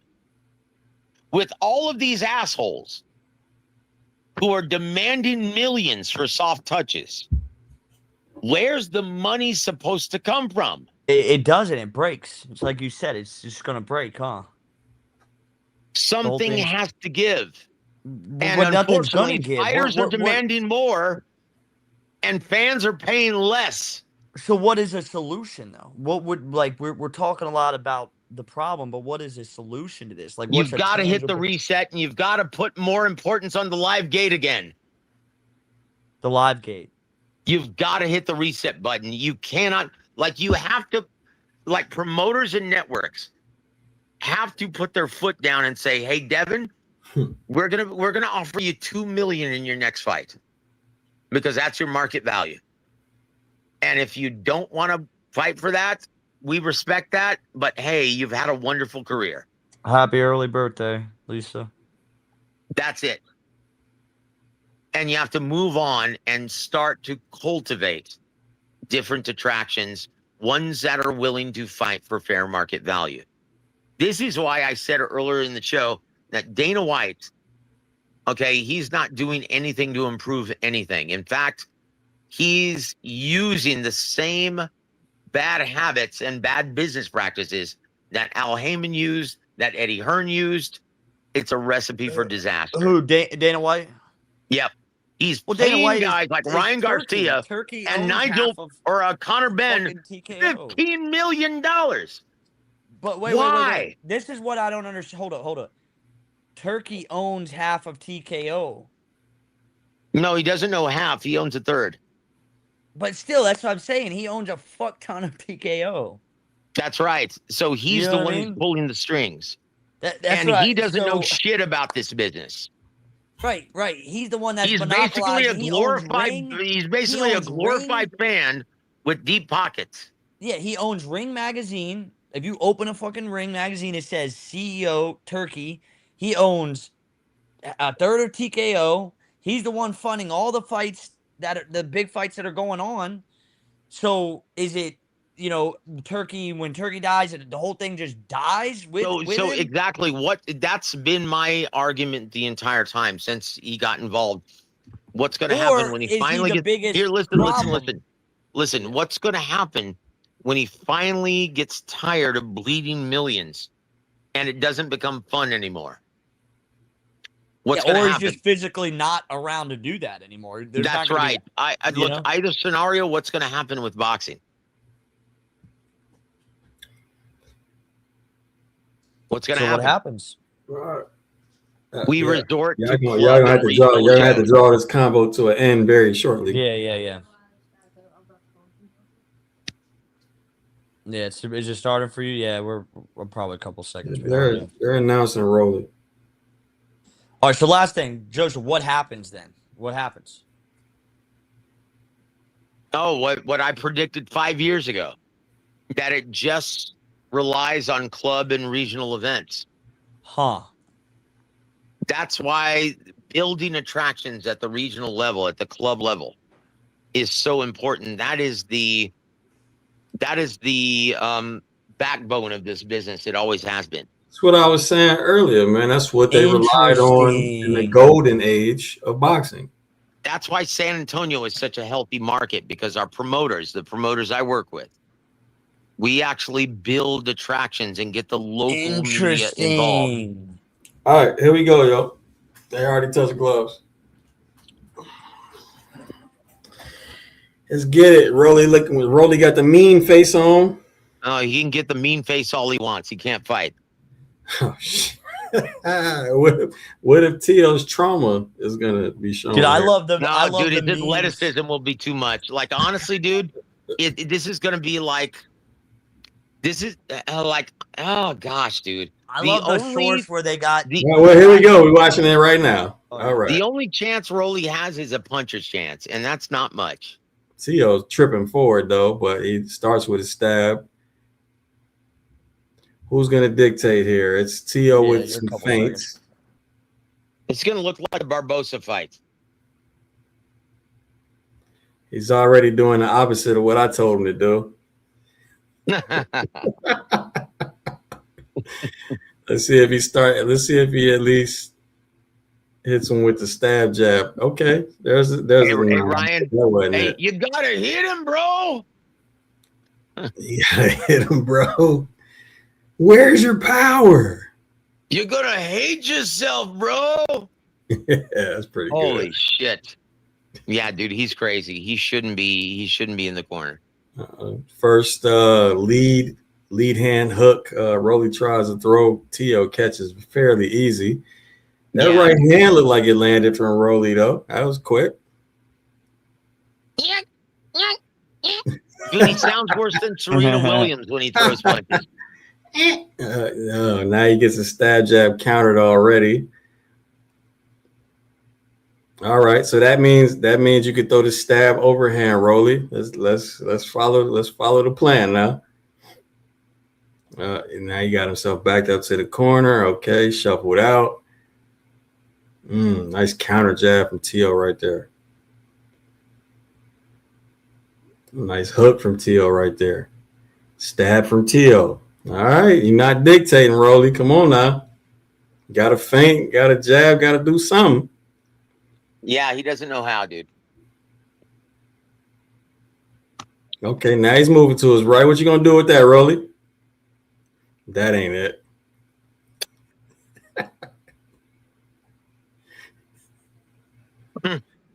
Dude, if he wins again, it's gonna be another act of God. Oh, nice counter cross from Tio. Am I joking? Am I lying?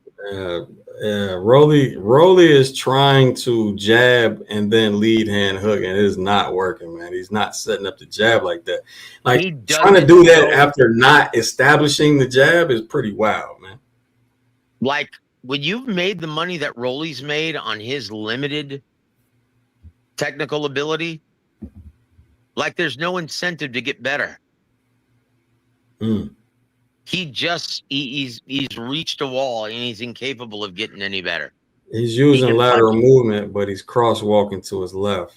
Dude, his technique is atrocious. Oh, hey, yeah, Tio trying to knock this boy out, man. Yep. 1-0, Tio. Big time. The athleticism is such a stark disparity that I can't see Rolly winning this unless he lands a lucky punch. Damn, Mike. Sorry, dude. On my drink, man. Sorry, dude. Oh no, I ain't even see that one. Oh wow. Yeah, it's just incredible how much they keep their head on the line, dude.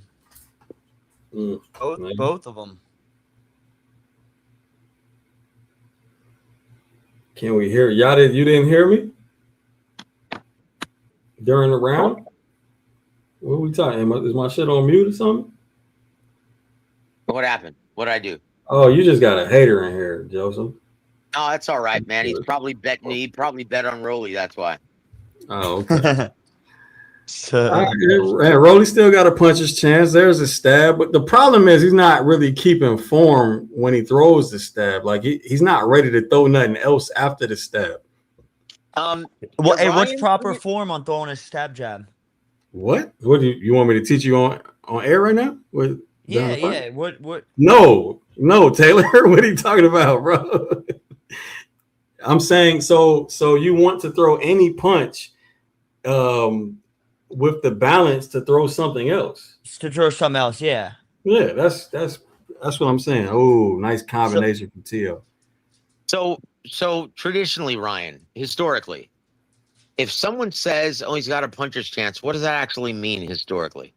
If it's not in the heavyweight division, If somebody's they're the underdog, then they have, you know what I'm saying? they've got little to no chance. That's what that means. That's what that means. That's not what I mean by it. That's not what I mean by it. Come on now. I mean that because there's a chance that, you know, Rolly could hurt you as well. Not just knock you out, but Rolly could hurt you and take a round like that. So I mean it both ways. But damn, bro, Tio was going to work, man. Hell of a body shot a second ago. Liver shot was crazy. He's looking sharp. And Rolly's not dictating a goddamn thing, man. He's looking at Tio, waiting.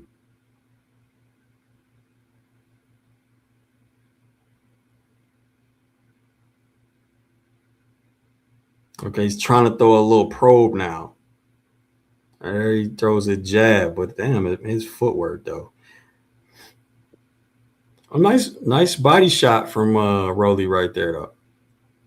Right hand. Well, I will say Get this. off that line. Get off the fucking line, man. Well, I will say this. If Teofimo wins this and wins his third major world title in the third division, then we'll be stuck with Teofimo Sr. in his corner. Dude. They're trying to do what you said, Joseph. They're trying to box. He's trying to stay on the back foot and run Tio into something. I don't think that was going to work, dog. It's not going to work because he can't deal with the athleticism. That's why you got to be good at it, dog. You got to be good at this shit. You can't just make it work. Know how to box. Yeah, why is he fighting off his back foot? Rolly can't box. Because that's Joseph said it earlier. That's the blueprint, but it's only if you can do it already, man. Like, motherfucker, you're not Sandor Martin. You're not like Jermaine Ortiz. Like Julio Cesar Chavez Jr. trying to outbox somebody.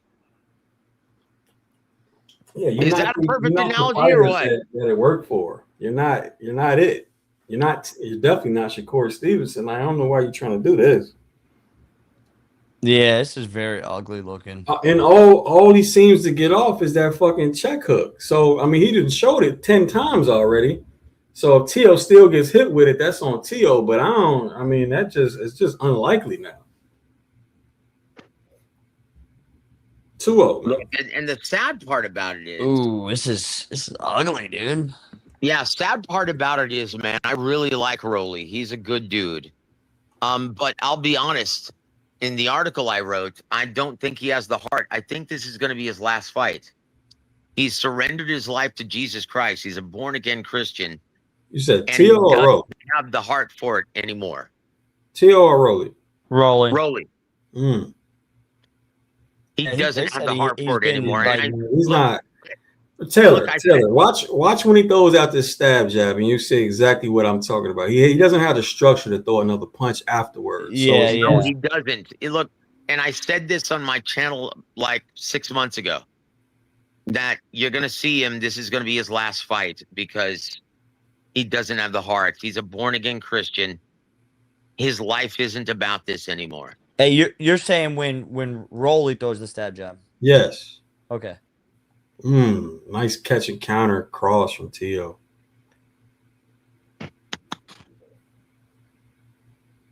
Yeah, I thought I was watching an interview where he hasn't been with a woman in like a year and a half or something. Bruh, yeah. I don't want to hear that shit. That's what he said, bro. You're talking about Rolly? Yeah.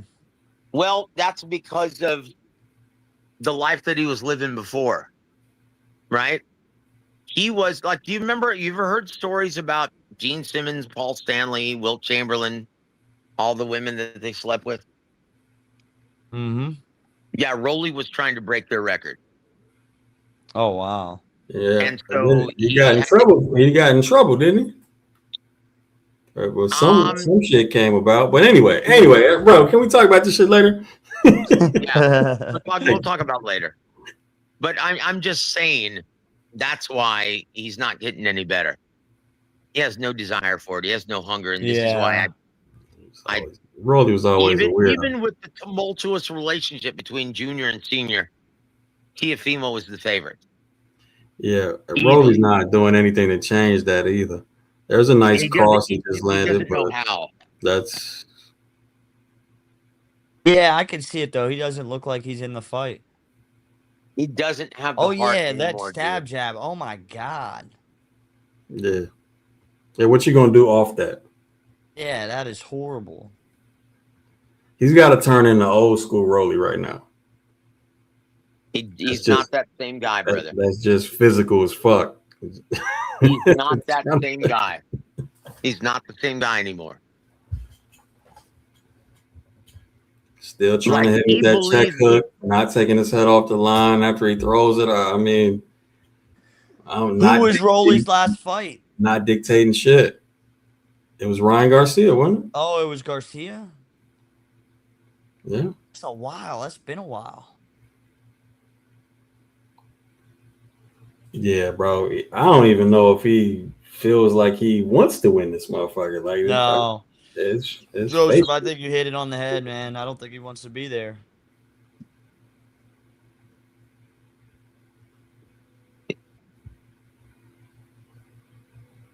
See, that's the thing about boxing. You never know who's going to show up. Hank going into the Laurent Roach fight. I knew he was going to struggle because he had 1 foot in retirement already. His heart wasn't in it. I told everyone he was going to struggle against Laurent Roach also. Unfortunately, Rolly doesn't have the same amateur pedigree or skill set of Tank Davis. His heart's not in the game. And I know everyone thinks in the comment section that I'm going off tangent, but it's the intangible that's going to determine this fight. Rolly doesn't want to do it Man, you got anymore. some haters in the comments, dude. Well, that's because they bet on Rolly because they're stupid. But man, he keeps going back in a straight line, bro. Jesus. All right, he's at least he started to try to probe and jab and shit. Let's see how long it lasts. Well, now T.O.'s beating him to it. I think you've given a very insightful analysis of the circumstance. So I don't agree with the people in the chat. Well, look, brother, hating. you actually want to learn more about the business and everything that goes into it. These guys, they don't give a shit. If you don't say something that they agree with, they'll automatically call you something. Hater. And so I couldn't care less what these guys think. I'm actually giving them nuggets of wisdom within the business. And they don't want to hear it. So yeah, there it is. It's the same lead hand hook, but he's trying to throw it from like a shell, like a Philly shell. Like, bro, I don't. Yeah, I know. I hope that's not what they worked on with Solace. Jesus. Well, once again, Ismail Salas isn't a miracle worker. Well, yeah. I mean, I'm just saying. I just never been a fan of his game plan. Well, some of his game plans. Some of them been cool. Some of them been questionable. But this, having Rolly try to take advantage of T.O. not being able to come forward like Rolly is a boxer. This is a terrible game plan. This is I'll be honest, man. I'll be honest. I was a bigger fan of Rolly's style and his mental makeup when he was with Coach Bullitt. Right, and it's the straight up physical dude. Yeah, I haven't been impressed with anything he's done with Coach Ismail Salas. Yo, he's catching counters, man. So you could barely see him. So Rolly definitely could barely see him, and it might hurt him one of these times.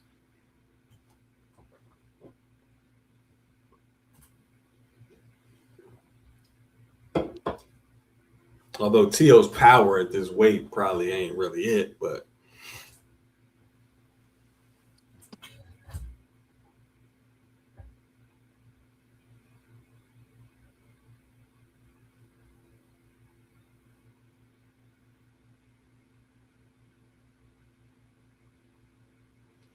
Man, it's Tio throwing the stab jabs. Still that same left hook, bro. Yeah, do something different, man.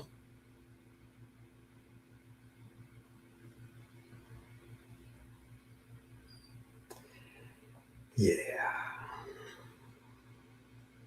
What round was that? 4? 4-0.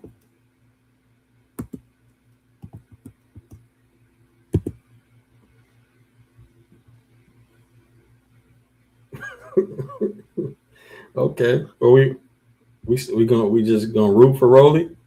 Y'all want to just root for Rolly now? Dude, he's got no chance. I'm just saying. You know, I told you that before the fight happened.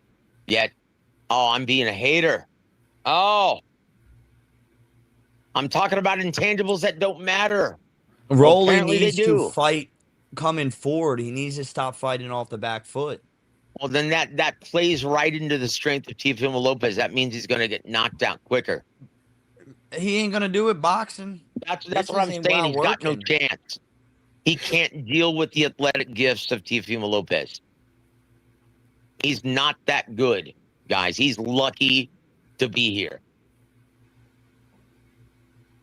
Like, think about this. Like, Shannon Sharp called him a 3-division world champion the other day. And I'm like, in what universe is he a 3-division world champion? You know, it's funny, man. Whatever division world champion he is, he'd never beat a champion. He got a gift decision from Jackson Marinez, right? In a fight that he lost, clearly. And he won an interim title. And then he goes up to 140 and he gets embarrassed by Ismael Barroso, right? Yoga Flame from Street Fighter. And he somehow gets a win because of a terrible decision by Tony Weeks. And then he beats Ryan Garcia by default. Because Ryan Garcia, after speaking with Henry Garcia, he wasn't prepared. And so he's a 3-division world champion that way. This dude got his ass. None of those people you name were champions. He got his ass whooped by Pitbull Cruz, who went life and death with Fierro. Yeah. Now the WBA been going nuts for them. But anyway. Rolly's lucky to be here, guys. And you're seeing it. He's not on the level of Teofimo Lopez. Like I said before this fight, he doesn't stand a chance. At least he's coming forward right now. He has no choice. Oh, he rocked Tio. He rocked him. He rocked him. He rocked him with a right hand. No knockdown he called. Okay. Is he hurt? Yeah, he's buzzed. I don't know how buzzed, but he's doing a good job of clinching and whatnot. Yeah. Yeah.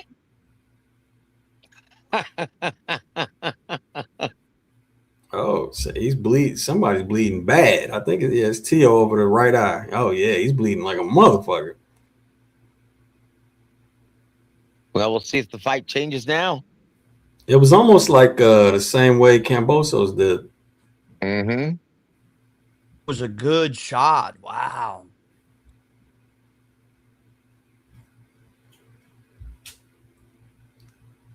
Oh, wow. They didn't count that, huh? The knockdown. It wasn't really a knockdown. All right. No, no. We got something for 1. We got something. Oh, God. Well, if the cut is that bad, the fight he's can bleeding change. like crazy. If the cut is that bad, the fight can change dramatically. Because every fighter insists to me when they have a cut over their eye, it's the biggest distraction and they can't focus on the task at hand. Yeah, and that amount of blood, dude, his cut man needs to go to feels work. like it's been described to me. It feels like they can feel their heartbeat Did he just say we over needed their this? eye. Did T.O. Senior say we needed this? That's just damn stupid. Ah man, maybe I heard it wrong.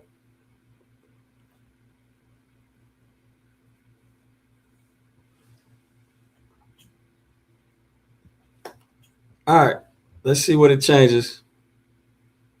T.O.'s back coming forward, throwing the stab, nice combination to the body.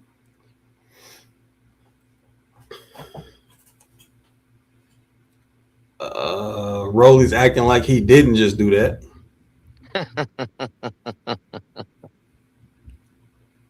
Yeah, the hot backs are crazy. I mean, so how I know is, bro, peep the hot back to the rhythm step shit. Like, that's not how you can't counterpunch from that.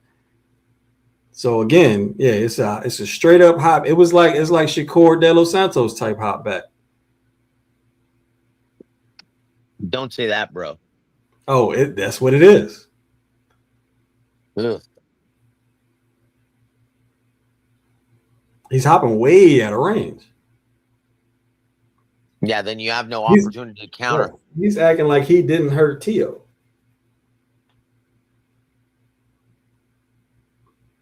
Oh, good body. God damn. Hell of a body shot from T.O. right there, man.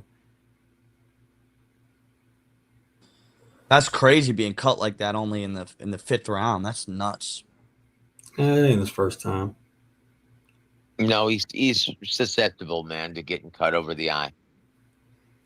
Bro, Rolly is really acting like he didn't hurt this man. You mean like Christian Prenga? Like who? Oh, Christian Prenga? yeah, something like that. Yeah, versus AJ. Like who the fuck is Christian Prenga? But then I remember. Dude, he was whooping Anthony Joshua's ass, and then he comes out in the second round and doesn't throw any punches. Bro, yeah, well, yeah, Rolly's kind of taking a page from that.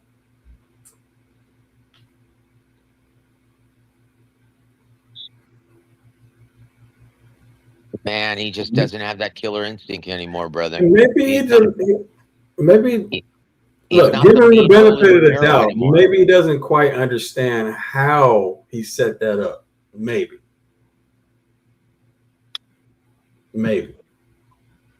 Look, But there goes T.O. terminating to the right side after he punched the same type of way to avoid that big right hand. So there's an adjustment from him. But it's either I think Rolly just doesn't understand what he did. exactly. He can't box. Dude, I'm not joking. I'm being serious. I know the guy. I know that, man. You don't got to tell me, fam. I don't know why they got him doing this. Well, apparently these fans have a hard on for it. Bro, it's 5-1. Yep. Whatever. Hey, pause on that hard on, but whatever you got a hard on for, it's 5-1. Well, these fans don't want to hear it, and I'm sorry. I don't mean to be a killjoy, but yeah, Rolly, his heart's not in this game anymore. And if you don't have that killer instinct, good luck. You're going to get hurt. Yeah, he doesn't look like he's in it. I can agree with you on that. I don't understand why everything that is being thrown, he's just stepping back with.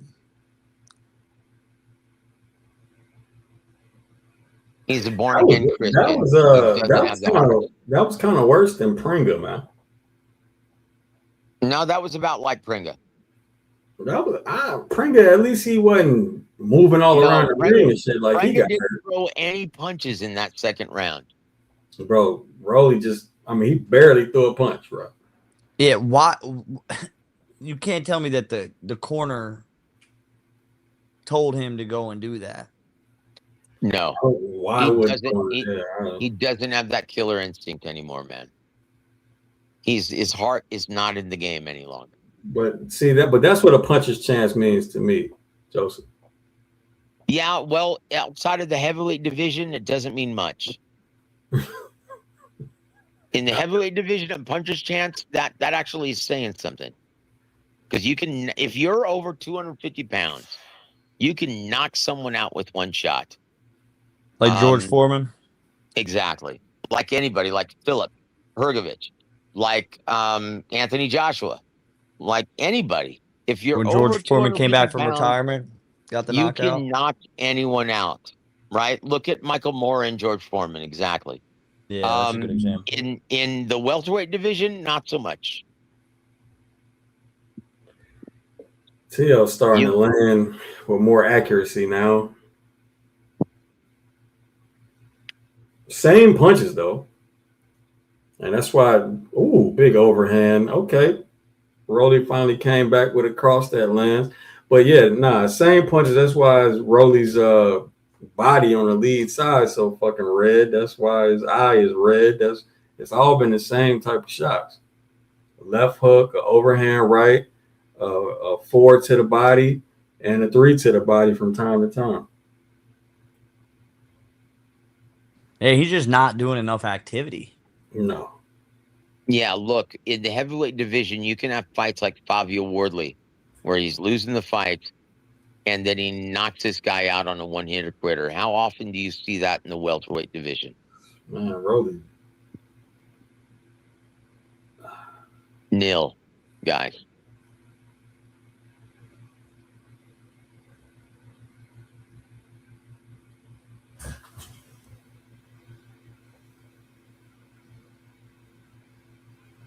Yeah, and I think, like you were saying, Joseph, is that also, these guys are friends. So I think playing into that makes it that much harder for him. I don't think that has anything to do with it. I really don't, because he's a competitor also. He just doesn't have that same heart to compete. He's doing a lot of fucking running, man. Sheesh. He doesn't have the heart anymore. Yeah, well, I mean, if it's your look, guys, I'm telling you right now, Rolly, this is going to be his last fight. Yeah, if it's someone that you you're gonna respect see in him there, it's start gonna a make it that much ministry. harder. Hey, You're so gonna Rolly see- landed a left hook at the end that kind of buzzed T.O., but other than that, he got his ass whooped that round. I don't know what this is anymore.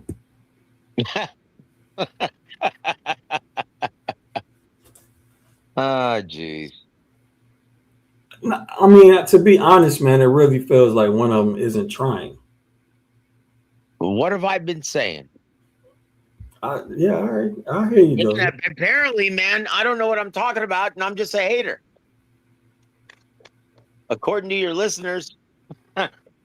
Oh, Hands by Trey says, appreciate the super. He says, Joseph, you okay to talk. It's respected, but just dial it back when James does a boxing play-by-play because majority of us are here for that.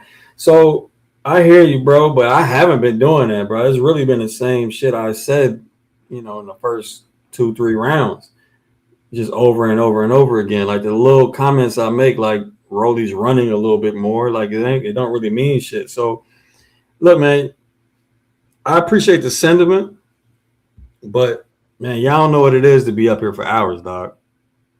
Yeah, and so once again, I understand not much going on. This is Boxing Gems, right? This is a fight film, a film study channel. Facts. But the other intangibles matter, guys. And that's what I provide. So maybe if you listen to that, you might actually fucking learn something. Chingao, man. I'm feeling really fucking underappreciated here. Because I've been in this business for fucking 30 years. I think what you're saying makes sense a lot. I think it makes sense. Because it looks like, I mean, what else could you explain what's going on here? Because there's really not much for Gems to do breakdowns on because ain't shit going on. Well, Rolly just tried something new. It was the 2-1. I think he landed some of the swivel jab, which is the one. Other than that, still the same shit. Now he's getting backed up again, going back to the same dynamic. He's starting to lead with the probe again, like he did earlier. Still missing with that hook. T.O. back on the stab jab, stalking. Nice jab. There's the 4 to the body. He been landing. I mean, all right, now we getting back to the same exact shit.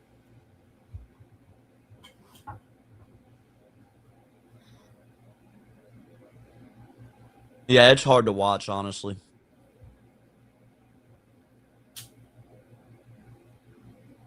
Yeah, Joseph, whenever you get mad on the internet, you just leave room for people to troll the fuck out you, man.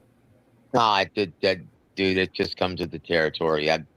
I'm emotional because I care. And that's because I love this stuff and I live this business. Right. Now, and so that's all. Watching your Wembley pissed me off, but other than that, man. No, that dude, trust me, that pissed me off too. And I'm gonna have a lot to say to their team. Chingao. And I don't think it's the team. I already text coach. He already texted me back, but I don't know. I said what I needed to say. Well, once again, man, this sport is mental. Right? Yeah, so. He's not a shark. At least he wasn't on this night. Well, he was half a shark, which you can't really be. So, and that's a shame because this is the biggest platform that he's been on. He's been on pay-per-views before, on undercards, on PBC, but never in the co-main event. He needed to make a statement. I'm gonna stop keeping score until Rolly wins a round. I feel like he wins the round. I think it's 7-1. Dude, this is going to be his last fight. No, I'm being serious, and I knew this going into it. I wrote an article about it on theboxingsource.net, where he's a born-again Christian. He surrendered his life to Jesus Christ, his Lord and Savior, and he doesn't have the heart for it any longer. And this is why I predicted successfully that Tank was going to struggle with Lamont Roach, because his heart wasn't in it anymore, and he was semi-retired. Same reason why Manny Pacquiao never knocked out anyone after he became a born-again Christian. Yo, this shit was $90? If you didn't subscribe to DAZN. Oh, okay. Yeah, that's fucking wild.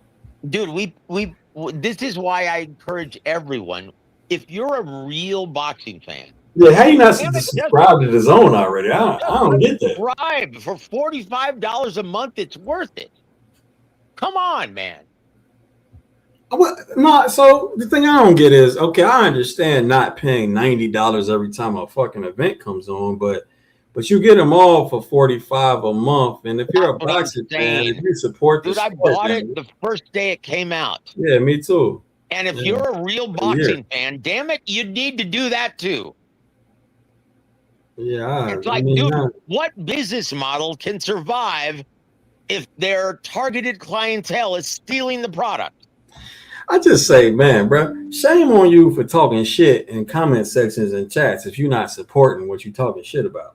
Well, those are the ones who argue and complain the most because they don't have to pay for it. Like I've found over my vast tenure in this business that if you're actually paying for it, you actually want to like the product and you don't complain. That's the reality. Mr. Aloha, I appreciate the super chat. He said, Joseph, I always enjoy your commentary. James, you the man for having him on the panel. Thanks. I appreciate it, Mr. Thank you for Aloha. saying that, man. God bless you, brother. Billy, man. Shout out Billy, bro. He's a Masters champion.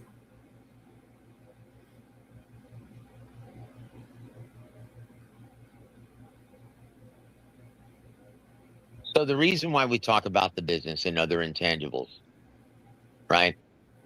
It's to educate fans. And so they understand why certain things happen and certain things don't happen within the business. That's why. Forgive us for not just focusing on gossip and shit, right?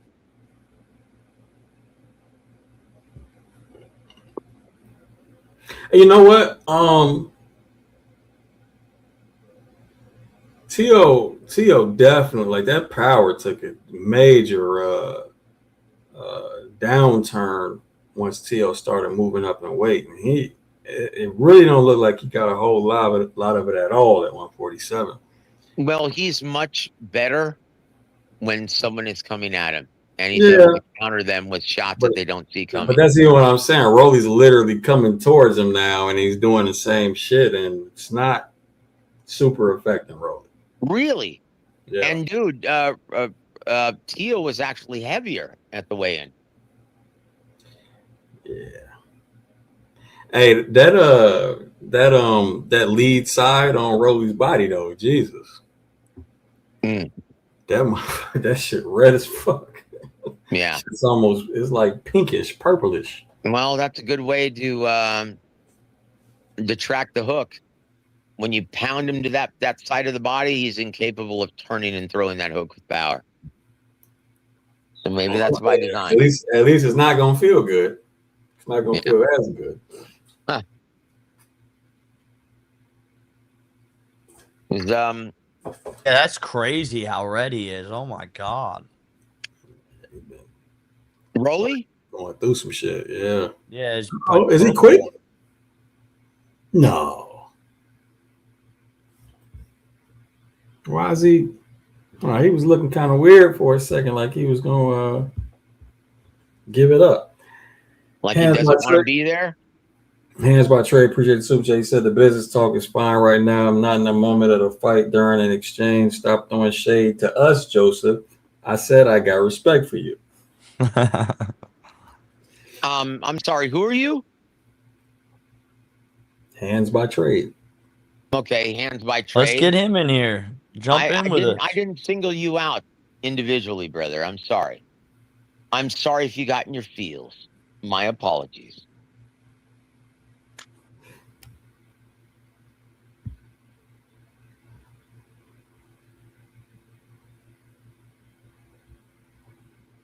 Yeah, I could see this being his last fight, though, for real.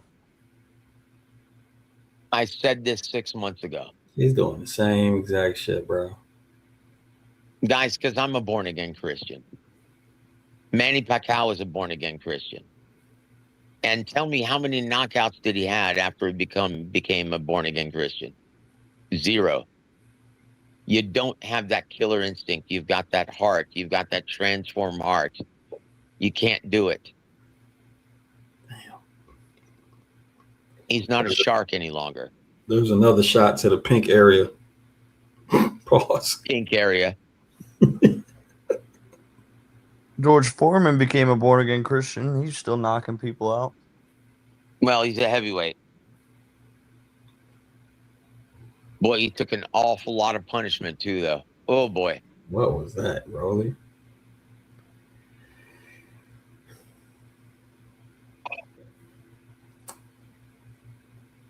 Sadly, I never attended one of George Foreman's services in Houston, Texas, at his church. Oh, but that was cool. I wish I could have before he died. God damn, man. Protect your body, Rolly. Oh, big overhand from T.O. That's what that body shot set up. Yep. Yeah, Rolly on the run.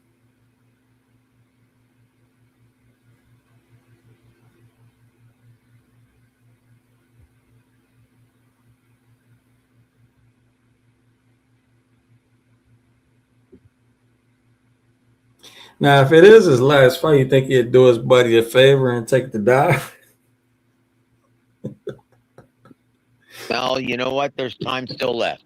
But I don't think he does that. But look, he just doesn't have the heart, man, any longer. Yeah. Well, T.O.'s getting real accurate again. And Rolly's on the run. He rocked him and his eye was cut, and then he just ran after that. Crazy. He doesn't have the heart, man. I mean, have some heart. $90 pay-per-view. Damn. Yeah, that's what I was afraid of going into this fight.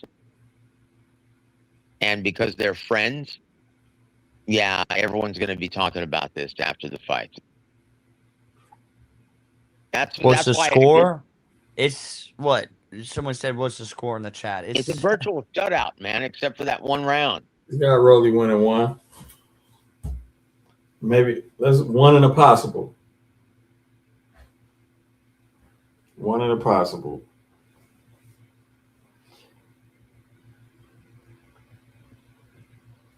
I think T.O. has the Boston though.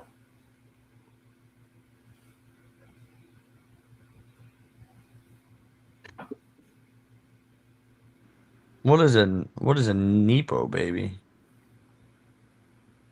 Nepo? What? Yeah, what is that? Nepotism? Nepo babies? Yeah, nepotism? Yeah, I know what nepotism means. Is that what he's talking about? Yeah, I think How so. does- I didn't read what you read. How does It that apply said- to this fight? They don't talk about, but Nepo babies are a real thing in combat sports. What is a Nepo baby? How does that apply to this fight? I have Yeah, no idea. I just read the comment. I was wondering what it meant. That one's confusing.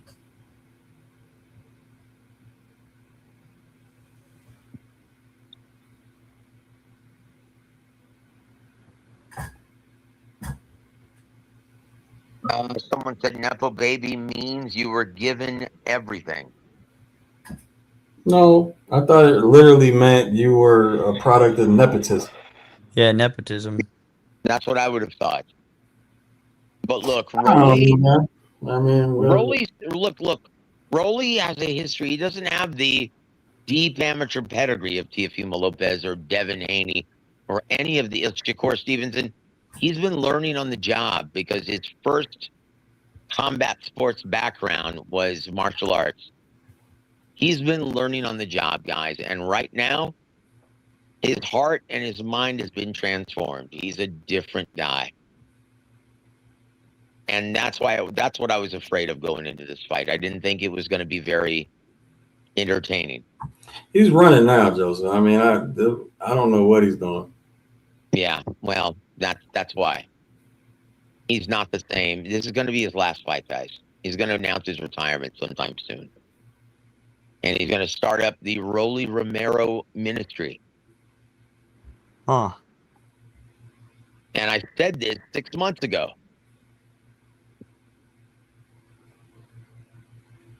Yeah, he ain't. Yeah, what are y'all talking about, bro? How does that shit make any sense to this fight, man? What are we talking about here? Your chat losing me, man. I don't know how that applies to this matchup. Which one of these motherfuckers come from? They don't. Neither one of the guys. They don't. And Rolly is very well off. He's fine. And when you don't have that hunger, I mean, he still earned his way in the sport as you know, unglorified as it would be. He still earned his way. Nobody fought the fights for him that he fought. Yeah, and he paid his dues. He got his ass whooped by Tank. Yeah. He got his ass whooped by Pitbull Cruz. Yeah, honestly, he's lucky to be here, guys. He's not that good. And this is why. Yeah, I think it would be more luck. Look, guys, people forget, even though he beat Ryan Garcia, going into that fight, he was an 11-1 betting underdog. What? Tank's not retired? What? How long has it been? Yeah, Chavez Jr. Yeah, I could see Chavez Jr.'s as but I mean, how many other examples are there? Was Spence retired? Well, you could say he's semi-retired, man, and he showed it in the ring against Tim Tszyu. Yeah, he damn That's what I'm saying. Dude, Tank, before the Lamont Roach fight, I remember my former fighter, Adam Montequilla What the Lopez. fuck are we talking about? That's funny. Huh? That's so funny. Tank is in spiritual warfare, man. No, he's in stupidity right now. Bless his journey, Joseph. Bless his journey, man. Please don't put hands on women anymore. These comments are they're gold though. They're pretty funny. Oh, hey guys. Hey, stick to the fight. Why aren't you sticking to the fight, guys? Assholes. They broke in 30 minutes, Joseph. Nico Ali Walsh. Yeah, I've I been could on here see for that. 4.5 hours. Y'all I could broke see in 30 that. minutes. Hey, stick to the fight, guys. Talk about the fight only. Chingao. That's probably a good example. Yeah. Hey, man, it gets worse, man. I remember double this time. Like, bro, I know it was a time I was on here for like 9 hours and 20 minutes, man. Yeah, that was a Turkey LLC card. Yeah. Oh, my word, dude. Those fight cards are marathons. Yeah, And that's why like Thomas always does the ring announcing for the undercards of those fights. And that's why I tell him, well, that's why they pay you that much money. Because it's a marathon. It's like 8 or 9 hours. It's silly, dude. Like, dude, he's Oh shit. Hey, bro, I thought the last round was round 12. I had no idea this shit was still on. Yeah, I thought so too. I thought they was doing a big finale with, just throwing hands. But all right. Appreciate Swim Bassin 6196 Texas Church Rob Calico. I don't know how to pronounce that one. And Chad, appreciate James and panel commentary. Gotta get up in the AM. Appreciate it, bro. Thanks for the super chat, man. Thanks for showing up though, and putting up with Joseph, man. I know it's hard, bro. Oh, of course, man. It's terrible, isn't it? Hey, Ali jumped in here for like 2 seconds and then left, huh? Ali was driving, man. That motherfucker was loud. Oh, man. I know how terrible it is, right? Man, this wasn't it.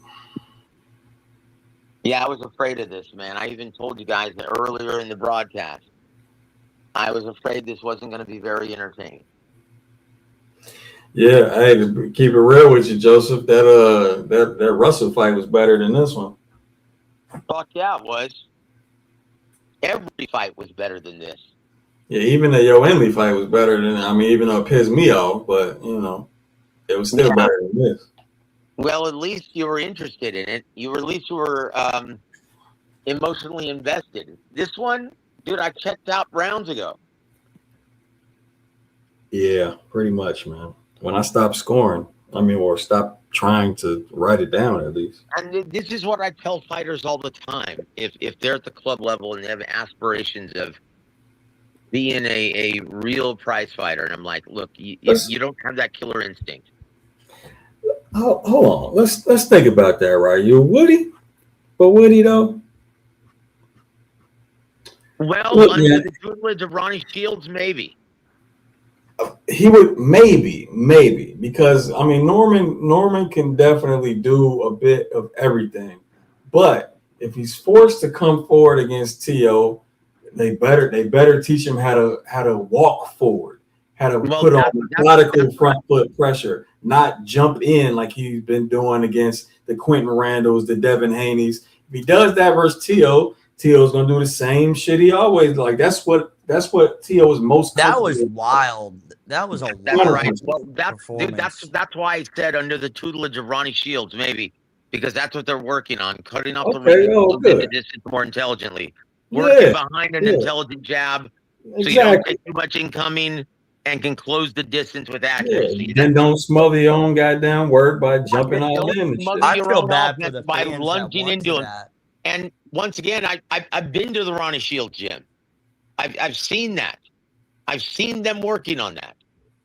So, guys, once again, look forward to seeing Brian Norman Jr. in the ring again. But unfortunately, without a title and without being a big ticket seller, ain't nobody gonna people are going to be lining up to fight him. Hey, that's real. That's real. He's got to climb the rankings again, huh? No, but again, that's just nonsense and noise, right? Yeah, true. Chingao. They got to pay for that. But but yeah. That was I hope wild. Norman improves his game in that way. Because if he does, he's a different fighter, man. He's a different problem if he improves that way. Yeah, that was a wild performance. That was a non-performance. He looked like he was just happy to be there. Yeah, that wasn't it. And look, and I hate to say this, guys, but once again, when you have a change of heart and mind, when you surrender your life to Jesus Christ, you don't have that same killer instinct. You don't have it in you. And that's the reality with Rolly Romero. There's all types of people here. Like when Tiafimo, when he said, yeah, he doesn't even respond the same way to my jokes. Yeah, you got a lot of different opinions in the chat. Yeah, He's a different person now. Different crazies, Taylor. Yeah. Well, majority decision. Oh, I'm going to bed, dog. I'm going to bed, man. I can't, bro. Did that say majority decision, bro? Ain't no fucking way. Well, they can't be watching the same fucking shit we're watching right now. They're in a different world. Ain't no fucking way, bro. Yeah, this is a wash, man. How many rounds would you give Rolly realistically? I said one in a possible.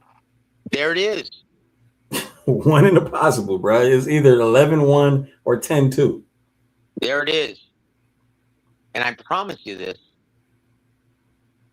Turn the stream off. Wait, what did they say?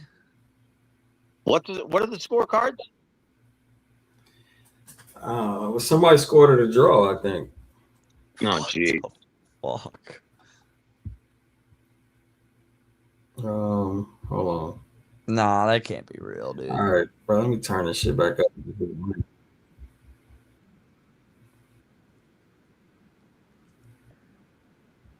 Oh. No way. No fucking way.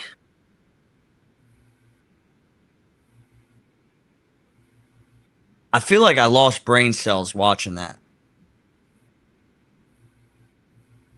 All right.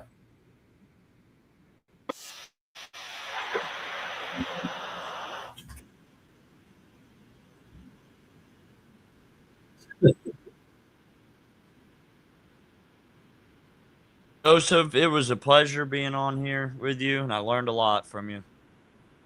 Well, thank you, my friend. I appreciate you saying that. Glenn Feldman and Steve Weisfeld tonight was fucking off, man. Wait a minute. What were the scorecards for the fight in the main event? Said 114, 114, 115, I can't hear this. 116. Wait, no, repeat, please. Repeat. It's in the chat, but I was trying to play it back. Y'all can't hear this shit? No, I turned it down.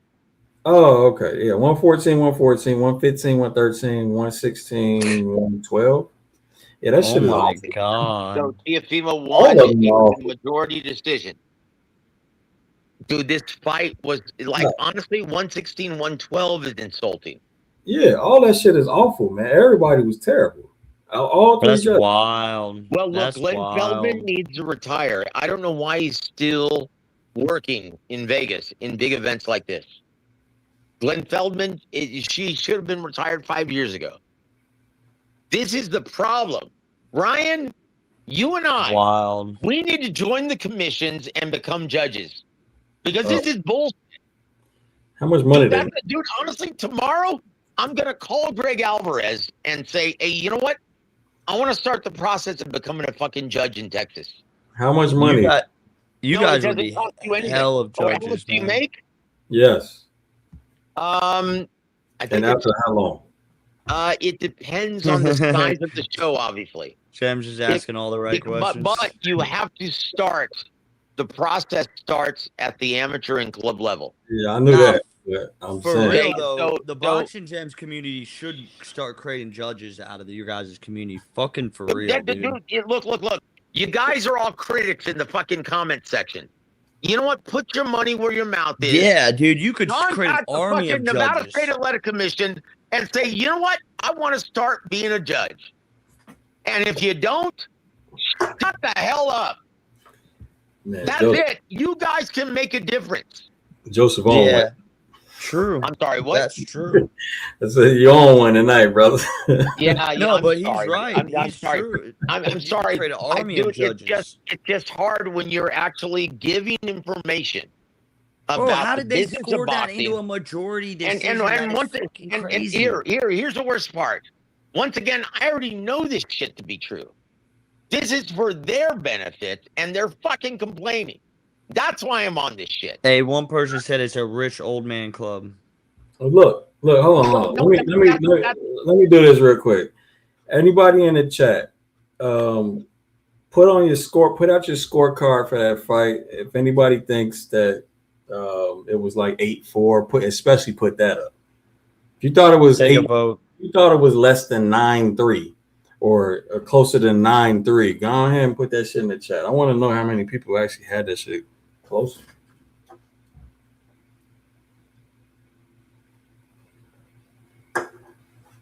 Someone said, "What is he drinking?" No, I don't drink anymore.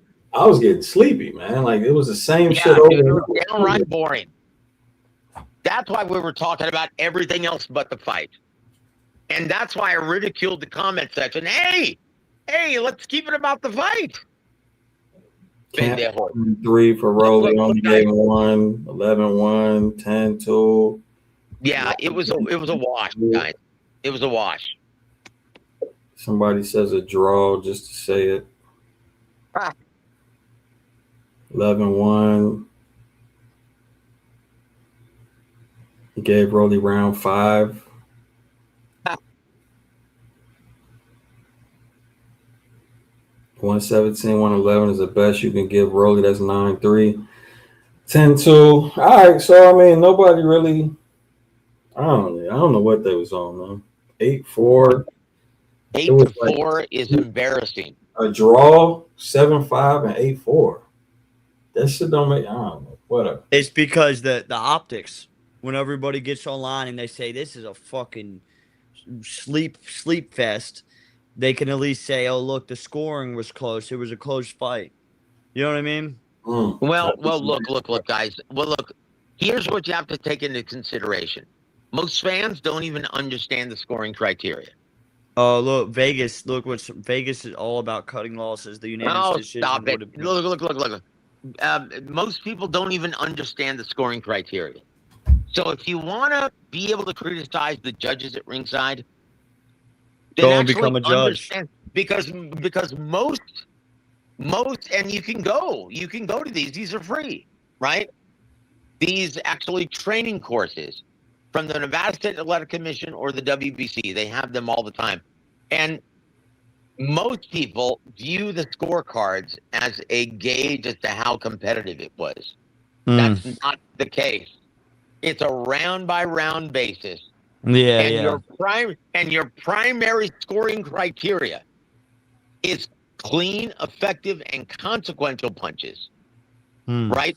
And if you can't determine who wins the round from your primary scoring criteria, then you go to the tiebreaker, which is either ring generalship or effective aggression. Because if you are dictating the pace of the fight, that means your punches have the greater consequence. And that's it. It's that easy, guys. Understand, it's not that hard to score a prize fight. People make it a lot more fucking difficult than they need to do because they've got the fan goggles on. And usually, how they bet determines how they view the fight. Yeah, well, everybody don't in the have that chat problem basically agreed the way that it should have been bet. Okay, well, we don't have that problem. We're unbiased. And that's how it works. And these judges, they don't have a dog in the hunt. That would be pretty cool though if this community started creating judges out of it. I think that would be pretty dope. You know That'd be what? a good way to clean up the sport. Look, if fans had the balls to put their money where their mouth was, then yes, they would. But they're not going to. Most of these fans, let's be honest, have never even been to a fucking gym. And they've got one in their metropolitan area. Go to a gym, interview a fighter, see what That's they probably do. that's Learn. I don't know Learn about from the these I don't know trainers. about the boxing gyms community. The fans here are pretty they're pretty involved at the grassroots level in boxing. You might be thinking about another channel. Well, I can't promise you what it is on YouTube. You talking about Patreon? Even on YouTube, a lot of the people in here are still. All right. Let's take a vote. Look. How many I people? look, Thumbs up. look. You've been to a gym. Thumbs up. You've been to a gym. Or can Taylor, you do a thumbs up? I'm basing this off of my criticism tonight. Let's see. Right? They Yes. wouldn't be commenting like that if they'd actually Right. been Yes. to Have you been to a gym? understood it. They would understand. Like, it's funny. Don Chargan taught me a long time ago. You can figure out within a minute who's in this business and who isn't. That's a Within lot the of first thumbs minute up, bro. by what they say. And any of these fans who have been at a gym or been involved in this business could ascertain within a minute that I'm actually in this business and have been for 30 years. Yeah, that's a lot of good population of people here, though, that are part of the. Almost every other person's been to a gym. Almost all of them.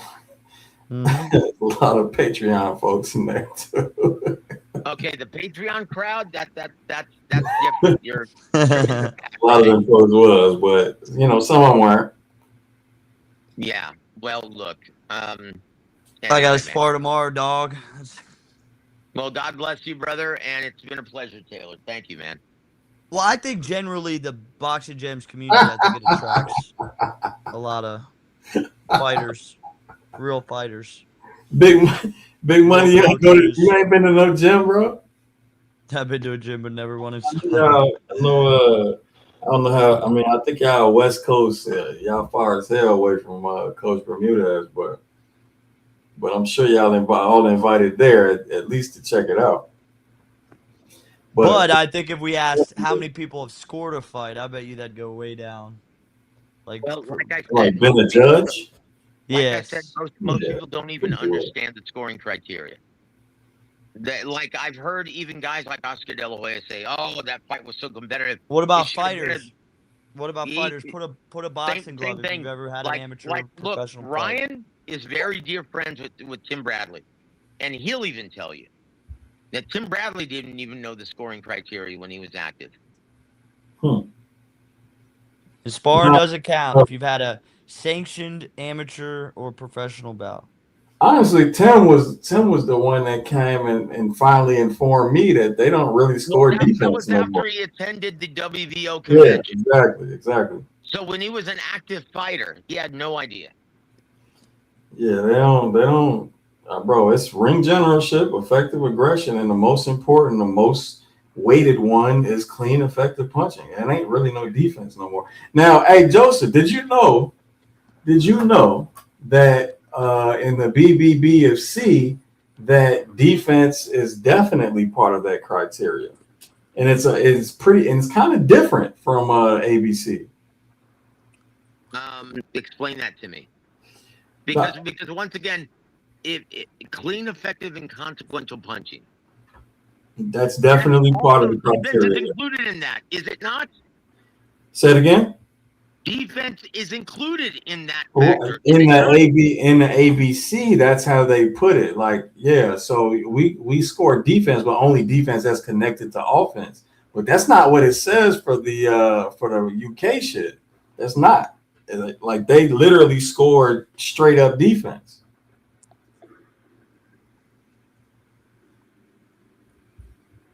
I can find it. I'm gonna text you. I'll find I took a screenshot of the fucking rule book. Okay, maybe defense is effective or is a factor in the BBBFC. Yeah, it's one factor. Because no one has it in the UK. How's that? Am I wrong? Am I wrong? It's funny. It's man, right. Hey, well now you know how Josh Kelly beat Murder's Alley up. Yeah, well, Anyway, any of the people on here that put the boxing glove, you guys need to be in the Patron for sure. Most of them are. I hey, see these names. hey, you know what? Some of them might be trolling you, brother. Look, That guys, wasn't that many. It was only my two of advice, them I know are in the Patron. like I guys, don't know. really, my advice: go to your local gyms. Is Terrence Go fit in the inter- Patron? go interview these local fighters. Who? Go interview your regional talents, and it'll change everything for you when you get to know the fighters and the trainers. It'll change everything for you guys. Go to your local gyms. I promise, it'll be No, worth it. no, I mean we started off. I mean nobody here really scored that. We all scored it the same. It's the judges on TV that scored it crazy. Maybe maybe there was such a big difference in the impact of the punches that we couldn't hear. Maybe. You Well, know, who that's a knows? very insightful statement, Ryan, because this is why the judges are still But at still, a ringside and draw have for that though. watching it Like, on Are you TV. still a fight, bro? look, If you're still a fighter, you need to get in the Patron for look, sure. look, Joseph. But a draw or 7-5, I don't give a fuck what the punches sounded like. No, That was What is impossible. it, James? $7 a month, 7, shit, you can get in there for 2. bro. Everybody in here who's not in the Patron, you need to join the Patron Yeah, for the real. lowest tier is $2, bro. This is just the babble on YouTube. You need to get into the platform where he's actually teaching about boxing. Yeah. Hey, man, shout out to Taylor for calling my shit babble right now. No. I mean the comments. I mean the I'm comments. just, I'm just fucking with you, man. You know, I didn't mean to babble. Fucking. I mean just the comments. The actual fucking. once again, guys, meat. the critics who didn't appreciate the business nuggets that I was dropping on you, I already know this stuff. This is for you. Okay? That's for you guys. Courtesy of Boxing Gems. That's free. Right? Uh-huh. Okay, so once again, man, you can either listen or you can pretend like you know everything. Take your pick. You can either learn or Yeah. stay where you are. So once Bro, again, I will gift. Hey, get him into the stream. I will gift him a month free. Who? Terrence Fit, TRNCE. I will gift him a month free. All right. So he's gonna have to put his email in the private chat. Yeah. Yeah, drop him the StreamYard link. If you're a boxing fan, man, you got to get in there. It is. Well, no. If you're a serious student, a fighter, a coach, Student, fighter, fan, everything. Yeah. that's All the above. why not? Especially if Taylor's paying for it. Yep. Here, let me go to the. Or you could buy or you could buy the goddamn book. Or buy the book. The book is fucking dope as hell too. well, hey guys, it's been a wonderful evening. Yeah, we all about to get out of here. Speaking hope, with all of you guys, I wish it were that wonderful with the fights. But hey, you win some, you lose some. Tune in next Saturday when we do Across the Pond in a sold-out O2 Arena in London, England, for the big one for the IBF Heavyweight Championship. Mosey Ditama versus Philip Hrgovic. And yeah, I look, I guys. kind of like the afternoon cards too. Yeah, Jumbotron, I get the love- book for sure. Like, I am really looking forward to this fight. This fight card is going to be amazing. You're going to see the difference in crowd also. That environment, look, the fans are the real bosses of boxing, and the fans make the fight. And that environment, the sold-out O2 Arena in front of a bunch of rabid, enthusiastic fight fans, it's going to be fire. It's going to be an amazing event, guys. Tune in, come back, and yeah, we'll do it all again, man, next Saturday. Oh, the females got a nice little card next week too. I see. Hey, No, James, can I drop I Arjun's don't YouTube in the recognize chat? female boxing. What's that? Can I drop Arjun's YouTube in the chat? Yeah, go ahead. If anybody wants workout videos, or we just did a deer lake where we went there to Muhammad Ali's training camp, check out his page. We're trying to build it up. But yeah, if Terrence, if you don't, Go sub up to Arjun's page, man. Support the And support the guys, kid. before I leave, Ryan, can I plug my channel? Yeah, do your thing, man. Warwick Boxing, WAW Boxing. I'm going to be interviewing and chatting with Ronnie Shields for an hour and a half on Tuesday. And then I'll be going live after that as yeah, well. I'll drop his. Yeah, James, when's the next? You're doing the stream next weekend? Of course. Yeah, I'll when I get on there, I'll give some of the books away because I need to get the hardcover copy anyways. But when we get in there, I know Ali did that before, and that's a good way to get the word out there. All right. Oh, man, I don't feel like watching that again to make an analysis video. Dude, what's the point? Money. Oh, okay. Well, yeah, I can't argue with that. Hey, is that really AI? Like I thought the dude in your videos was somebody from the Patron. No, man. Bro, that shit is so. I'm like, I don't want to hear this dude's voice. I want to hear Jams. I don't. You know what I'm It's saying? Jake. Like, You don't know who Jacob's voice, man?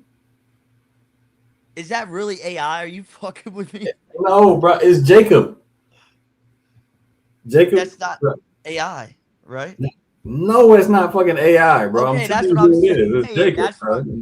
That's what I'm saying. I'm like, bro, I thought you were tripping with me. He's right here, bro. I know. That's what I mean. I'm like, I thought that was a fucking person. I know What? this. I know Jacob from the Patreon. I'm just like, That's him. I'm like, That's what his the fuck? voice. I thought when I saw the comment, I'm like, no way, bro. Just threw me all off. You know what I mean? I can't do it all, man. I can't do it all. I'm sorry. Yeah, no homo. But that's funny as hell.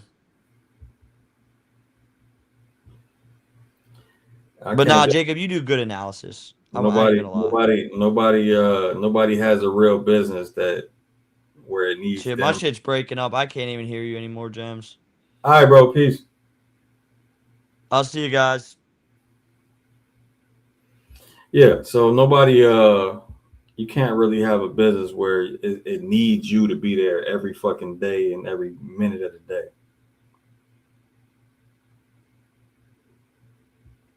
Can't do it all, y'all. Anyway, all right, we out, yo. Peace.